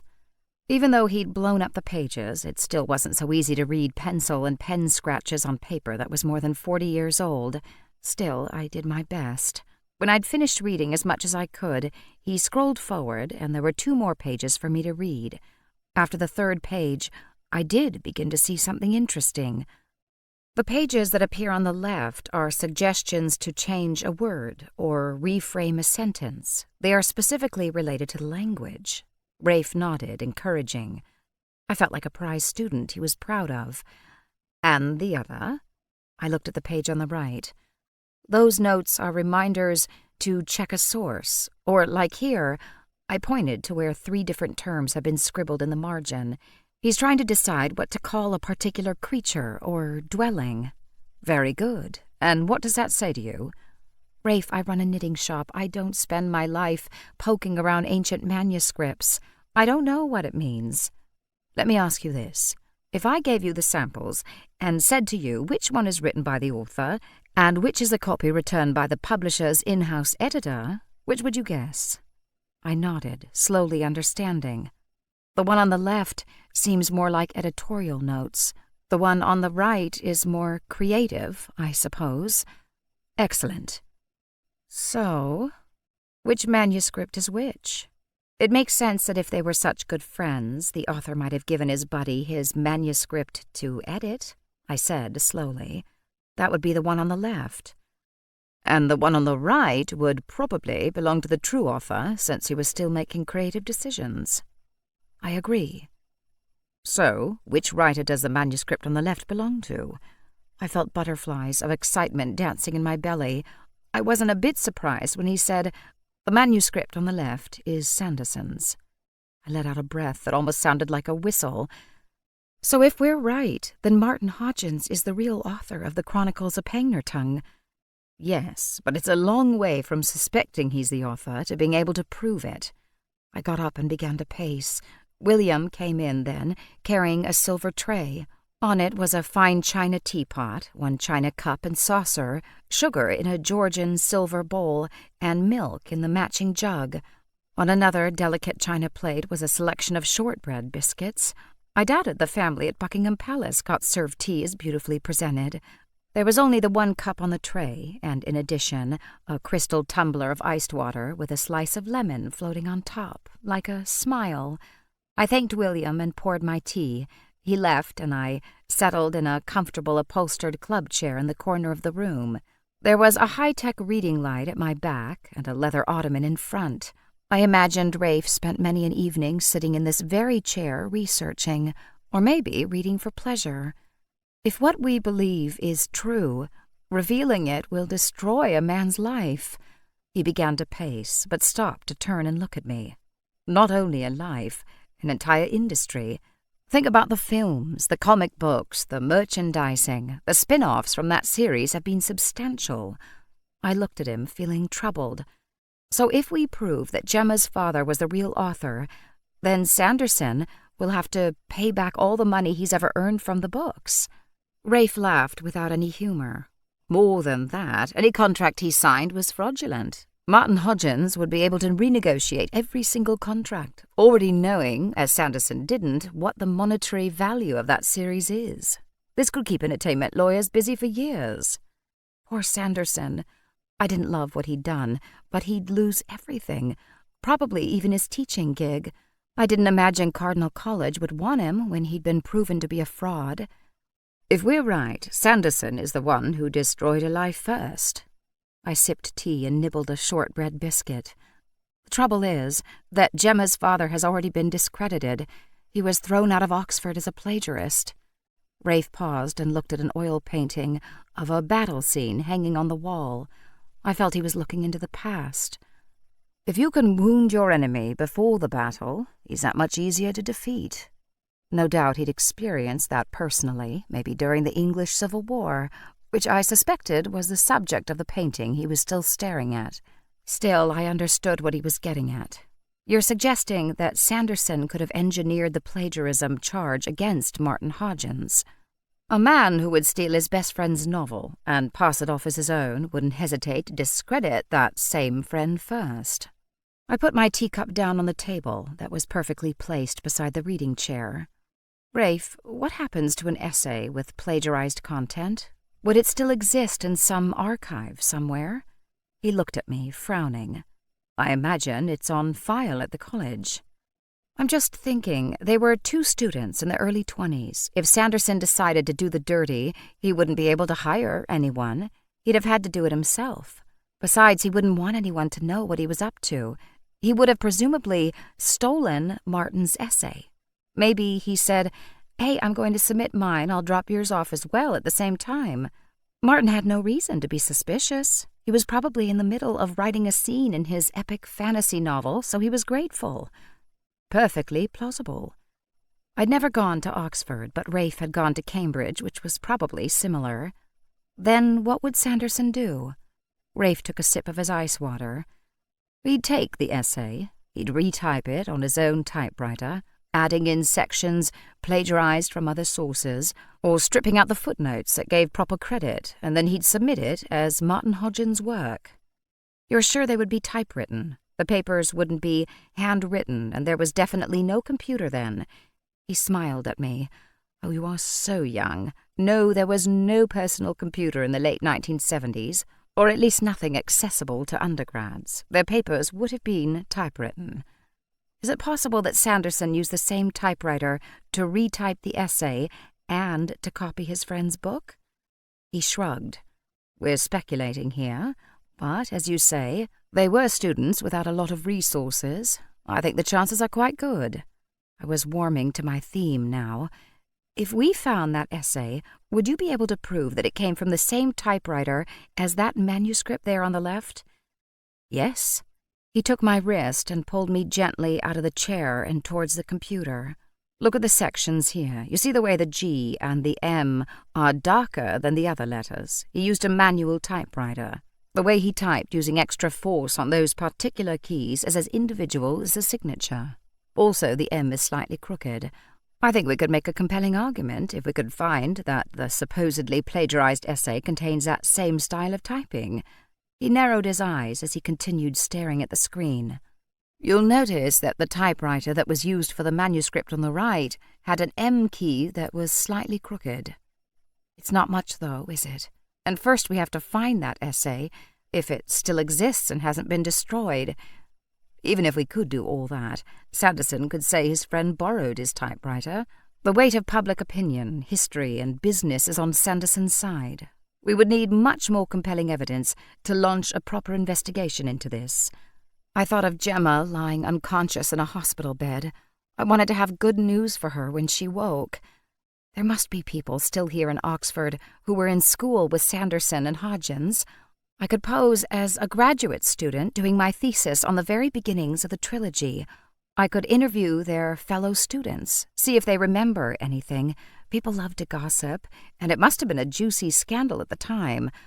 Oh, it was. Oxford takes its reputation very seriously, and to have a former student claim to be the real author of the books, one who had been thrown out of Oxford for plagiarism, raised more than a few eyebrows. I picked up my tea, and Rafe walked back to the counter where the rest of the manuscript was laid out. He slipped his linen gloves back on, and he said, "Pengnatung. The word is from the Canadian Inuit of Baffin Island. In the same way that Tolkien drew on Norse legends and his knowledge of Old and Middle English for his novels, so the author of the Pengnatung Chronicles drew on the Inuit language and legends. There are references in Gemma's father's manuscript to books and sources that he drew on." I stood up and walked over to stand beside him. So if he kept the manuscript, then he probably kept all those sources, old books and maps and whatever he used for research. Exactly. He glanced over at me. Has Martin Hodgins been notified of Gemma's condition? I have no idea. Well, I think it would be worth our while to pay him a visit, even if he's not at home. You mean if he's not there, we can do a spot of quiet sleuthing? That's exactly what I mean. Maybe we were on a hopeless quest, but at least we had action steps we could take. I couldn't wait to get started. Chapter 12. I was a little nervous when I dressed to go and visit Professor Geoffrey Naylor. For some reason, I felt as though I'd been sent to the principal's office for doing something wrong. I was misrepresenting myself, pretending to be a grad student. I chose a somewhat obscure New England college as my pretend alma mater, only because I had a friend who'd taken classes there and I'd at least seen the campus. I felt incredibly lucky that a guy who had known both Dominic Sanderson and Martin Hodgins now taught at New College. For probably the first time since I'd opened Cardinal Wolsey's, I wore not one hand-knitted item. I had a superstitious dread that he might see me in a sweater and say, "Aren't you the young lady who runs Cardinal Wolsey's yarn shop?" Of course it was foolish, and I knew that, but anything I could do to settle my own nerves was a good thing. I wore a tailored black skirt, black shoes, a long-sleeved white shirt, and a tweed jacket that had been my grandmother's. When I looked at myself critically in the mirror, I thought it was the sort of get-up a grad student might wear to visit a professor. Rafe had brought me a digital recorder and showed me how to use it, and I also had a notebook and pen. Professor Naylor was an excellent choice, not only because he'd gone to school with Dominic Sanderson and Martin Hodgins, but because he now taught a course called Oxford, Origins of Fantasy. The course was an intensive investigation into the works of Tolkien, C.S. Lewis, and Sanderson, all of whom had supposedly invented their fantastical worlds here in Oxford. I was ushered into the professor's office right on time at 2:00 in the afternoon, and I smiled to myself seeing him wear a very similar tweed blazer to the one I'd found in Grant's closet. With it, he wore gray slacks and a white shirt with a tie. He seemed very old school. He was very thin, with wispy gray hair and faded blue eyes behind thick lensed glasses. I gave him a bright smile and walked forward to shake his hand. "Professor Naylor, thank you so much for seeing me today." "Always delighted to help a colleague from across the pond." He motioned me to a hard-backed wooden chair on the other side of a battered wooden desk. As he settled himself behind his desk, I looked around the room. Floor-to-ceiling bookshelves were crammed with everything from obscure texts in Greek and Latin to the most modern fantasy novels. Among the pictures and posters on the wall was one of him standing with Professor Sanderson. From the age they both were, it looked as though the picture had been taken quite recently. "I hope you don't mind if I record our conversation?" I pulled the small recorder out of my handbag. I don't take shorthand, you see, and I wouldn't want to miss anything. He chuckled indulgently. "Of course not, my dear. I just hope your batteries don't run out. Once I get talking about my favourite subject, I do tend to go on a bit." The more he went on, the better I'd like it, especially if he dropped interesting tidbits about the past into my lap. I smiled and said, "I find it fascinating too." I'd taken a crash course in Sanderson's work from Rafe, read the first couple of chapters of the first book, and poked around the internet. If Professor Naylor quizzed me more than superficially, I'd be revealed as the fraud I was. However, the professor had no reason to distrust me, and fortunately didn't ask me any searching questions. I took a deep breath. I clicked on the recorder and pointed to the picture on the wall. "I see you and Professor Sanderson are still friends." He looked quite pleased at my initial comment. He puffed up with pride. "You've done your research." "Yes, indeed. Dominic and I go back to our student days. We're all very proud of him, of course, although I have to say I always knew he'd go places." "Really? What were the early indications of genius?" He sat back and steepled his fingers. It was a gesture I was intimately familiar with, as my dad took that pose when he was about to lecture. "We studied Old English together. Dominic ended up with a top mark in the class." He opened his mouth, shut it, and then shook his head. "Well, he had some competition, but—" He shook his head again. "But that's another story." Oh no, that was the story I wanted. "If you're talking about his friendship with a student named Martin Hodgins, I'm very interested in that. Part of my research is about influences, both good and bad, that shape the writer." Rafe and I had come up with that line as a way for me to pry into old scandals. A gleam, almost like greed, glittered in his eyes. I thought, "You old faker, you love a good gossip." And so I looked at him, as wide-eyed and innocent as I knew how. He took his time gathering his thoughts. "It's not a nice story, but it has almost mythical elements to it. The man of genius, the friend torn apart by jealousy, who tries to steal his fire. Really, it had all the makings of a Shakespearean tragedy with a good dose of farce. Not so farcical to the girl currently lying in a coma. You must have known them both very well. What was their relationship like?" "Sanders and Hodge? You couldn't have found two young men who were closer. I mean in a scholarly way, of course. That's what made it so sad. Martin Hodgins was intense, a dreamer. Half the time he seemed to be in his own world. Nowadays, I think we'd suspect he was somewhere on the spectrum. You'd pass him in a corridor, speak his name, and he'd walk on as though he hadn't noticed you. I used to wonder if I'd offended him, until I realized it was just his way. He really hadn't noticed me. He was so engrossed in his own thoughts." The image fit nicely with a genius who was so busy creating his fantastical world that he lived there in his head. Dominic, on the other hand, was more genial, more gregarious. They roomed together, I believe, their first couple of years at Oxford. Then they moved into their own lodgings, but still you'd see them together most of the time. There were students, and plenty of them, whose only goal in school was to get high marks. And then there were the ones who genuinely came to Oxford for the love of learning. I flatter myself, as I was in the latter category, and certainly Dominic and Martin were. That's why it was such a shock, you see." He shook his head and stared intently at his steepled fingers. "None of us saw it coming. Martin wrote brilliant essays. They weren't always particularly well researched, and if he had a flaw, it was to range away from his topic and bring in very obscure references. But one couldn't deny he was brilliant." "Really? How so?" Professor Naylor took his time before answering. "He had some astonishing theories about Beowulf. Used to talk about this creature of Old English mythology as though he were a friend, a person whom he knew and understood.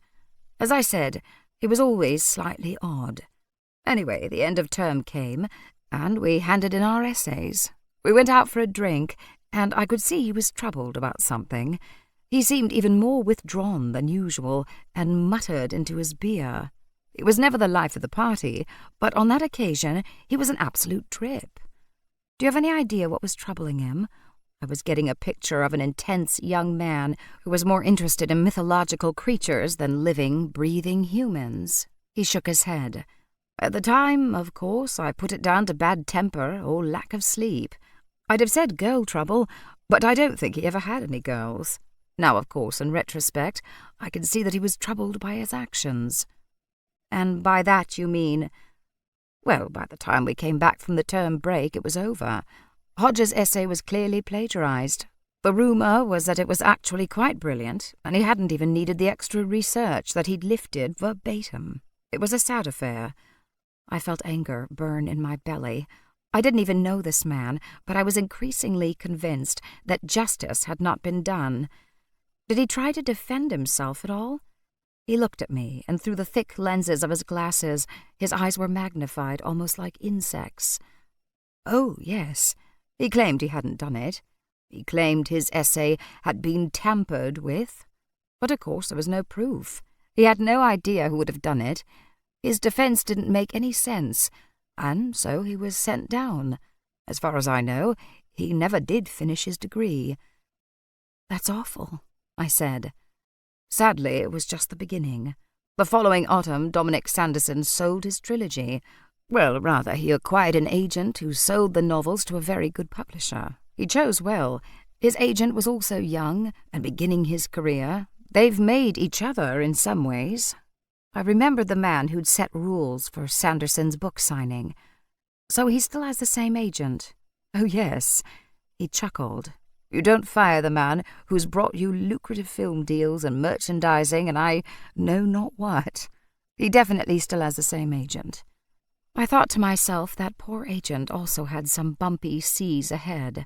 But then, Charles Beach must already have weathered those. I tapped my pen against my notebook. When did his former friend, Martin, come forward and claim that he'd written the books? He looked at the ceiling. Let me think. It must have been when the books were first published. They were modestly successful from the very beginning, and then the fame grew and grew. I would say the books had been out about 6 months, when all of a sudden Hodge came forward and claimed that he, not Sanders, was the real author. What did Dominic Sanderson do? His former friend claimed that the book was his. It must have been a terrible shock for him. Oh, it was. He was dreadfully upset. Had they stayed in touch after the plagiarism? He looked at me and squinted his eyes, as though trying to remember. I don't know. I don't think so. Dominic was a stickler for following the rules.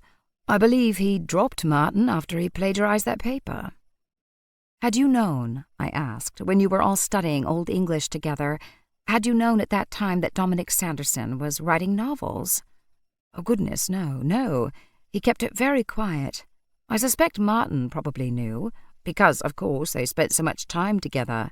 Dominic told me afterwards that made it even harder for him, knowing his former friend with whom he'd shared so many of his ideas about the book would then try and claim he had some right to it. He shook his head. Dominic was devastated.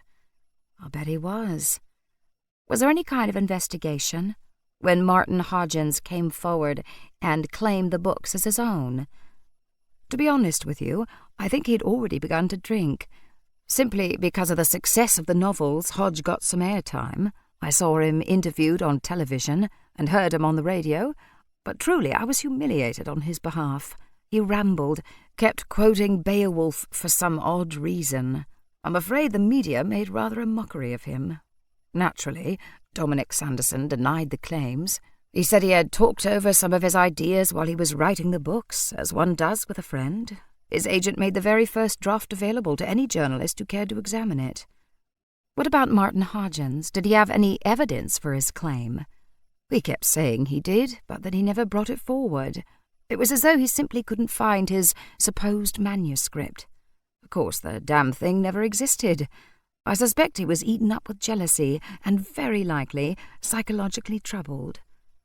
Whatever happened to him, do you know? He shook his head. He disappeared quite quickly after he got nowhere with his absurd claims. It was a 5-minute wonder. I've never seen him since. No idea what happened to him. I felt Martin Hodgins hadn't had a fair hearing. Maybe it was wishful thinking on my part, because I wanted Gemma's father to be more than a drunk and a literary laughingstock. What about the essay? That plagiarized essay, what happened to it? His eyes sharpened on my face. It was the first time I was aware of even a hint of suspicion about my motives in meeting with him. Why on earth would that be of interest to you? I imagined grad students researched their way down all sorts of blind alleys, so I shrugged. I thought I might look at how the influence of his friend during those early years at Oxford might have affected Sanderson's work. It's just a vague idea at the moment. His suspicion disappeared. Now his eyes twinkled and he looked fatherly. "Looking for a fresh angle, I see." He nodded. "It's what you need to get any decent funding these days. I must admit it's unusual. I don't think anyone studied the relationship between Sanderson and his closest friend and rival in his undergrad years." I nodded, grateful. Exactly, especially as his book came out so soon after Dominic Sanderson graduated. He said he'd talked his ideas over with his close friend. I'm curious if I can find anything that might be seen as an influence on the author's work. He said, "I wish you luck. I doubt you'll find anything useful, but you never know. The paper would be kept in physical copy, of course. It was written before computers." "Any chance I could see the essay?" "You'd have to be a student of this college." I looked suitably disappointed. Then, in order to maintain the fiction that I actually was a grad student, I asked some questions that Rafe had helped me prepare about Sanderson's influences. Professor Naylor was more than happy to oblige me and pontificated at length. When he finally wound down, I said, with my most winning look, "Isn't there any way I might obtain a copy of Martin Hodgson's essay?" I could tell he wanted to impress me.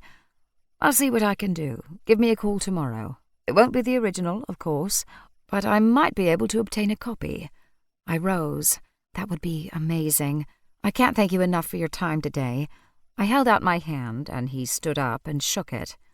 "I wish you good luck in your thesis, my dear, and I hope you enjoy your time in Oxford." "Thank you so much," I said, switching off my voice recorder and dropping it into my bag, along with the notebook that had very few notes written in it. As I left his office, I breathed a sigh of relief. I'd managed to impersonate a student and had obtained some pretty interesting information. Chapter 13. Rafe was waiting for me when I got back to the shop. I made him wait while I checked in with Mary and Violet. The shop was running so smoothly, I wondered why I bothered to come and work at all. Violet reminded me that the solstice celebration was next week, and I developed a sudden and profound deafness. I said to Rafe, "We can't go upstairs. The knitting factory is going full force up there." "You can tell me what you discovered in the car. We're going on a road trip." I felt like a super sleuth undertaking 2 scouting adventures in one day. "Are we going where I think we're going?" He shook his head at me. "I imagine so. I'll check in with Gran and be right with you." I ran upstairs and saw that the knitters were going full force. It was a pleasure to watch those needles fly and see exquisite creations appear almost like magic. Having confirmed that Mabel would carry down the latest batch of knitting to the market and would bring back the bank deposit, I was free to go. "You've been working so hard lately, dear. It will do you good to get out for a drive." I ran to the bathroom and brushed my teeth and freshened my makeup. I swapped my fake grad student outfit for a super sleuth cat burglar getup, consisting of black skinny jeans, a pair of black running shoes, black t-shirt, and black hand-knitted pullover. I added black gloves and a woolen hat, also black, that would keep my ears warm. I could also tuck my long blonde hair up into it in case there was any breaking and entering required. I brought my bag along with me so Rafe and I could listen to the tape of my interview while we drove. He looked slightly amused when he saw me dressed all in black, but there wasn't much he could say since he was also dressed all in black. Though with Rafe it was his usual look. He was not one for bright colors. I thought for Christmas I might get him the most garish Christmas sweater I could find, something in red and green with a Rudolph nose that lit up, just to see if I could get him to wear it even for a minute. He parked the Tesla in the lane behind the entrance to my flat, so we were on the road in no time. "My interview went so well," I exclaimed, too excited to wait for him to ask the questions. Professor Naylor is so thrilled that he knew the famous Dominic Sanderson when they were young, and that he knew all about that scandal. I bet it's the most exciting thing that's ever happened to him. He kept calling them Sanders and Hodge, their college nicknames, I presume, so I'd know they were tight. Like many professors, he teaches about genius rather than possessing it. I felt slightly miffed on behalf of my parents. Professors can be brilliant, too. They can, and teaching is a fine and noble profession. But there's an expression you've no doubt heard. Those who can, do. Those who can't, teach. I looked at him sideways. You teach? He slid his gaze sideways right back at me. Yes, I do. I can't invent the brilliant manuscripts I value and preserve. I can only appreciate them and share my knowledge so that others may appreciate them too. So we're agreed then that teaching is a good thing. He chuckled. We are. Now stop arguing and let's get on with the interview. What did you discover? I jumped right to the chase. Guess who thinks he might be able to get me a photocopy of a certain plagiarized essay? I'm phoning him tomorrow. Very impressive. What else did he say? I pulled out the recorder and played the interview for Rafe. I was pleased to hear it myself because I'd been so caught up in thinking how I might ask pertinent questions and worrying that he might ask me something about Sanderson's work and catch me out as a fraud that I hadn't been able to relax and actually listen properly to what he'd been saying. Neither of us said a word until the interview drew to a close. I asked, "Well, what are your impressions?" He breathed in and out slowly. Rafe was not a man who ever rushed, certainly not to judgment. That sounded like a story he's told so many times, he believes it. I raised my eyebrows in surprise. You mean he's lying? That hadn't occurred to me. He shook his head. No, but he's recalling events from 40 years ago. Sanderson's now a famous novelist. Naylor makes his living teaching his work. His chummy, anecdotal recollections fit in well with the mythology that Sanderson has helped to create around his own work. I nodded.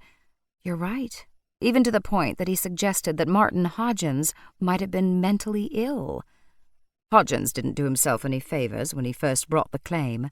Professor Naylor was right. In interviews, he did ramble. He didn't come across as credible, which made him very easy to dismiss. I turned in my seat to look at Rafe's profile. It was clean and sharp. If I ran my fingertip down the bridge of his nose, it would be dead straight. Naturally, I didn't. Are you starting to think that maybe Martin Hodgins did plagiarize that essay, and Sanderson is the real author of the Chronicles? I was profoundly disappointed by this. I liked our quest to prove that Gemma's father was a literary genius who'd been unfairly maligned and had his life's work stolen from him. If Rafe was going to side with Sanderson, I wasn't sure I could complete this quest on my own. But to my relief, he said, "No, there's a very real possibility that Martin Hodgins is the genuine author. Hopefully, we'll know more soon." What are we looking for exactly?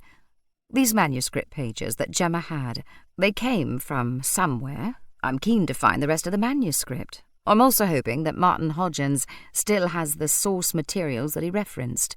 Even better if he's scribbled in the margins. If he can help us make the connections to where he got some of his ideas from, and how he came up with place names and character names and so on, he'd be able to make the arguments he seemed unable to make 4 decades ago. Yes, maybe he didn't have anyone on his side, and then started drinking, which made everything worse for him. However, the best way Sanderson could have proved beyond any doubt he was the author was to have written another novel. Why hasn't Sanderson put out another book in 40 years? He presents the world with an astonishingly brilliant and compelling fantasy trilogy in his mid-20s and then never writes another thing? Why does Sanderson stop? Because, as he said in interviews, he felt he'd said what he had to say in the trilogy. Rafe glanced over at me. Or he never wrote the books in the first place. An idea hit me, so exciting that I jumped up and down on the seat. What if Martin Hodgins has been secretly writing all these years? Maybe he's got a whole bookshelf of manuscripts. I wouldn't get your hopes up. I suspect your friend, Professor Naylor, was right, and he did take to drink. I think his best friend's betrayal and the theft of his work probably broke him. Because, of course, your argument works both ways. If Martin Hodgins wrote the Chronicles, why has he never written another novel since? We cruised along the M40 motorway toward Crawley, and I reached for the water bottle in my bag. I talked so much today I had a dry throat. Still, I didn't remain quiet. That's so sad. His whole career was stolen from him, and all the books he might have written in the last 40 years, gone, because his closest friend betrayed him. Yes, I think Professor Naylor got it right. This is a story of Shakespearean tragedy and farce. It's just that the characters are reversed. So we have to put literary history right. Exactly. We turned onto the M25 and traffic grew heavy. Where are we going anyway? I'd seen signs to Crawley, but Gemma hadn't mentioned that her father lived there too. Balcombe. It's a small Sussex village a few miles from Crawley. Interesting that the father lived close to his daughter. I wondered if they'd grown closer since she'd lost her mother. They were clearly friendly enough that he'd given her some of the manuscript, and she'd come to Oxford believing he'd written the Chronicles. I wondered what she'd intended to do with those pages. Martin Hodgins is only 65. I believe once he gets his reputation back, he'll get a whole new lease on life. I hope you're right. I hoped so too. We drove into the village centre with a strip of shops and above them tidy-looking homes. Rafe said he lives outside of town on a housing estate. I had a feeling that people who lived on housing estates weren't exactly well-to-do. As we turned into the road, an emergency vehicle sounded behind us, and Rafe pulled over to let a fire engine pass in a blur of red. I continued thinking about Martin Hodgins. I just hope Gemma recovers. Getting fame and fortune and his reputation back will mean nothing to him if he loses his daughter. There's no reason to despair. He reached for my hand. Try to stay positive. I knew he was right. He pulled over again to let another fire truck scream by, followed by an ambulance. We carried on in the wake of the speeding emergency vehicles. I didn't say anything, and I tried to ignore the feeling of doom that seemed to be crawling up my esophagus. No, Martin Hodgins couldn't be this unlucky. Could he? We couldn't get down the road where Martin Hodgins lived. It was blocked with emergency vehicles, and trestles had been set up. A uniformed police officer stood there, moving the barricade to let the emergency vehicles through, but blocking the road to any other traffic. I said, my voice sounding small, "It couldn't be Martin Hodgins, could it?" I don't know, but his tone was curt, and I was fairly sure he thought, as I did, that our trip here may have been in vain. Rafe got out of the car and walked up to the uniform. "We plan to visit number 33, Martin Hodgins. Is he all right?" The officer glanced back and then back at Rafe. "I'm very sorry, sir. The fire started in number 33. I could see the blackened stone. The firefighters were pouring water into the windows and open door, but the smoke was still gushing out. And then I noticed a gurney with a blanket covering a body-shaped lump outside on the sidewalk in front of the remains of number 33. 2 paramedics loaded the gurney into the back of the ambulance, but there was no hurry to their movements, and when the ambulance drove away, it didn't put on its flashing lights or the siren. Rafe got back in the car, and we drove back the way we'd come.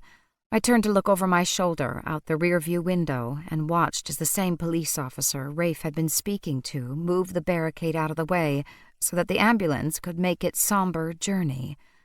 I felt like crying. I knew that super sleuths and cat burglars didn't usually melt into tears at the first sign of trouble, but I was devastated.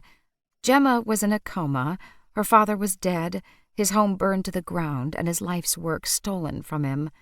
The manuscript pages we'd hoped to find, the source materials, they'd all been burned to ash. How could the tragedy keep continuing? They'd had 40 years of bad luck.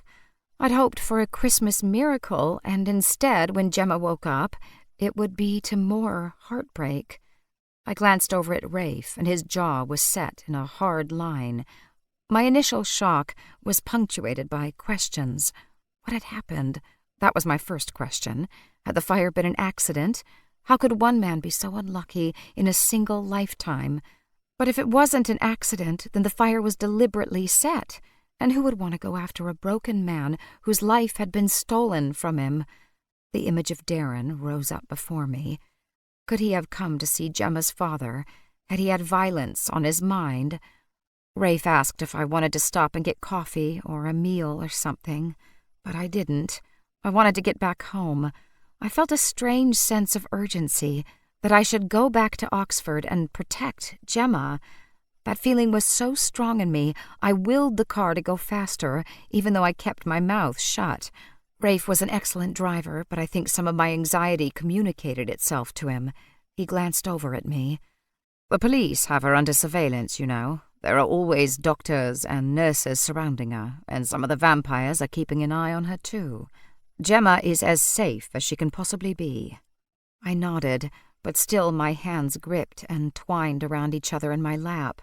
For once, I actually wished I had my knitting with me, so it would give my restless hands something to do, and my restless thoughts something to focus on. The last thing Darren said to me, when I wouldn't give him any information about Gemma, was that he was going to see her father. I could have kicked myself for not telling Ian or Rafe, but I'd only been thinking of Gemma and hoping he'd just go away. I have said that Rafe was an excellent driver, and he was, but at my words the car swerved slightly as though he'd lost his concentration.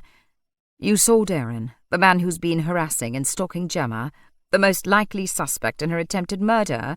He sounded angry, but he got that way when he was worried about me. It wasn't my idea, I said, indignant. Alfred was with me. He can tell you exactly what happened. We were accosted by Gemma's ex as we were leaving the market. He kept asking questions about Gemma. How was she and where was she? And when I wouldn't answer, he grabbed my arm. I recalled those moments vividly. If I hadn't hustled Alfred away pretty quickly, there wouldn't be much left of Darren right now. Good for Alfred. I knew he didn't really mean that. Rafe believed in peaceful coexistence between our two species. He was also very protective of me. We drove back the way we'd come. Traffic grew busier as we approached Oxford. It began to rain. Do you think Darren killed Martin Hodgins and then set the house on fire to cover up his crime? I don't know. Somebody strangled Gemma and left her for dead. He's the most obvious suspect. According to what he told you, he planned to visit her father. Maybe he turned up and Martin Hodgins didn't know about his daughter's condition. Darren might have thought her dad was lying. Maybe he didn't mean to kill him. He was just going to rough him up a little to get the truth out of him, but he went too far, like he did with Gemma. He seems like a guy with a lot of anger in him. Rafe didn't answer me, and after a minute I looked across at him. You don't like my theory? He considered my words. It's a theory, but it's not the only one. We had a long way to go, and only the two of us in this quiet car. I said, "Okay, let's hear some of the other theories." He let out a slow breath. We know that Martin Hodgins had lost everything. His reputation, a budding career, possibly the ownership of his brilliant fantasy series, and his family. Perhaps he saw the 40th anniversary retrospective of his old enemy's brilliant success. Perhaps the hospital called him and told him his only child was in a coma. It was too much for him. He may have taken his own life. Oh, no. Rafe smiled grimly. With his fascination for ancient myths and rituals, he might have liked the idea of creating his own funeral pyre. He may have lived in obscurity, but he was going to go out in a burst of flame. I considered his theory. It wasn't bad. A shiver went over my skin. Or, less heroically, if he was indeed a drunk, maybe he was also a smoker. He had too much to drink and fell asleep on the couch with a lit cigarette. It was a sad way to end, but not as uncommon as one might wish. Or someone else murdered Martin Hodgins. But why? I don't know. Perhaps after all these years, Mr. Hodgins decided to have another attempt at proving his ownership of the manuscript. His old friend Sanderson had already eviscerated him professionally. Perhaps he decided to finish the job. That stuffy old professor. I could see him stealing intellectual property, but killing someone? I imagined Professor Sanderson with a weapon, maybe bashing his old friend over the head and then setting fire to his home. I couldn't believe it. I've never killed anyone, but I wouldn't think it was that easy to do. Easier than you think if the motivation is there. I shivered again. He looked at me. Try and relax. I would relax if I wasn't so busy being stressed out and anxious. He cast another glance my way, then flipped on his Bluetooth and called Alfred, who answered immediately. Rafe said, "Is someone keeping a close eye on Gemma Hodgins?" "Of course," Alfred said. "Mabel and Clara are both at the hospital now.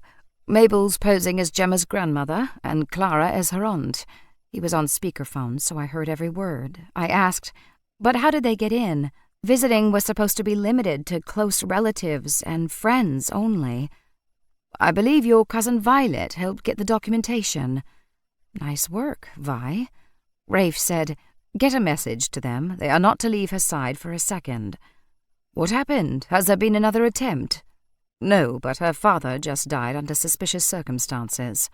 Alfred didn't waste time on chit-chat. "I'll make sure they get the message." "Good. Also, I believe you had an altercation with a young man who accosted Lucy. She says his first name is Darren." Alfred made a sound that I thought was a growl.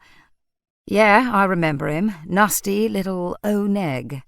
Can you find out where he is? I know it'll be difficult to track him without a surname, but do your best." "Don't worry, Rafe. I already tracked that little punk. I wasn't having him come near Lucy again when I wasn't around to protect her.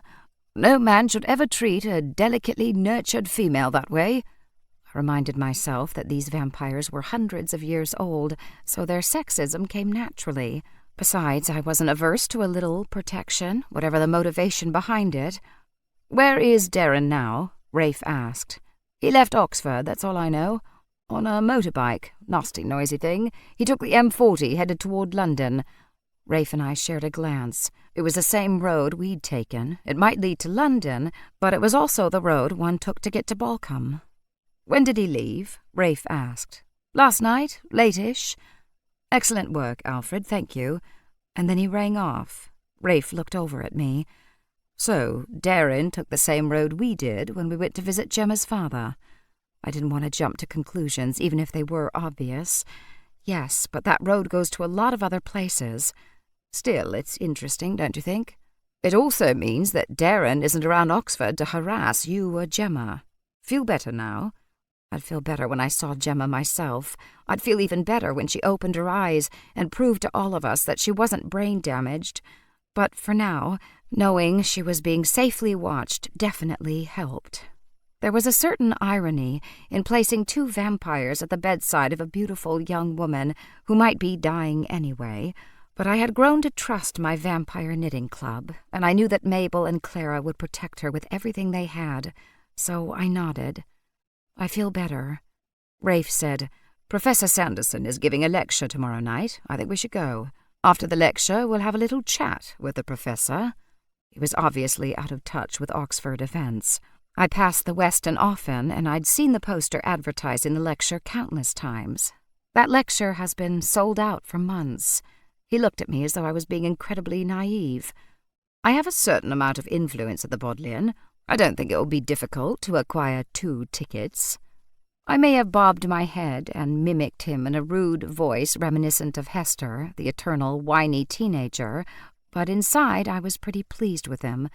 I tended to forget that in his professional capacity, Rafe was an important person at the Bodleian. "Do you think we'll be able to get close to him? I imagine the elusive author might be mobbed after giving such a rare public lecture." "There's a cocktail party afterwards, VIPs only, in the old Bodleian across the street. We'll find time to talk to him." The way he said it made a shiver run down my spine. I got the feeling that if Rafe decided a person was going to talk to him, that person was going to be singing like a canary whether they wanted to or not. Chapter 14. The lecture was held in the Sheldonian Theatre, and the gracious Christopher Wren-designed dome was packed with people waiting to hear Dominic Sanderson. I glanced around and saw fans of all ages, more men than women, but not by a huge margin. They were young and old, of assorted nationalities, and many had copies of the books with them. Some looked to be old treasured volumes that were well read, some were in foreign languages, and quite a few with the brand new ones that had been reissued to celebrate the 40th anniversary. There was a buzz of anticipation as we waited. Dominic Sanderson was like a rock star of literature. I saw Professor Geoffrey Naylor in a tier above us. Rafe, of course, had perfect seats. We were directly across from the podium on the main level. When Dominic Sanderson walked onto the stage, accompanied by the man I recognized as his agent, the room broke into spontaneous applause. Sanderson looked like a scholar. He was tall and thin and tweedy. He had a pair of reading glasses tucked into his pocket, and a copy of the new edition of the Chronicles of Pangnertung in his hand, no doubt a public relations exercise, as there were media photographers in the room. Any photographs taken would feature the new edition his publisher was trying to sell. I was surprised at my own antagonism towards him, the tall, tweedy fake. I felt in my bones that he was not to be trusted. Even from this distance, I was certain I detected something shifty in his eyes. He and the agent sat together and chatted quietly for a few minutes, and then Charles Beach, the agent, stood and approached the microphone. Rafe leaned close to me and said, "He's as much his personal promoter as his agent." Charles Beach was about the same age as Sanderson, but was in every other way his polar opposite. Where Sanderson was tall, he was on the short side. He was also plump, whereas Sanderson looked like the sort of person who would forget to eat because he was so caught up in his books. The agent wore a blue-striped suit and a yellow bow tie. He had a booming voice, so he really didn't need the mic. "Welcome." He waited for the shuffling and whispering to end, and when the room was silent, he said, "My name is Charles Beach. I'm Chaz to my friends, and I'm proud and honored to call our guest this evening, Dominic Sanderson, one of those friends. When he first came to me in London 41 years ago, he just finished his undergraduate degree at Oxford. I'd only been a literary agent for a couple of years. We were both at the beginning of our careers. Dominic's novel had already been turned down by several publishers. This is not unusual in my business. However, I could see right away that there was something raw and powerful and exciting in his prose." He paused for the spontaneous clapping that erupted from the fans. I did the polite fake clap, where my hands moved, but my palms didn't touch. I thought Rafe was doing the same. He nodded and went on. "Dominic and I took a chance on each other. He with an unproven agent, and me with an untried author." He turned and grinned back at his client. "It was a gamble that paid off handsomely for both of us." Pause for more spontaneous applause. "Many fantasy novels come and go. In the last 4 decades we've seen plenty. There aren't many that stick, that become part of the contemporary consciousness. The Chronicles of Pangnertung is a series that will live forever." I wondered how he could possibly know that, but the fans applauding madly obviously believed he could see into the future. "I look around this wonderful theatre and know that each of you have your own reasons for being here, your own reasons for appreciating this man's genius. I don't need to tell you all of Dominic Sanderson's many accomplishments. He's a professor here at Oxford, at Cardinal College, because he loves to give back. He loves teaching and he loves his students. His books have hit every bestseller milestone and won many awards, and the success of the films has created an entire new generation of Chronicles of Pangnertung fans." He waved his hand theatrically around the room. "Of whom you are but a small number, but a very special number. Please let me turn over the podium to my friend, Dominic Sanderson." The clapping was thunderous. I tapped my hands together with more politeness than enthusiasm as Sanderson approached the podium and cleared his throat. He said, "Thank you, Chaz, and thank you all for coming tonight." He had a dry voice and took frequent sips of water as he spoke, but he was an academic and a teacher, and he talked about the books and their symbolism as though he were teaching a class about them. He told a couple of witty anecdotes, but he didn't strike me as a naturally humorous man. After about half an hour, he read a passage from one of the books, and then he stood to the side, and Charles Beach returned to stand beside him. Now each of them had a microphone. Charles said, "As you know, we took questions in advance. I'll be asking the questions we received most commonly, and Dominic will answer them. If there's time at the end, we will open the floor." Rafe leaned in. Interesting that they've already vetted the questions. They're playing it safe. Charles, my friends call me Chaz, pulled out a piece of paper and turned to Dominic. "First question, and if I had £1 or $1 for every time we get asked this question, I'll be a wealthy man. Or should I say a wealthier man? And Dominic would be a much wealthier man." He raised his hands in dramatic fashion. "When are you going to write another book?" I was interested in the answer. I felt Rafe stiffen slightly at my side. Dominic Sanderson smiled, a dry, secretive smile, and patted the reissued novel that sat on the podium.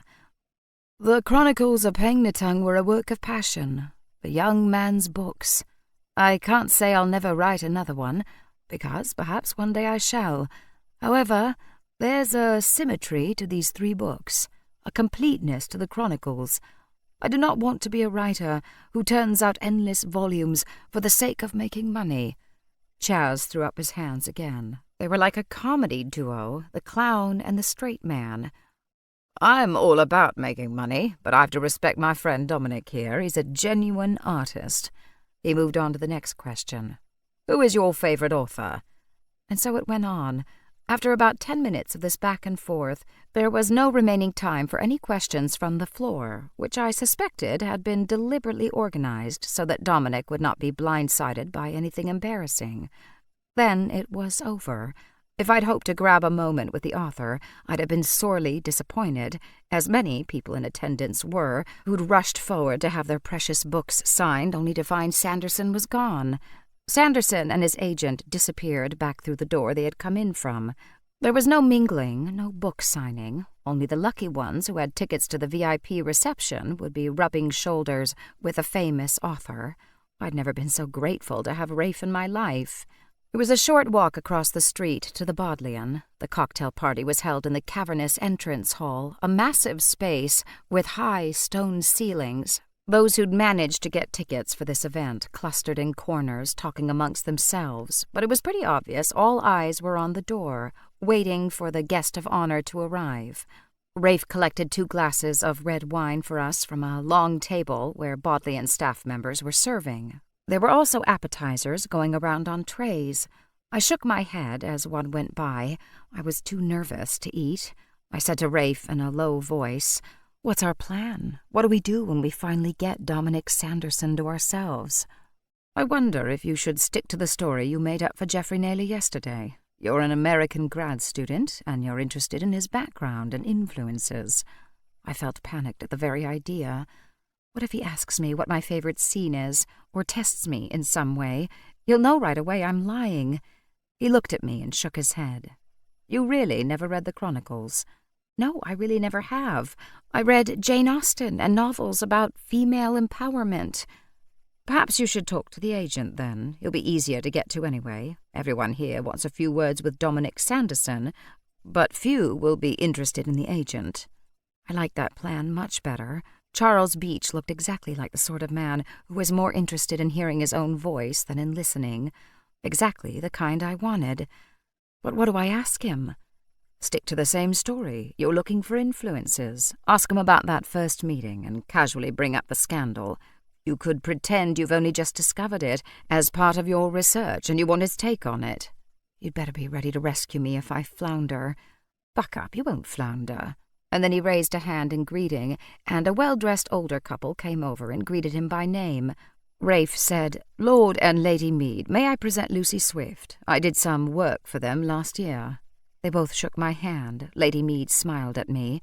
It was very exciting. Rafe looked through our collection of books, some of which had been sitting on the shelves for hundreds of years, probably never even opened, and discovered we had a rare first edition of Gulliver's Travels.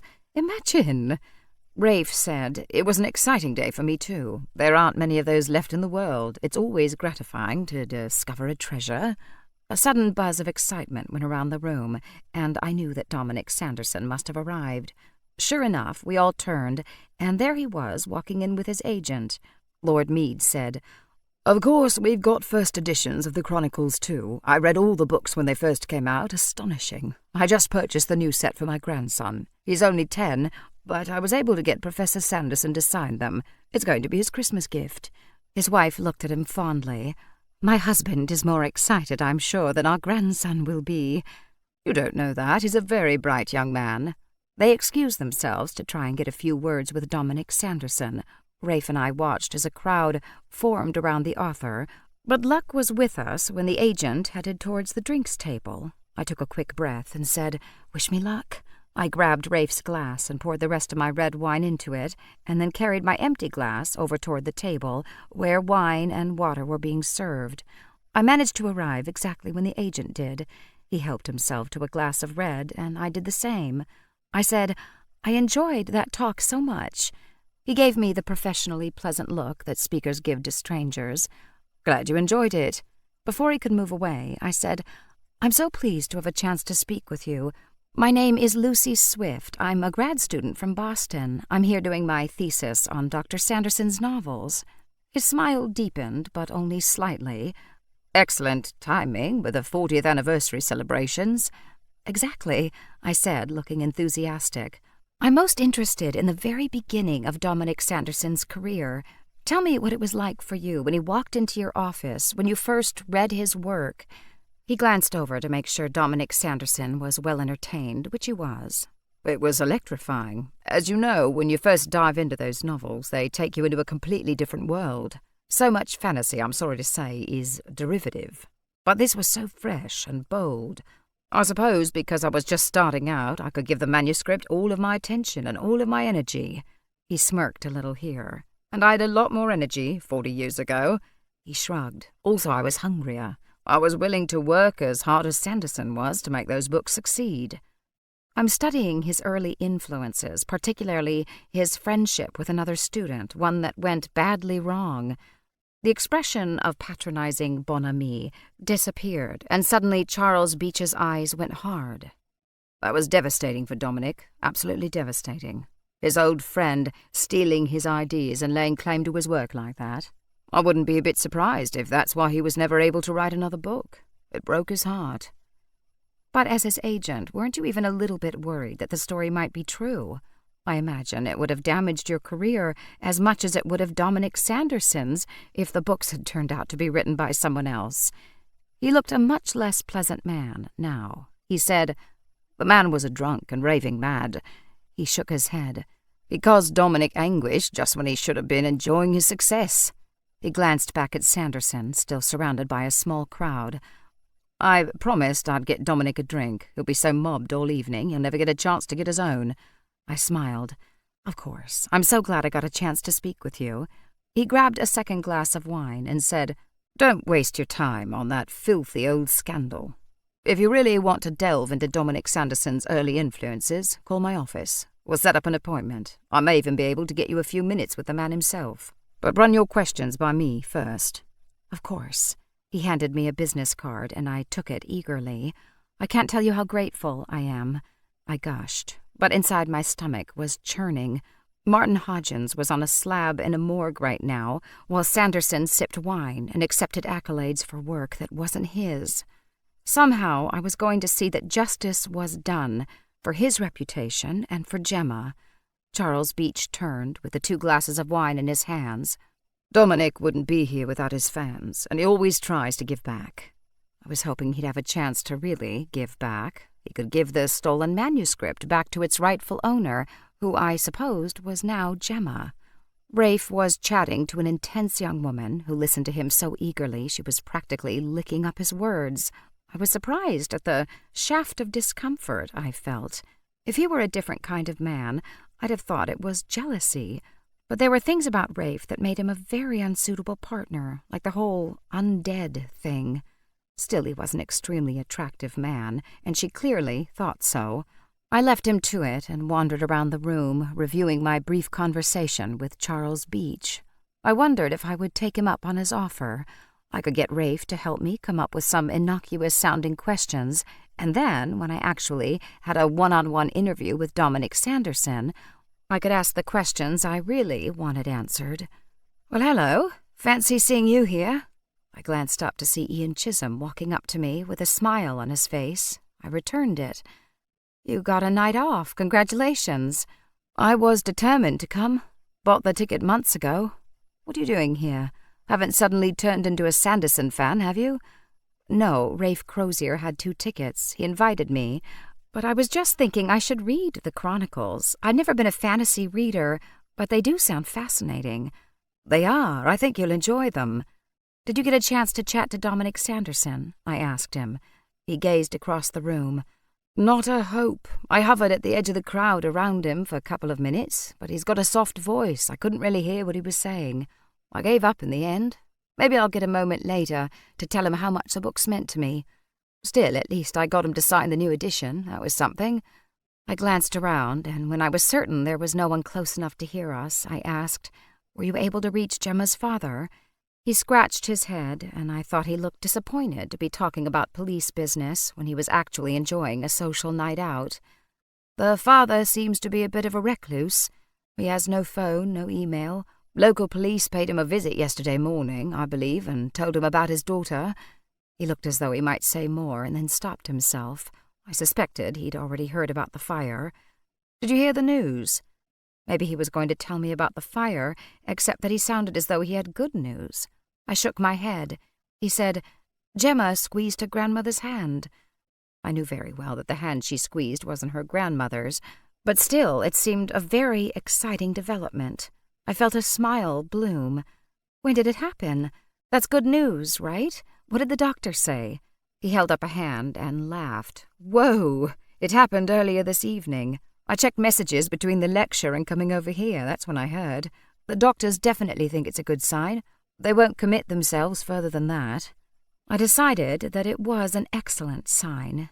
He glanced behind me and then said, "Well, let me know how you get on with the books. Once you're done, perhaps we can discuss them." He leaned in and dropped his voice. "The crowd around Sanderson looks a little lighter. Think I'll have another go." I wished him luck, and he walked off. Almost immediately, Rafe came up to my side. "Detective Inspector Chisholm is quite a fan." I glanced at him sharply, because it sounded to me that it wasn't Dominic Sanderson he was referring to as the object of Ian's interest.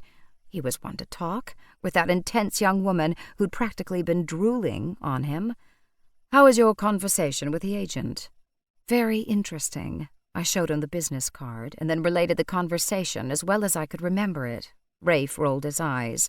"So he deflected your questions and insisted that you'd get no help for your thesis unless you followed a line of inquiry more flattering to his client."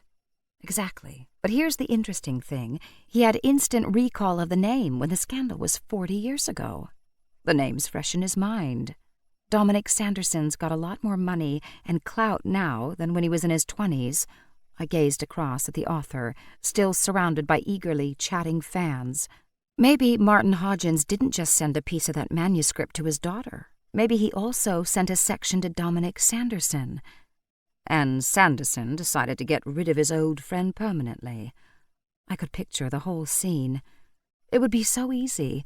He phones up his old friend, says, "Hodge, old buddy, I got your manuscript. Let's bury the hatchet. Why don't I drop by your house and we'll talk about this. Have a drink for old times. Maybe I don't want to give up my reputation or my name on this book, but I'd be happy to make a sizable financial contribution to your retirement." Rafe nodded. He was also watching Sanderson, so at home with the adulation and the fans. So he goes to see his old friend. He probably takes a bottle of scotch or whatever his drink of choice is these days. He takes a few sips to be polite and presses more and more drink on Martin Hodgins. I picked up the thread again. It was playing like a movie in my head. Maybe Sanderson was prepared to pay up, but Hodgins doesn't want money, not anymore. He probably never did. Everyone says those books are full of passion. They were his life's work, his greatest achievement. He wants the credit. He wants his name on those books. Sanderson can't have that, so he gets Martin Hodgins so drunk he passes out. I look at Rafe. And then what? He lights a cigarette and starts a fire? How could he possibly know that would be enough to kill the man? More likely he made sure he was dead before the fire started. He shook his head. Smothered him to death with a pillow, maybe? If he was smart, he made sure Hodgins breathed in a few lungfuls of smoke first, so smoke inhalation would show up in the post-mortem. It's cold-blooded, but quite a brilliant way to get rid of an adversary. No one would ever know he committed murder." I took a sip of wine, hoping it would ease my aching throat.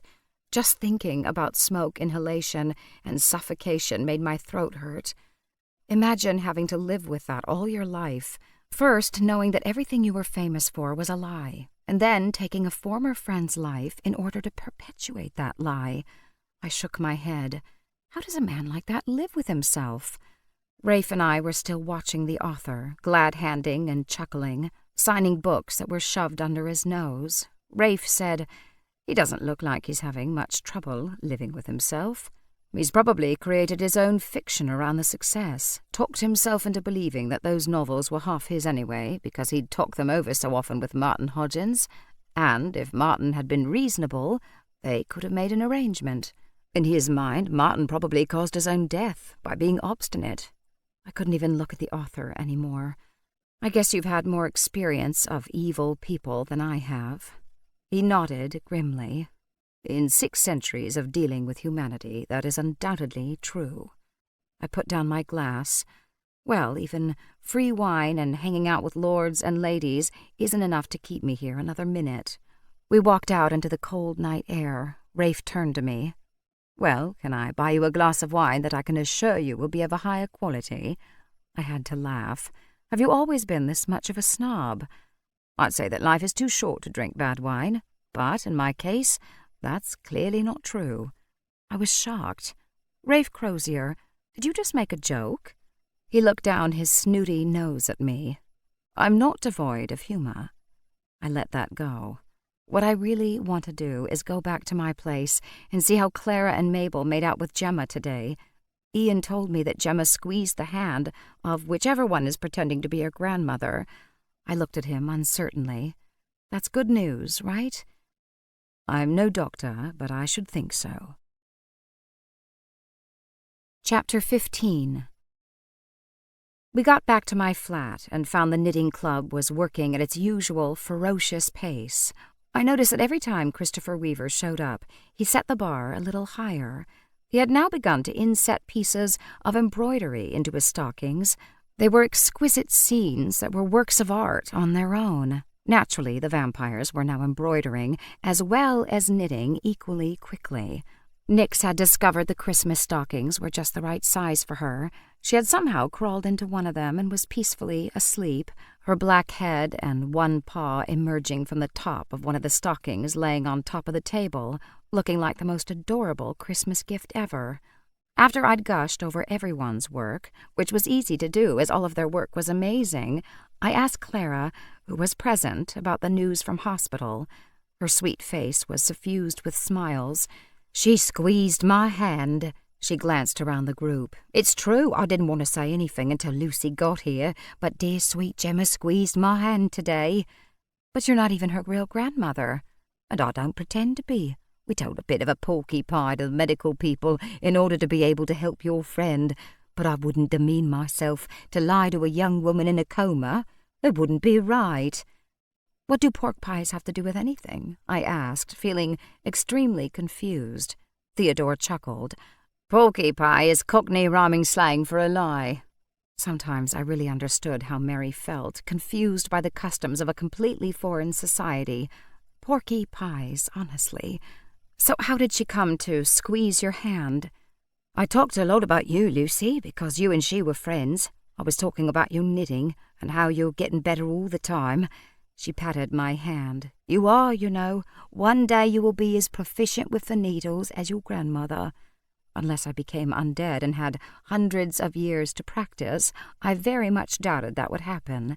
And since I had no intention of turning into a vampire, I was going to have to accept that at knitting, at least, I sucked. However, I didn't say that. I said, "Do you remember your exact words?"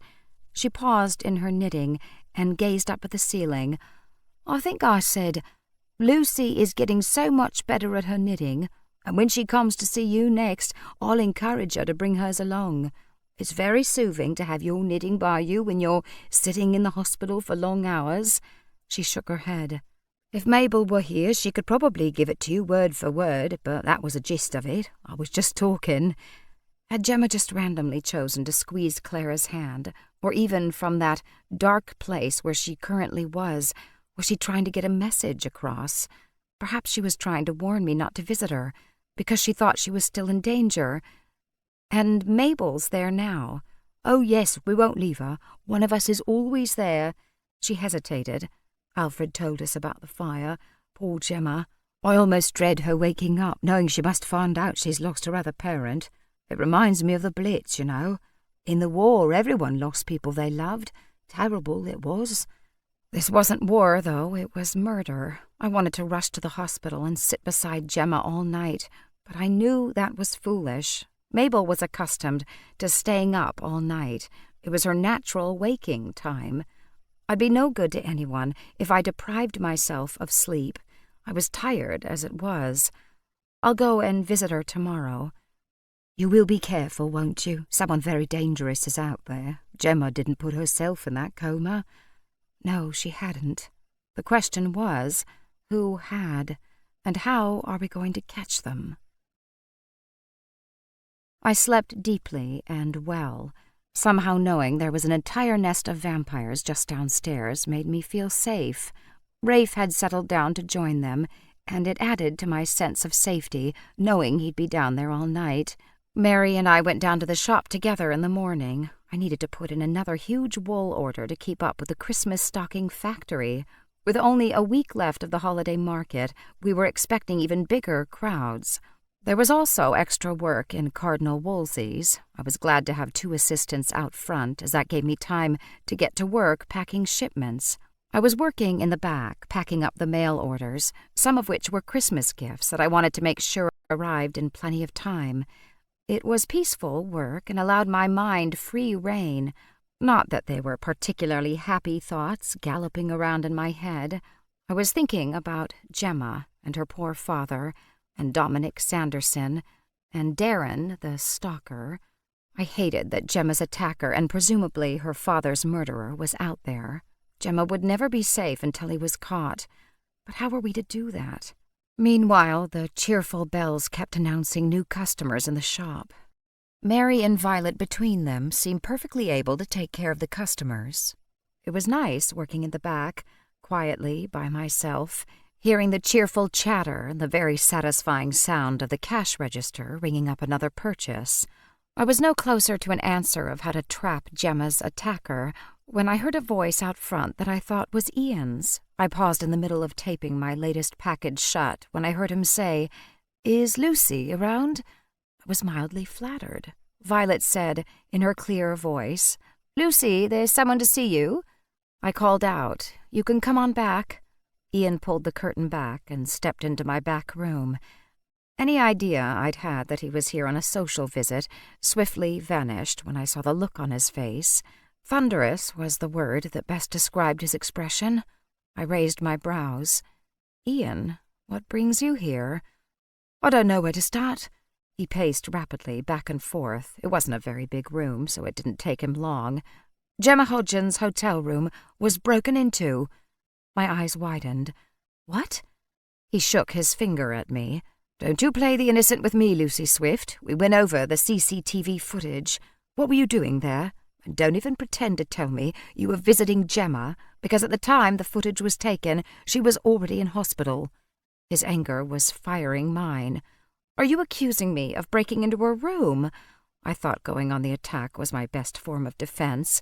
I hadn't actually broken into her room. I'd magicked my way in. There was a difference, and I certainly hadn't damaged anything. There was no way the police could have suspected a break-in based on Rafe's and my visit, which made me certain someone else had done the breaking and entering. He looked as though he didn't know what he believed. "Don't play games with me. What were you doing there?" I was thinking rapidly. I was positive there hadn't been any cameras in the hotel hallways. They could only have been in the lobby and outdoors. At most, the cameras had picked me up going in, and possibly walking out with a package, though when I came to think of it, Rafe and I'd slipped out the back way. I said, "I'd had a package dropped off for her. It was one of our Christmas stockings. I just thought it would cheer up her room. But after she was in hospital, it seemed stupid and depressing to have a Christmas decoration waiting for her when she returned. so I went to pick it up again." His eyes narrowed on my face. "And that's all you did?" I put my hands on my hips. I was still holding the tape dispenser, so I whacked myself a good one. "Just what exactly are you accusing me of?" "Someone turned her room upside down. They were obviously looking for something. Do you know what that could have been?" "No." I stepped forward and got right into his face. "Do you know why someone tried to murder her?" Which seemed to be a more relevant question. His face grew ruddy. "That is what I am trying to find out." He said each word separately and very deliberately. He paced across my room and back again once more. "Gemma's father's house burned to the ground the day before yesterday. I suppose you don't know anything about that, either." "Why would I?" He turned on me. "Because a uniformed officer at the scene said a black Tesla drew up with a man and a woman inside. They said they were there to visit the occupant of the house that had just burned to the ground. He described the people in the car. One of them sounded very much like you, and the other sounded like a certain antiquarian book expert who owns a black Tesla." Busted. I put the tape dispenser down on the table beside the stack of neatly wrapped packages. "Okay. I asked Rafe to drive me to Gemma's father's house. I wanted to encourage him to visit her. We were going to offer to drive him back to Oxford with us. You know they retrieved a body?" I closed my eyes, but like a film playing on the back of my eyelids, I saw that sad lump on the stretcher being wheeled and put into the back of the ambulance. I nodded. "What is it about you, Lucy?" The words seemed to explode out of him. "Where you go, disaster follows." "That is so unfair. By the time I got there, the house had already burned down. I had nothing to do with it." "What do you know? What aren't you telling me?" I was as irritated and frustrated as he was. "I tried to tell you about Darren, the ex-boyfriend, and you weren't interested. Did you know that Darren left town on his motorcycle the night before the fire?" I could tell from his expression that he didn't know that, because obviously they weren't watching Darren's movements. He narrowed his eyes. "Go on." "Did you know that Gemma's father and Dominic Sanderson were best mates at school? Here, at Oxford. Gemma's father claimed to be the true author of the Chronicles of Pegnertung." Understanding dawned in his green eyes. "Hodgins," he nodded. "Martin Hodgins. That's why the name was vaguely familiar. I'd read about the scandal somewhere. So Gemma Hodgins is his daughter." He looked at me, puzzled. "You don't seriously believe Martin Hodgins was the true author, do you? He was completely discredited at the time. He's in the Wikipedia entry as a footnote or a joke." "What if it's not a joke?" He shook his head. "Do you have any proof of this at all?" I couldn't tell him about the manuscript we'd liberated from her hotel room. "No, I don't have any proof, but it's interesting, don't you think, that Gemma was attacked and her father murdered within a week of each other? We don't have confirmation on the identity of the corpse yet." I made a rude noise. "Who else could it be?" "All right, it's probably Martin Hodgins, but unlike you, I don't go herring off making assumptions." He pointed his finger at me. "I deal in proof and evidence." "I deal in magic and mayhem." "That's why you were there last night, wasn't it? Because of these wild suspicions of yours. I suppose Gemma put the idea in your head that her father was the real author of the Chronicles of Pegnertung." "As a matter of fact, she did. Of course, she's a loving daughter, but what if she's right?" It was my turn to jab my finger towards his face.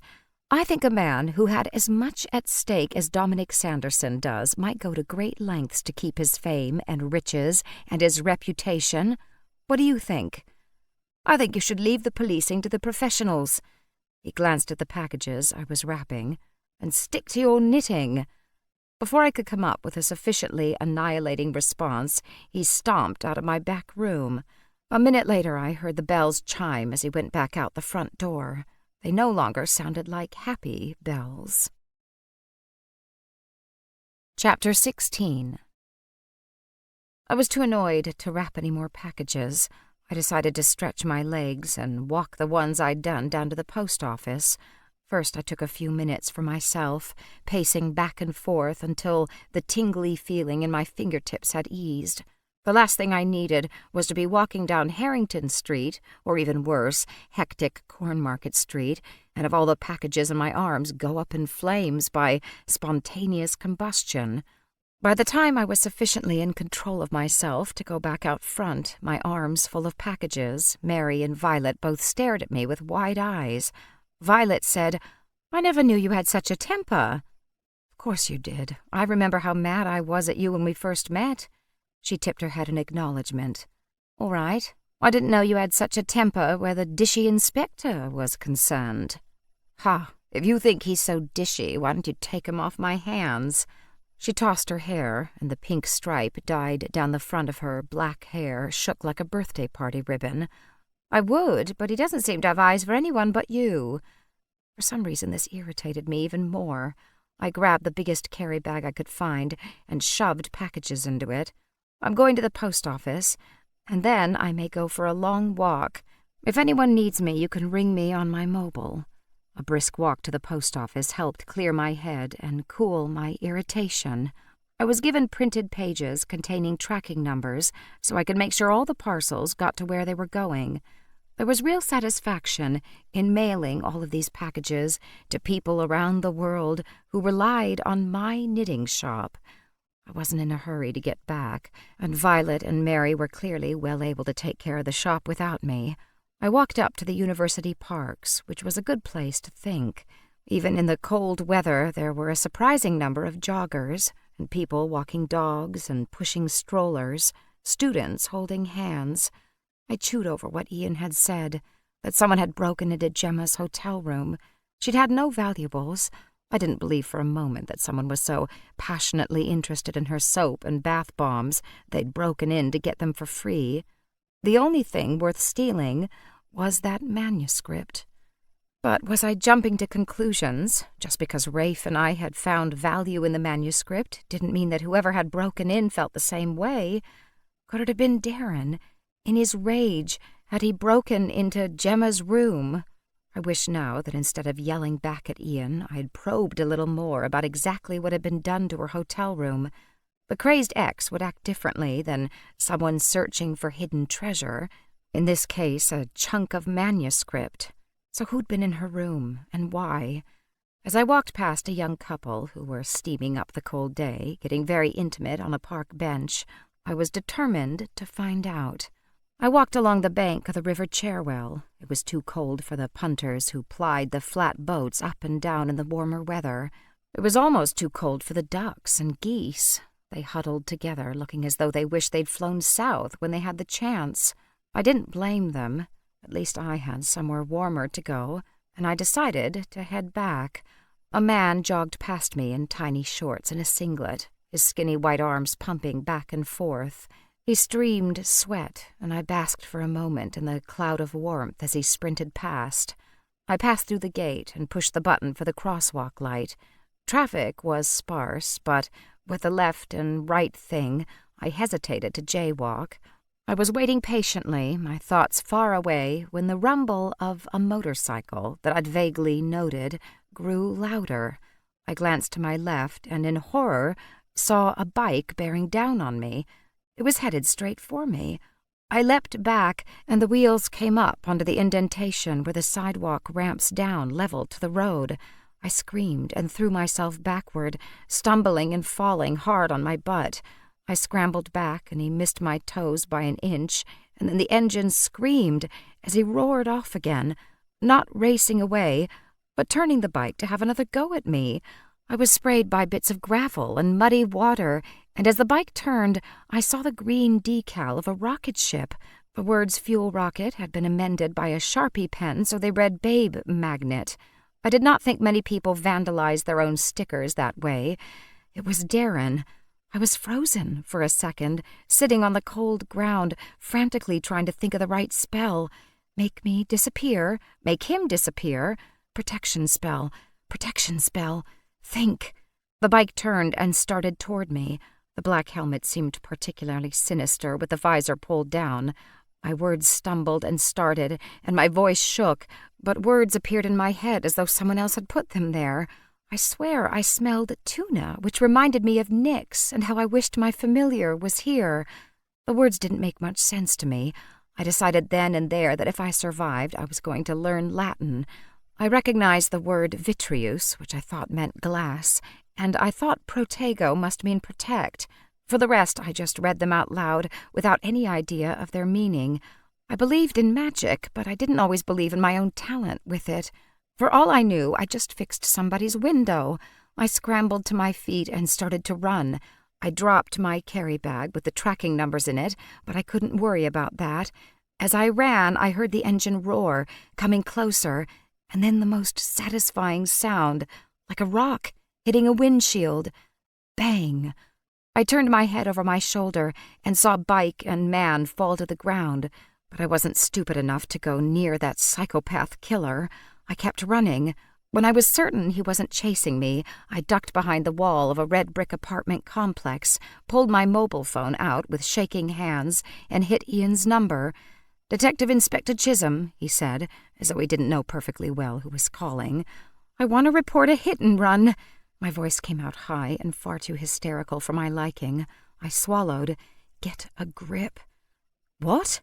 Then I realized I was about to make a fool of myself, so I amended my complaint to attempted hit-and-run.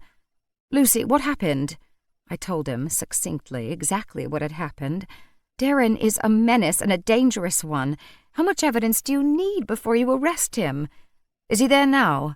Would I be standing here talking to you if a murderer was beside me? No, I'm pretty sure I heard him right away. I'm hiding behind the wall of an apartment complex." "Good. Do you want me to come and get you?" Now that I wasn't dead, and the intensity of my adrenaline flow was less like Niagara Falls and more like a dripping tap, I was calmer. The last thing I wanted was the police rushing to my side. "No, I'm going back to the shop. I'm not hurt," though I was pretty sure my butt and hip were going to bloom with bruises. They were already sore. "Take me through it again. Take a deep breath first. Slow down and tell me exactly what happened." I was so angry I was shaking. Reaction was setting in. I didn't know if Darren had actually intended to kill me, but I did not think that encounter would have ended well for me if not for the magic spell. It had seriously been magic, the way the words had appeared in my mind, like a teleprompter was installed in my brain. He muttered something that I think included a curse word or two. "I'll have him brought in for questioning. I'll need you to come in and make a statement, though." Why did the victim always end up with extra work? It seemed so unfair. However, I understood he was only doing his job, so I agreed. I'd been in a bad mood when I started my walk, and by the time I limped into the shop, I was in a worse one. Violet looked up anxiously the minute I walked in the door. "Oh, Lucy, thank goodness!" I was surprised at her vehemence, and then Nix all but launched herself into my arms and snuggled against me, purring madly. I could feel her heartbeat frantic against my palm. I buried my face in her fur. "It's all right, Nix, it's all right." I smelled tuna and recalled smelling that same tuna breath smell when the exact spell I'd needed had appeared in my head. "Thanks, pal," I whispered. "Whatever's been happening?"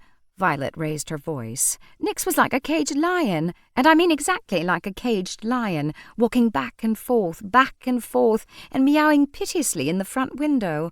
I was frightened to let her out in case she was having some kind of fit." I glanced around, but there was only one customer in the corner, talking intently to Mary about a crochet pattern. I beckoned Violet over and explained, in a low voice, what had happened. Like Ian, she asked, "Are you all right?" I nodded. "I think so. I tripped on the sidewalk as I was trying to get away. I bruised my hip. Nothing a hot bath won't help. I just put the bag containing all the tracking numbers in the back. Then I realized the bag was gone. It must have fallen from my shoulder when I fell. I still had my small backpack, but the carry bag must be on the pavement where I'd fallen."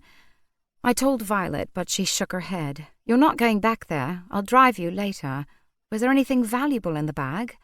"No, but if someone doesn't get their package, I want to be able to track it." "Lucy, you have more important things to worry about. Look at you." Violet grabbed my hands, and with a burp, Nix crawled up and balanced on her belly, so she hung over my shoulder. It would have taken brute force to separate us. I knew Nix had saved me. I think we both needed to stay connected for a while. Violet said, Well, your lovely mittens are ruined, and you've scraped your hands. I hadn't even noticed, but she was right. My bright red mitts were torn, and underneath my palms were streaked with dirt, and a couple of scrapes were bleeding. Violet said, "Mary, Lucy and I are going upstairs for a few minutes. You'll be all right?" Mary looked slightly harassed, but one glance and I could tell she understood something bad had happened. "Of course, I shall be fine." My hip protested as we climbed the stairs, but Violet was right. I needed to clean the dirt off my hands, change my clothes, and maybe there was some antibiotic ointment in the bathroom. Because it was the middle of the day, there were no vampires in the upstairs flat. I'd have liked a hug and some fussing from my grandmother, but otherwise it was a relief not to have to answer a lot of questions. Violet ushered me into the bathroom and insisted on taking off my mittens herself. "They're ruined," she announced. "Such a shame." A pair of ruined mittens was the least of my problems. She bathed my hands in water and soap and then patted them dry.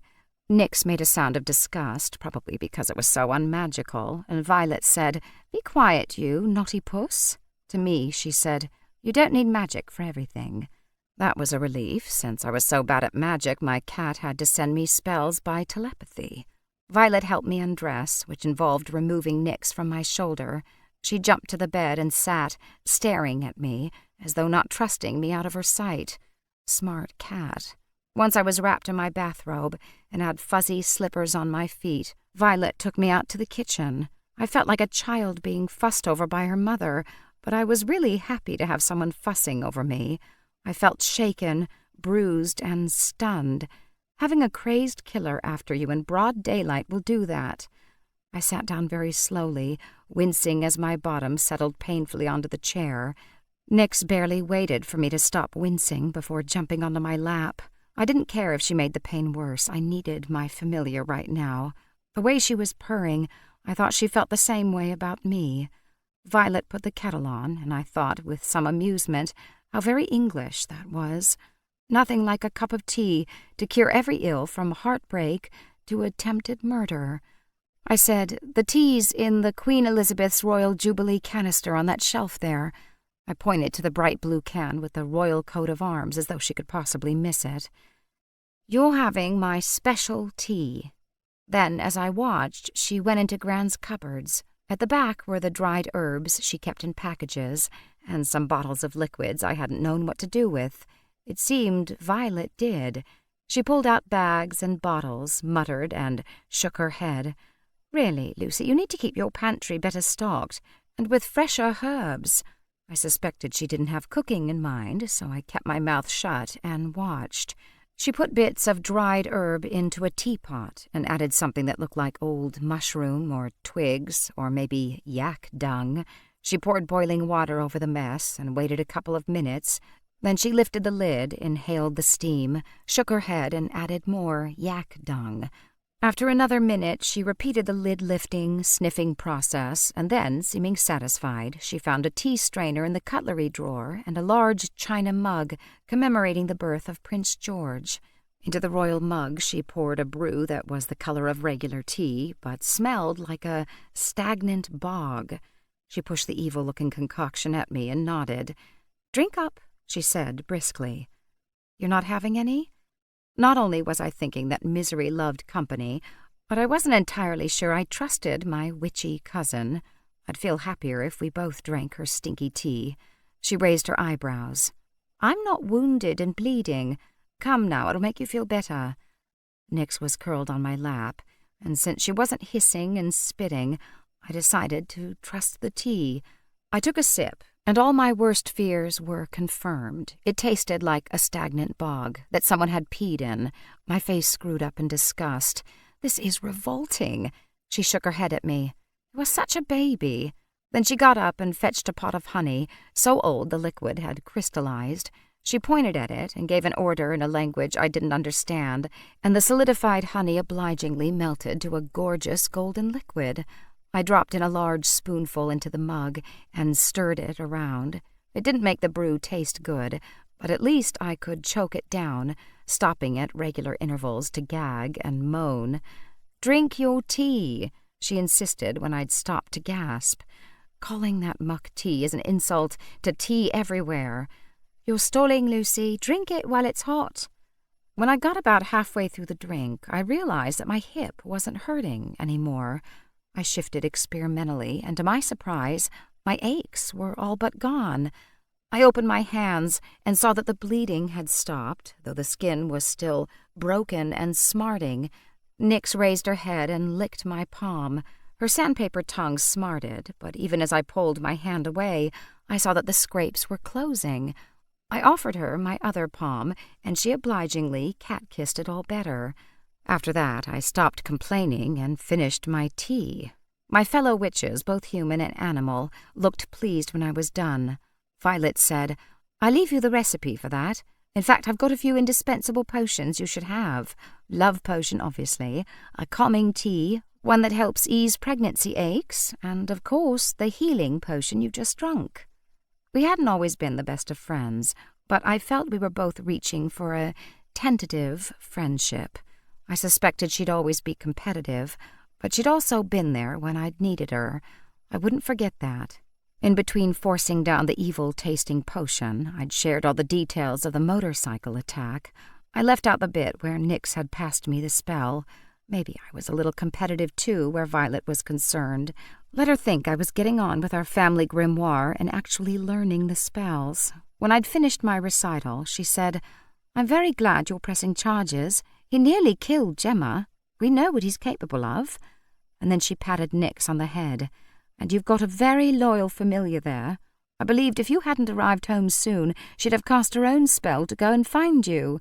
Nix looked up at me, and I winked at her. Sometimes I felt very much alone in Oxford, but not when I had a purring familiar in my arms, a concerned cousin, and a detective inspector who was trying his level best to keep me out of harm's way. My bad mood began to abate. Violet said, "Why don't I drive you down to Kidlington when you're ready to give your statement?"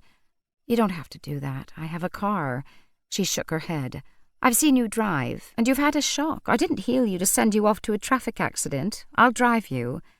Since she was right, I was having trouble getting the hang of driving on the left. I agreed. She went back downstairs to the shop, and I took a quick shower, then dressed in a royal blue extra-long sweater that Alfred had knitted me. He said he chose the color of the wool to match my eyes. It was one of those garments that just made me happy, and I needed the comfort. Wearing it was like wrapping myself in a hug from someone who cared about me.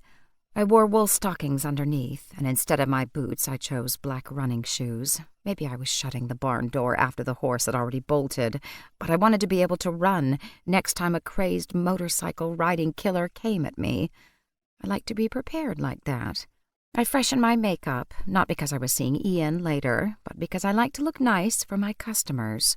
When we closed for the day, the pair of us got into Violet's car, which was not much bigger than the car I'd inherited from Gran, but certainly newer. She drove at about twice the speed I normally drove, but she was a good driver, and I relaxed next to her. I had phoned ahead to let Ian know that we were on our way, and he was there to greet us.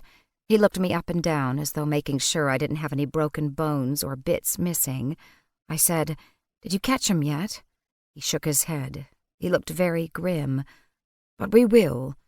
Somehow his confidence made me believe that he would, indeed, catch Darren. The sooner that punk was off the streets, the better. To her obvious disappointment, Violet had to sit out in the waiting room. Ian took me into a conference room. He asked if it was all right to record our conversation, and I said it was. Once more I related exactly what had happened, leaving out the spell, obviously. I told him I'd heard a crash behind me and kept running, which was true. I just left out the bit where Nix and I had caused the crash. "Were you able to positively identify the motorcycle driver as Darren? Do we have his surname?" What was he, Darren's lawyer? Obviously it was him. He was riding Darren's bike. "I do need you to be absolutely specific. Lots of motorbikes look similar. Did you see the rider's face?" I opened my mouth and closed it again. Had I? The nightmare scene played in front of my eyes again. He wore a black helmet with the visor down, but I recognized his black motorcycle. How? There are a lot of black motorcycles. I reminded myself that he was doing his job, but I'd nearly been killed, and I knew exactly who'd been behind that visor. Still, I did my best to keep my voice as calm and level as Ian's. Darren's motorbike has a decal on it, but he'd written over the words fuel rocket with a black Sharpie. Now it says babe magnet. The recorder couldn't catch my eye roll, which is probably just as well. And the sticker's torn. You could see that while the bike was going at high speed. Are you kidding me? I'll be seeing it for weeks in my nightmares. I had a clear view of the sticker when the bike turned to have another go at me. After I'd signed my printed statement and the recorder was turned off, he said, "We got preliminaries back on the body found in Martin Hodges' home." I dreaded what was coming next, even though I had to hear it. Poor Gemma. And he shook his head. "The remains are not those of Martin Hodgins." Finally, some good news. I smiled at him. "Really? That's fantastic. Gemma's dad isn't dead." Ian didn't look as thrilled as I was. "Lucy, Martin Hodgins is nowhere to be found. He's a person of interest in our inquiries." "What?" My euphoria was immediately doused. I was pretty sure that person of interest was Brit cop speak for the guy we think did the deed. I almost thought it would be easier for Gemma if her father had been murdered than if he turned out to have caused a death. "So you're saying the man didn't die of natural causes?" "That depends on what you consider natural causes. He died of smoke inhalation, and then his body burned in the fire, but that fire wasn't accidental." My head was spinning.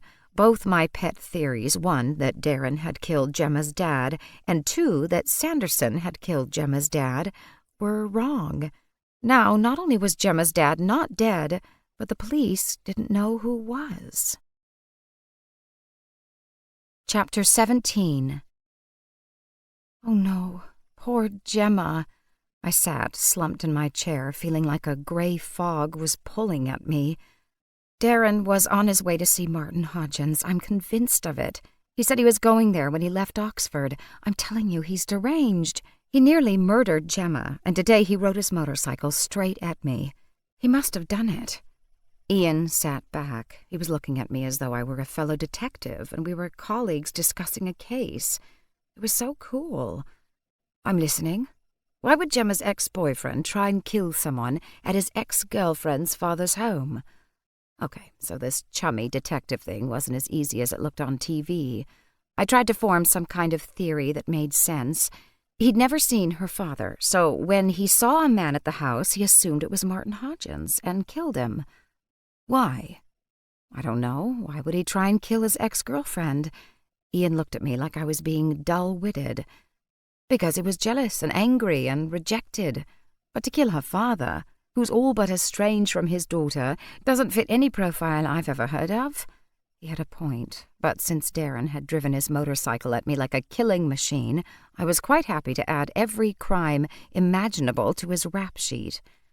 They hadn't been going out very long. Maybe he didn't know she and her dad were estranged. I shrugged.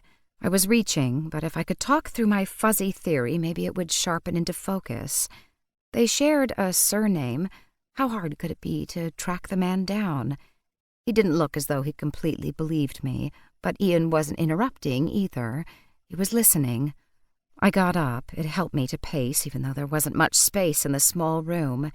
He planned to talk to Martin Hodgins, tell him why he and Gemma were meant to be together. I snapped my fingers and it sounded like a pebble hitting glass. Gemma told me he'd already planned when they get married and have their first kid. I bet he went to her father to ask for her hand in marriage. Ian looked like a wasp had stung him. Do people still do that? Since my father had never been troubled by offers for my hand, I really couldn't say. I have no idea, but Darren was not like most men. He was obsessed with Gemma. He seriously had their whole future mapped out. When she broke up with him, he threatened to kill himself. I'm telling you, this guy is not playing with a full deck. All right, let's assume you're correct, and Darren went to Martin Hodgins' home to ask for her hand. Then what happened? My theory was seriously vague at this point. I gnawed my thumbnail.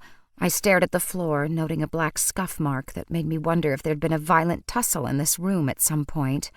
I pictured a perp or maybe a cop pushed up against the wall. I turned. You're absolutely certain the dead body's not Martin Hodgins. He looked much less serious when he was trying not to smirk. The labs don't usually make mistakes like that. It's not Hodgins, though as yet we don't know who it is. No hits yet from crime databases. Chewing my thumbnail wasn't helping, and it was ruining my manicure, so I stopped.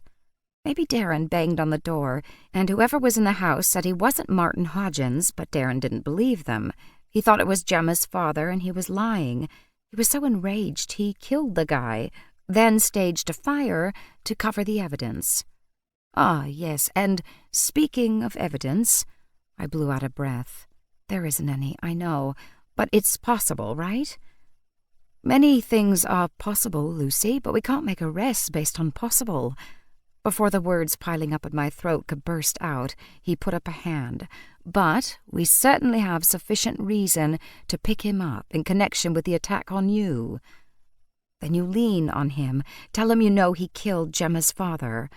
I thought of that high-strung, intense guy who'd obviously lost the plot and badly. I bet he'll crumble and confess. We can always hope. Then Ian stood as well, indicating that we were done.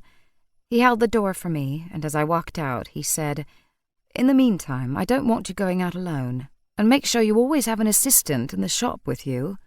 "You think I'm in danger?" It was a stupid question, obviously, as I knew the second I said the words out loud. "Yeah, Lucy, guys running motorcycles that you generally aren't asking for a date." I shook my head. "Never mind." He stopped me with a hand on my arm. "We'll find him, but until we do, stay vigilant. Promise me?" It was one of those moments fraught with too many things unsaid. I nodded. For now, it was enough. Violet dropped me off at home and offered to come in with me. I could tell she was worried, but I reminded her that Mary was there. I'd be fine. When I got up to the flat, I saw that Rafe was also there, looking furious and pacing up and down. Nix was in his arms, and I got the feeling that Nix would have done her own pacing if she didn't have Rafe to do it for her. The minute I was inside, he put down the cat and stalked forward, grabbed my shoulders. "I just heard. Are you all right?" I'd heard that line quite a few times in the last couple of hours. "Yes, I'm fine." It was terrifying in the moment, but I stopped him. I could let Violet think I'd managed the protection spell on my own, but I wouldn't lie to Rafe. Actually, Nix sent me a spell, and it worked, luckily. He shook his head, looking fond and frustrated, as he often did when he looked at me. "I cannot let you out of my sight. I did find out one interesting thing. That Darren is back. There are more subtle ways to gather information, Lucy." I shook my head at him, impatient. Something else. The man who died in that fire wasn't Martin Hodgins. He looked at me, an arrested expression on his face. "Really? Do they know who the dead person was?" "No, not yet." He'd been around a lot longer than I had, and, I suspected, was much smarter. He didn't get all excited about the news that Martin Hodgins was still alive. He'd done the mental route finding and got to the part where Gemma's dad was the likely suspect in the death of whoever the charred corpse was in his house. "Have they found Martin Hodgins yet?" "I don't think so." I picked up Nix, since she was circling around my ankles so tightly she was a tripping hazard. She settled against me, purring. If we hadn't just seen Dominic Sanderson in the flesh last night, I'd be tempted to think it was him in that fire. It would be a nice twist on the Shakespearean tragedy, where the old friend goes to visit the man he's betrayed, intending to murder him, but instead of the man whose life's work he stole dying, he's the one who ends up dead. That would be very satisfying on stage. Sadly, as you say, we know the dead man wasn't Dominic Sanderson. Could it have been an emissary? Or, I don't know, a hitman? It could be any number of people. There's not much point in speculating. We'll know the identity of the victim soon enough. And knowing Rafe, he'd know before Ian did. Chapter 18. I went to see Gemma the following day. Her condition was stable, and the doctors had eased up on her visiting restrictions. When I went in, both Clara and Mabel were sitting by her bedside. Clara was holding Gemma's hand and speaking to her softly, while Mabel sat in the corner knitting. I was pleased to see that Mabel was holding her knitting speed down to that of an extremely proficient mortal. I thought if she knitted at her usual speed and anyone saw her, they'd either run for their lives or admit her into the hospital for testing. Neither outcome would be very good. Both the vampires looked delighted to see me. Clara got up and insisted that I take her seat beside the bed. She whispered, "I'm certain that her hand felt warmer today than it did yesterday." I had no idea if that was good, but I hoped so, unless she was running a fever or something, but then presumably the machines would have caught that. I looked at Gemma's peaceful face and said, "Gemma, I wish you would wake up. I have so much I want to say to you. The holiday market's not the same without you." Her hand did seem warm, and after I'd babbled on for a couple more minutes, I felt her fingers stir within mine. I gasped and turned to look at the two vampires. Clara had also pulled out her knitting now, and neither of them were watching me. I lowered my voice and said urgently, "She moved her fingers." They both put down their knitting and rose out of their seats and drew closer. "Are you sure?" Clara whispered. Now I wasn't so sure. "I think so." I felt it again, not strong, but definitely. She did it again. She's gripping my fingers. "That's excellent," Mabel said. "Keep talking to her." Now, of course, my mind went blank. I couldn't think of a thing to say to the poor woman. I couldn't tell her that her father's house had burned down, and someone inside was dead, not her father, though that probably made him the chief suspect. No one waking from a coma wanted to hear that. I could also tell her that her ex-boyfriend, the creepy stalker, had tried to run me down on the street. No one wanted to wake up out of a coma and hear that, either. I said, "I've been thinking, Gemma, when you wake up, you should learn how to knit. It's very soothing." I have no idea why I said that. Knitting was never soothing to me, but I thought maybe to Gemma it might be. She was clearly a crafty person, since she could make soap, scented bath salts and creams and things. "Don't like knitting?" Three of us in the room gasped and looked at each other, wondering who had said it. Clara and Mabel both loved knitting and were happily engaged in it at the moment. I was the one who didn't like knitting, and I hadn't said the words. That only left one other possibility. We all stared at Gemma. Her eyes were still closed, and her voice had been weak, but unless we were all three sharing an auditory hallucination, Gemma had spoken. Mabel said, "Shall we get a doctor?" I shook my head. "Not yet. Give her a minute before the whitecoats start crowding in on her." They nodded, and we all perched on the edge of our chairs, staring at Gemma. Nothing happened. I said, "You've had a good, long sleep. Gemma, it's time to wake up. There's so much I have to tell you. Besides, we just started getting to know each other and becoming friends.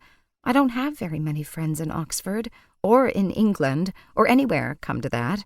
Please open your eyes." I was convinced her eyelashes fluttered, and then she said, "They feel heavy." I looked at the other two. Oh, that time she definitely spoke to me, and she clearly understands what I'm saying to her. "Who are you talking to?" Gemma asked in a somewhat querulous tone. I thought I might start crying. I definitely felt tears pricking my lashes. "These two ladies are strangers to you, but they've been sitting with you every day, so you'd never feel lonely." Gemma made a noise and muttered a few words. I thought she was falling back into a deep sleep, but then, suddenly, her eyes opened. She looked around, somewhat confused, and then her gaze settled on my face.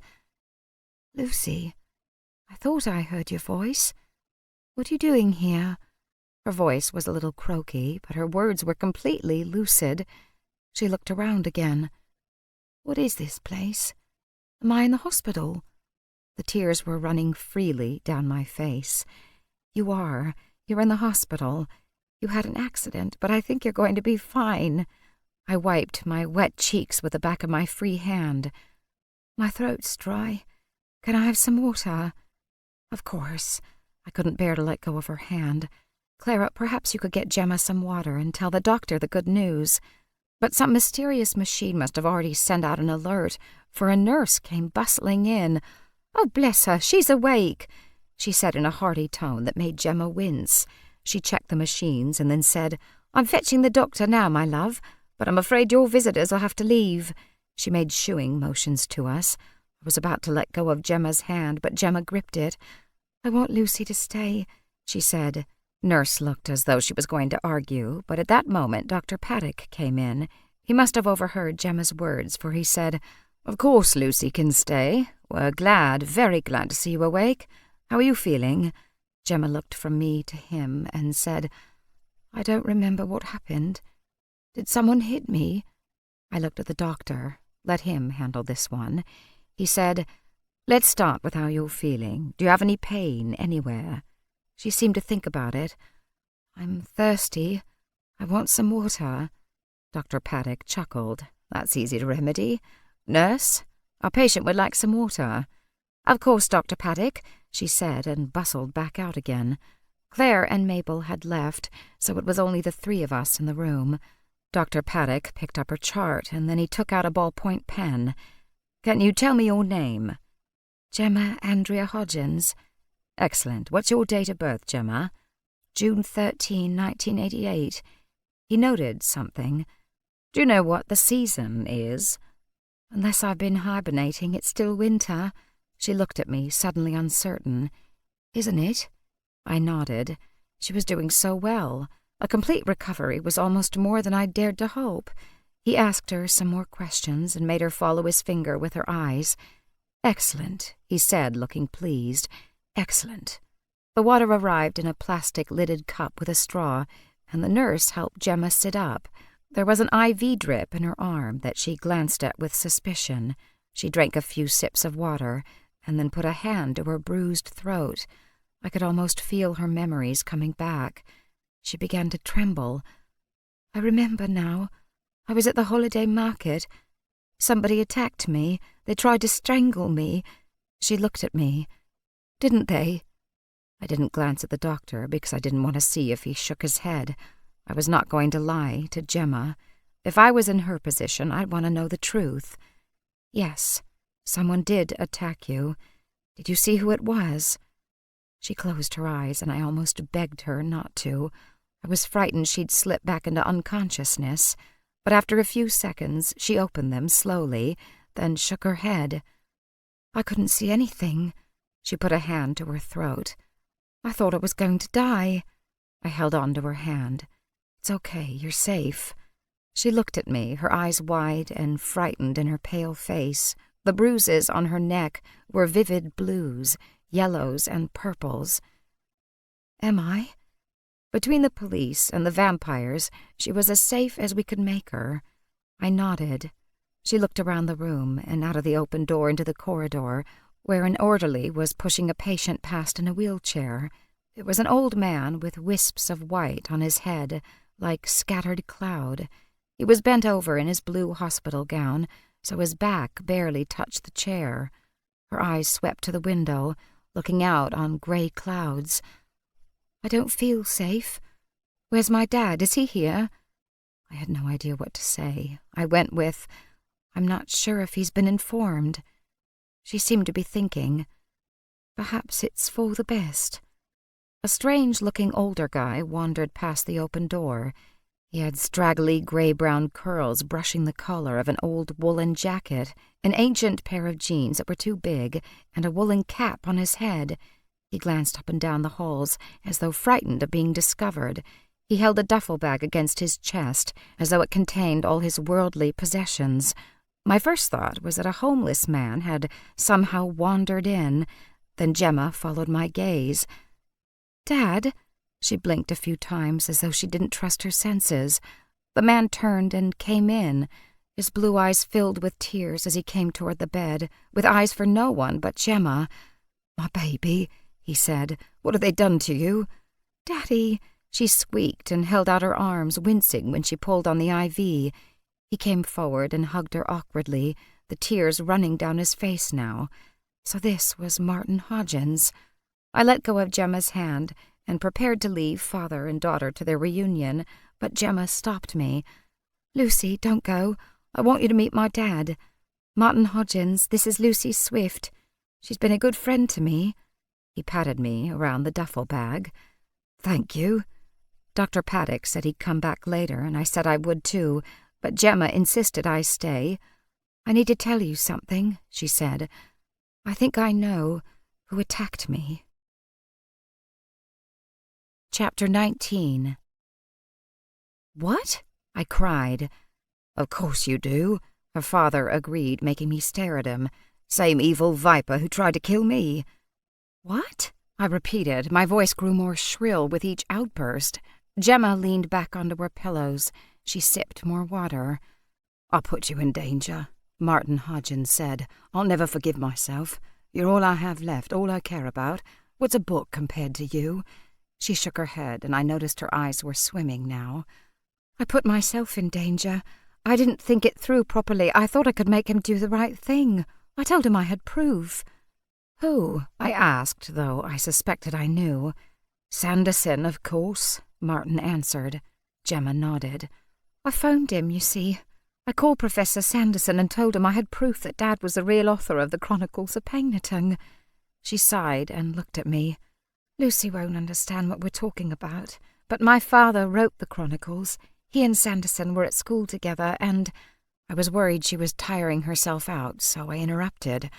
"I do know. You hinted at the story when we had dinner in the pub, and while you've been in the hospital, I've been doing some research." Father and daughter both stared at me. "You have?" she asked. "Why would you do that?" He wanted to know. He pulled the duffel bag closer to his chest. Poor man, after all these years, I could see that his experience of being betrayed had led to near paranoia. "Because Gemma and I are friends." I paused. Why had I launched myself yet again into other people's business?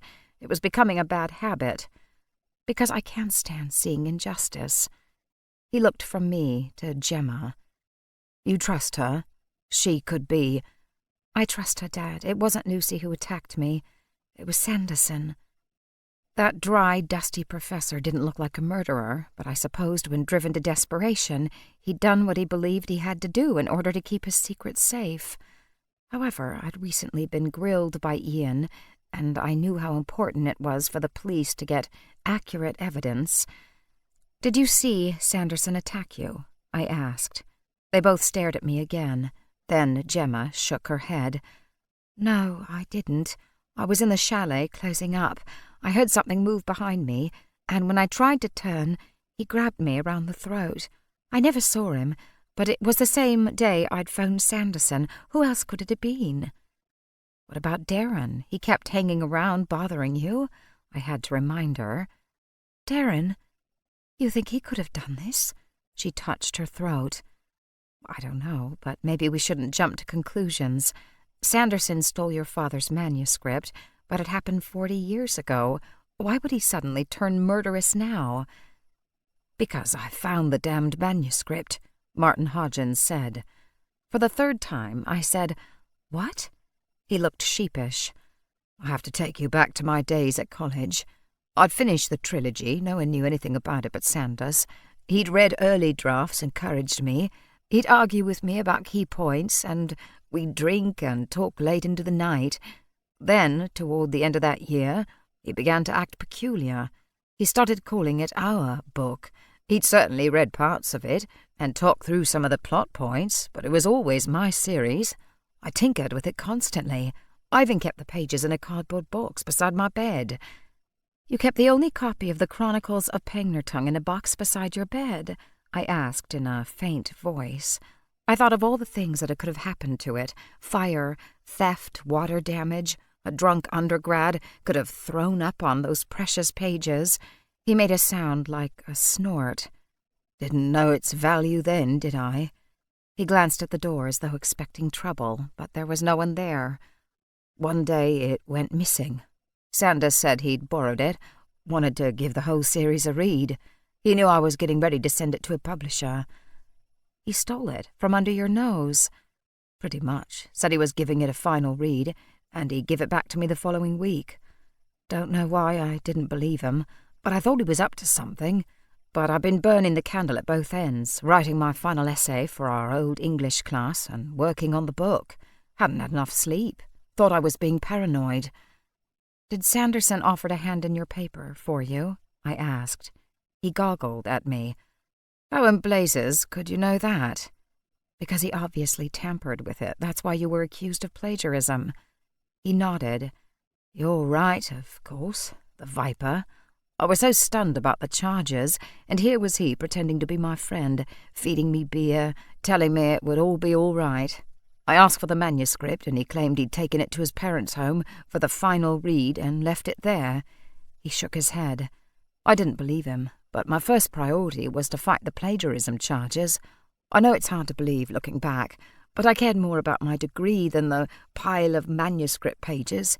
When I lost the appeal and got sent down, I didn't handle it well. Started drinking. So once he discredited you, he felt safe in presenting the manuscript as his own. He was devious, clever. When I went to pick up my belongings from my lodgings, he'd gone through the place. I could tell. Every bit of scrap paper was missing. He'd emptied waste paper baskets, picked through my belongings. To the casual observer, the place looked exactly as I'd left it, but I knew he'd cleared out every hint of that manuscript. His voice was bitter and low. I felt he was reliving the fierce burn of betrayal all over again. But I'd seen manuscript pages in Gemma's hotel room, and the way he was clutching that duffel bag, I didn't think it contained his washing. But you had a copy, didn't you? His eyes narrowed briefly on my face, then he chuckled. I made a copy for my dad to read. Never bothered to tell Sanders, why would I? So there was a complete copy of the manuscript at your parents' home. He closed his eyes as though he'd experienced a sharp pain. Dad wasn't a tidy man, you have to understand, but Mum was always tidying. She did a clean-up of all his rubbish, as she called it, and said she'd boxed everything up and put it in the attic. I couldn't find the box. Wasn't until they died that I found the manuscript in a box labelled insurance. He chuckled. Apt, in a way.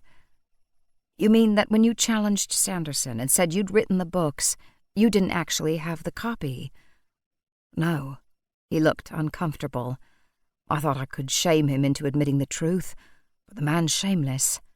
If anyone had investigated properly, I could have shown my research, explained where I'd come up with the characters and the world. Sanderson couldn't explain anything, because he hadn't created it, but they treated me like a joke. I could feel his hurt and had to remember that he'd been younger than I was when all this had happened. He'd believed justice would prevail. Gemma didn't know about the fire or the body found in his house, so I didn't know how to bring it up. Was it possible that Martin Hodgins had finally taken the law into his own hands, and knowing his daughter had been attacked, got justice on his own terms? He continued with his story. My wife always said she believed me, but I couldn't let it rest. The betrayal was like a canker sore in my heart, always spilling poison into every aspect of my life. I tried to move on. I worked as a teacher, that's how we met, but I drank too much, and after a time, she couldn't take it any more. I understood, of course, but once I lost my family, I lost all hope. Oh, Dad. It wasn't your mother's fault. I know it was partly my own, but of course the real villain was Sanderson. I'd go along and be all right, and then there'd be another movie of my story come out. Sanders would be on the telly talking about his books, and I'd feel such a helpless rage I'd bury myself in a bottle. He shook his head. Not much of a role model, was I? You did your best, Dad. When my mum died and I went through all the papers, I found the box with my manuscript in it. I didn't know what to do with it. Gemma's mum was sick by that time, so I put it in a storage lock-up with some old furniture of my mum and Dad's. What a good thing you did, I said, thinking of his house fire. He nodded. After her mum died, Gemma and I spent more time together. He looked at his daughter. I didn't want you to think your old dad was nothing but a worthless drunk. I'd never think that. I wanted you to know what I've been capable of. Once. He patted the duffel. So I took the first couple of chapters over and gave them to her. Gemma took up the story now. When I realised that Dad had actual proof he was the author of the Chronicles, I was determined to get him the recognition he deserved. She looked at me. He's got everything. The old books he used for his research, lists of Inuit words he drew from and naming his people and creatures, old maps and diaries of fur traders in the north of Canada in what's now called Nunavut. She looked at her father. When all you had was those books and source materials, it wasn't enough. But with your manuscript, I was positive we could get someone to listen to us. I even talked to a journalist friend. But since Dad had already been in the news and not been taken seriously, he didn't think there was much he could do. I was so angry. I decided to go to Oxford myself. The craft market gave me a good excuse. Besides, I needed the money. But I chose Oxford so I could confront Sanderson with the proof of what he'd done. I wanted to force him to do the right thing. She touched her throat. Not a smart decision. You spoke to him? Yes, I phoned him. I told him I had the manuscript. He asked me to give him a couple of days. She shut her eyes. He sounded so harmless on the phone. He asked when and where we could meet, and I told him I was working at the holiday market, so it would have to be once the market was over. She opened her eyes again, but she glared up at the ceiling. Oh, so stupid. All he had to do was kill me and take the manuscript. Her father reached for her hand. They tried to kill me too. Oh, Dad, no. Whatever have I done? I was only trying to help you. Before they both wallowed in more self-blame, I said, How did Sanderson try to kill you, Mr. Hodgins? The police had come to the door that morning to tell me Gemma was in the hospital. He swallowed. They told me she'd been attacked, and I knew who'd done it. His teeth snapped together. I don't care what happens to me. I'm old and broken down, but he was going to pay for what he'd done to my daughter.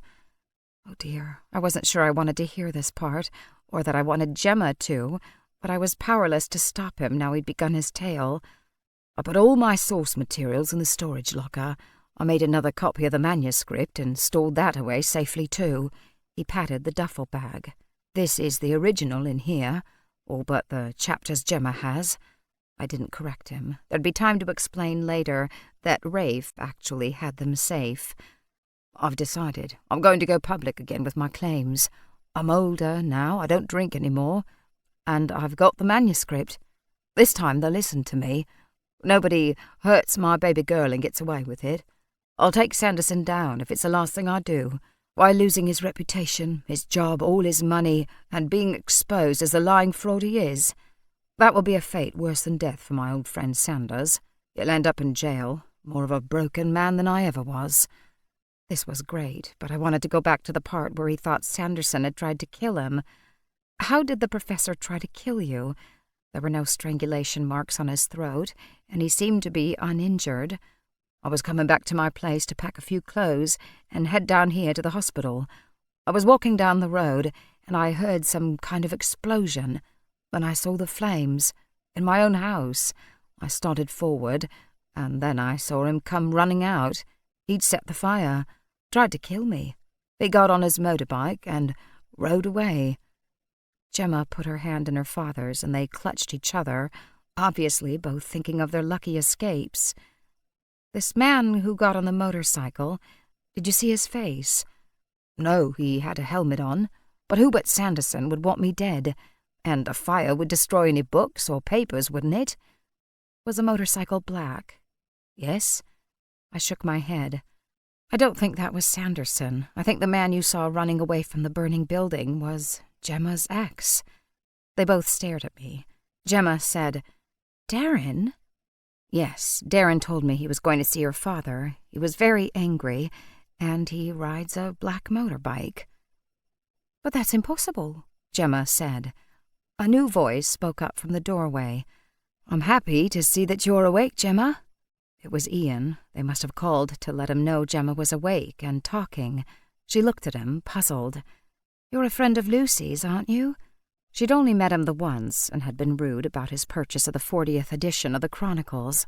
I hadn't bothered to tell her he was a police officer. Now I did. Gemma, this is Detective Inspector Ian Chisholm. He walked into the room. He looked very official in a jacket and tie, though as usual his wavy hair was unruly. It looked as though some woman had just run her hands through it. He said, Gemma's right. It is impossible that it was Darren you saw leaving your property, Mr. Hodgins. Darren's charred body was found in the house. Chapter 20. "Darren's dead?" Gemma asked in a whisper. I'm afraid so. It was my turn to say, "But that's impossible." I stared at Ian. "Have you forgotten that Darren tried to run me over?" From what I overheard, neither Mr. Hodgins or you saw the face of this motorcycle rider. I felt as though I'd just worked for days on one of those jigsaw puzzles with 5 gazillion little pieces, and the last few wouldn't fit. "But it was Darren's bike, I told you. I recognized that decal."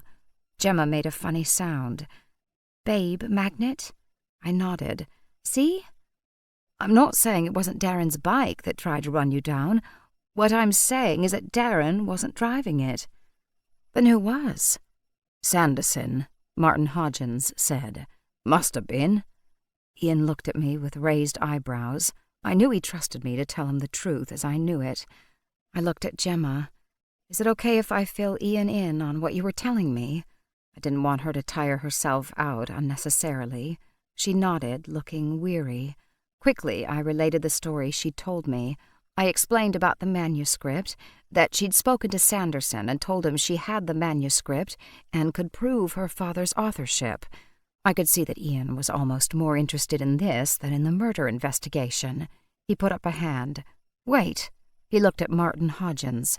"Can you really prove that you wrote the chronicles?" "I can." He unzipped the duffel bag and pulled out a few pages. "You can see my scribbled notes in the margins. I've got all my source materials." While Ian looked at the papers with a slightly stunned expression, Martin Hodgins dug to the bottom of the bag. "Wait, this is the best of all. I'd actually forgotten all about it." He rummaged, and it sounded like he was scratching through fallen leaves. Then he said, "Here it is," and pulled out a large envelope. He pulled out the contents, cleared his throat, and read, "Dear Mr. Hodgins, thank you for submitting your trilogy of fantasy novels, The Chronicles of Pagnerton, to our publisher for consideration. Unfortunately, while we enjoyed aspects of the novels, we do not feel we can accept your novels for publication. We wish you success in your literary endeavours." He waved the pages about. "It is dated 6 months before Sanderson presented the novels as his own, and since I'd sent a self-addressed stamped envelope, the publisher kindly returned my pages with notations." Ian handed back the pages he'd been looking at. "Sir, if your claims are true, and I'm beginning to believe they are, then may I be the first of your fans to apologize for what's been done to you?" "You can," said Martin Hodgins, "and when I get them published under my own name, I'll sign a set for you." "We've gone off topic," I reminded Ian. "The point is that Gemma spoke to Dominic Sanderson and told him she had her father's manuscript. He told her he was willing to meet. She informed him she had a stall at the holiday market. She was strangled later that day at the holiday market." He had his cop face on now. When I'd finished speaking, he said to Gemma, "Did you see him?" She shook her head. "All right. You rest up. I'm very glad you're all right." He walked out into the corridor, and I followed him. "Ian, aren't you going to arrest Sanderson? What more does he have to do? Walk around with a sign saying I did it?" "You should do us both a favor and apply to join the force." "Oh, wait, you can't. You're American. What a shame." He turned and took a step toward the exit. "Ian." He turned back. "I'm going to bring him in for questioning, all right?" I knew he had to follow proper police procedure, but at least he was getting that man off the streets before he could attempt to harm Gemma or her father again. "I'm worried about my friend, that's all." He relented and came toward me. "I know you are. And when this is all over—" His phone chimed, and he pulled it out of his pocket. He frowned and picked up. "D.I. Chisholm?" He listened. "Right." Then his eyes widened, and for some reason he looked up at me. "I'll be right there." "What?" I asked when he rang off. He said slowly, "Dominic Sanderson was found dead in his home. He hanged himself." We were both silent, and then he shook his head. "He wrote the final chapter of his life his own way." And then he turned and walked away. Chapter 21.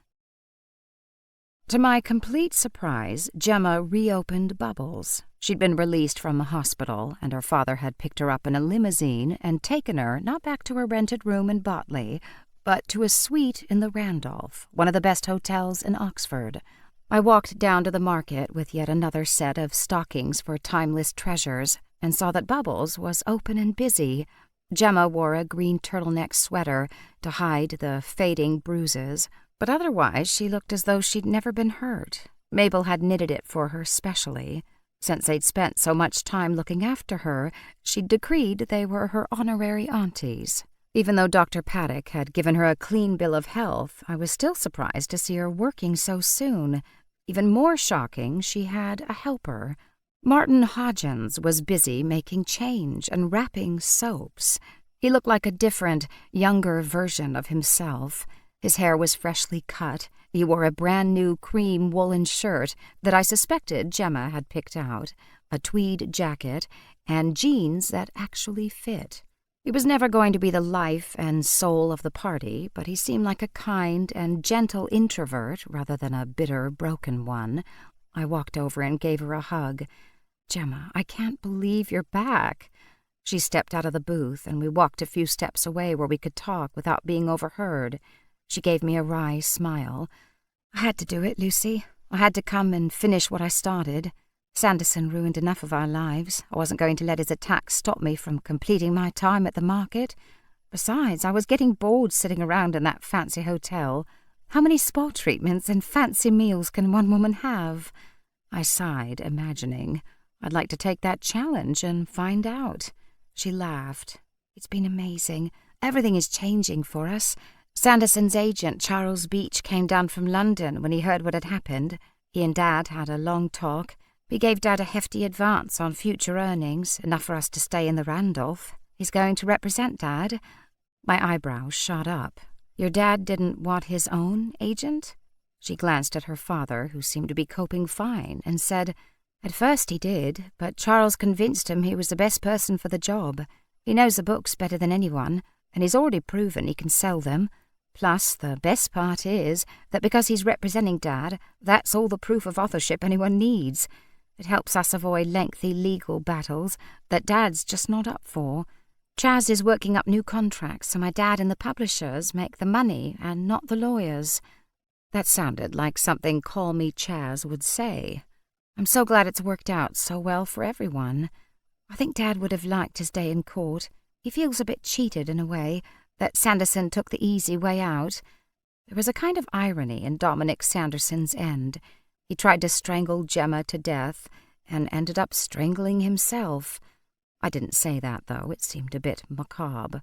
She laughed. "I feel like we got a Christmas miracle." "I'm so glad. You deserve it. You both do. I'd better get back, but Dad and I want you to come for dinner tonight at the hotel. You've done so much for us, and the food's amazing." I'd love to. It was almost impossible to believe that everything had worked out so well. I was wearing a beautiful red sweater that Clara had knit. It was the one she'd been working on while she'd sat by Gemma's bed all those hours. It kept me warm, and since the sun was out and I was in no hurry to head back to Cardinal Wolsey's, I thought I'd do some Christmas shopping. I couldn't resist buying a box of chocolates for Ian. They were meant for children, I imagined, but they were decorated with British police bobby hats. As I turned away, I bumped into Ian himself. "Hello," I said in surprise. "Lucy." Ian looked pleased to see me. "I was coming to the knitting stall to find you." I started to form a question and then stopped myself. He shook his head at me. "What is it? If you've got questions, I'll try and answer them." "It's just that I still can't figure out how Darren ended up dead." He pulled me aside so we were out of the crowd. "Darren did go to Martin Hodgins' house. It seems he told several people he was going there, not only you. He seems to have believed her father could influence Gemma and get her to go out with him again. This is just a theory, mind you, but we believe he surprised Sanderson in the act of setting fire to Martin Hodgins' home. No doubt Sanderson had hidden his car somewhere nearby, and when Darren kept banging on the door and making a fuss, shouting, 'Hodgins, I know you're in there,' which several neighbours confirm he did, Sanderson let him in and pretended to be Hodgins. He bashed him over the head with the brick he'd used to break in and then set fire to the place. I hadn't liked Darren, but that was a horrible end for anyone. And then Sanderson stole his helmet and motorbike to get away, so it looked like Darren arrived and left. Exactly. He really was a cold-blooded killer. Darren hadn't done anything to him, except show up at a most inopportune moment. So it was Sanderson who tried to run me down. We believe so. But why kill me? I hadn't done anything. I'd been wondering that myself. I suspect that your interview with Professor Naylor got back to him. I shot a glance at him under my lashes. You know about that? He nodded. I knew he wanted to scold me, but it seemed he couldn't be bothered to waste his breath. Professor Naylor was very forthcoming. I interviewed him as part of a routine inquiry into Sanderson's suicide. He mentioned a graduate student from the USA had interviewed him and been particularly interested in the old scandal. Naturally, he'd told Sanderson. How do you know it was me? There must be loads of grad students who come over from the States. Lucy, you used your real name. Oh, I thought about it. So Sanderson tried to kill me because I was asking questions? No, I think he was after the manuscript. My eyes widened. My carry bag. I dropped it when I fell. You told me it had the packing slips in it. Since Sanderson hadn't found the manuscript when he searched Gemma's room, and he knew you were asking questions, he probably put two and two together. He saw you walking along with a bag of papers and decided to grab them. Remember, by that point, he was a very desperate man. I almost feel sorry for him. Almost. You should feel sorry for yourself. I gulped. Why? He opened his mouth, then looked at me and sighed. In the seasonal spirit of goodwill, I'm going to refrain from asking how you knew Gemma had that manuscript and what you've done with it. I thought that was an excellent decision on his part. Good, because I just bought you a Christmas present. His eyes twinkled when he looked at me. Did you? You'd better give it to me now, then. Why, Christmas is days away. Because I'm going to Scotland for the holidays, leaving this afternoon. My sister had a baby and wants me to go. He shrugged and looked a little uncomfortable. He wasn't big on sharing personal stuff. All right. I gave him the box of chocolates, and when he saw the little decorated hats, he chuckled, then opened the box and offered me one. We both took a sweet and bit into it. Oh, they were good. He looked at me with laughter in his eyes and said, "Come here, I've got something for you too." He took my arm and pulled me behind a chalet selling wreaths and artificial trees and ornaments. It was relatively quiet, and I looked up at him, expecting him to give me a silly gift. Instead, he pointed above my head. "Mistletoe," he said. I looked up. "That's not mistletoe. That's plastic ivy," I protested, but my heart started to pound. "My mistake," he said, and leaning forward, kissed me. He tasted like chocolate and promise. I pulled back, startled and blushing. He was smiling down at me. "Merry Christmas, Lucy." Merry Christmas," he said. "I want to see Gemma and her father before I catch my train, but I'll call you when I get back." "Yes," I said, my lips still tingling. "Fine." He walked back into the crowd, and I took a moment to feel silly and girlish and pleased with myself. I couldn't wait for tonight. I was going to have to get Gemma alone and deconstruct this whole kissing thing and try to work out what it meant. Joke kiss, Christmas kiss, I want to marry you and have 11 children kiss. I was so bad at this. And then there was the tiny problem of me having a hidden life. Ian already thought I was trouble, and he didn't know I was a witch. I made my way back to Timeless Treasures. Ian was chatting to Gemma and her father. I saw him shake the older man's hand. Then Gemma went on serving customers, and her dad came around from behind the chalet and stood to the side, chatting to Ian. To my surprise, Charles Beach walked out of the crowd and toward the two men. He wore a black leather jacket and sunglasses like this was L.A. I shook my head. Still, it was great that he was making Martin Hodgins' life easier, and that was the least he could do since he'd been actively taking bread off their table for 40 years. He stood beside Ian. With their backs to me, they were about the same height and build. There were people gathered in front of Bubbles, and another crowd of young parents in front of the chalet next door, selling wooden toys. The three men stood between the two chalets. I began to feel a tingling in my fingertips. "No," I said aloud. The black jacket, his height against the chalet. I'd only seen Lucy's attacker for a few seconds in the dark running away, but he'd looked a lot like Charles Beach. "Lucy, you look as though you'd seen a ghost." It was Rafe who'd appeared at my elbow. I couldn't spare him a glance. "You knew Dominic Sanderson, didn't you?" "Not well, but nodding acquaintances. Why?" "Was he as tall as you?" "Yes, thereabouts." The man I'd seen running away that night had not been as tall as Rafe. I pushed my packages at him. "Hold these for a second, will you?" "Lucy?" But I was already walking toward the trio of men. Martin Hodgins saw me first and smiled broadly. "Why, Lucy, Gemma tells me you've accepted our dinner invitation." "I'm looking forward to it." I don't know how I kept my voice so level. Ian and Charles Beach both turned as I joined the group. "Hello, Mr. Beach," I said. His eyes shifted away. "Hello," he said, as though he didn't have a clue who I was. "Don't you remember me?" "I'm sorry, I don't." He patted his new client on the shoulder and said, "I'll call you Monday. We'll start setting up meetings." He turned to go. I raised my voice. "After a man tries to run me over, I like to think he'll recognize me next time he sees me." Ian's gaze was sharp, and Martin made a huff of surprise, but Charles Beach kept on walking. He'd stiffened, so I knew he heard me. "Mr. Beach," I all but shouted, "I saw you that night, the night you strangled Gemma. But you know that. You saw me first, and you ran. That's why you tried to kill me, to shut me up." He turned and tried to look nonchalant, even though a lot of people at the market were staring. "I don't have time for hysterical females. I'll have to get back to London." Ian glanced at me, and I nodded. He stepped forward, looking as tough and cop-like as a man can who has a smear of chocolate on his lower lip. "Mr. Beach, I'll need you to come to the station and answer a few questions."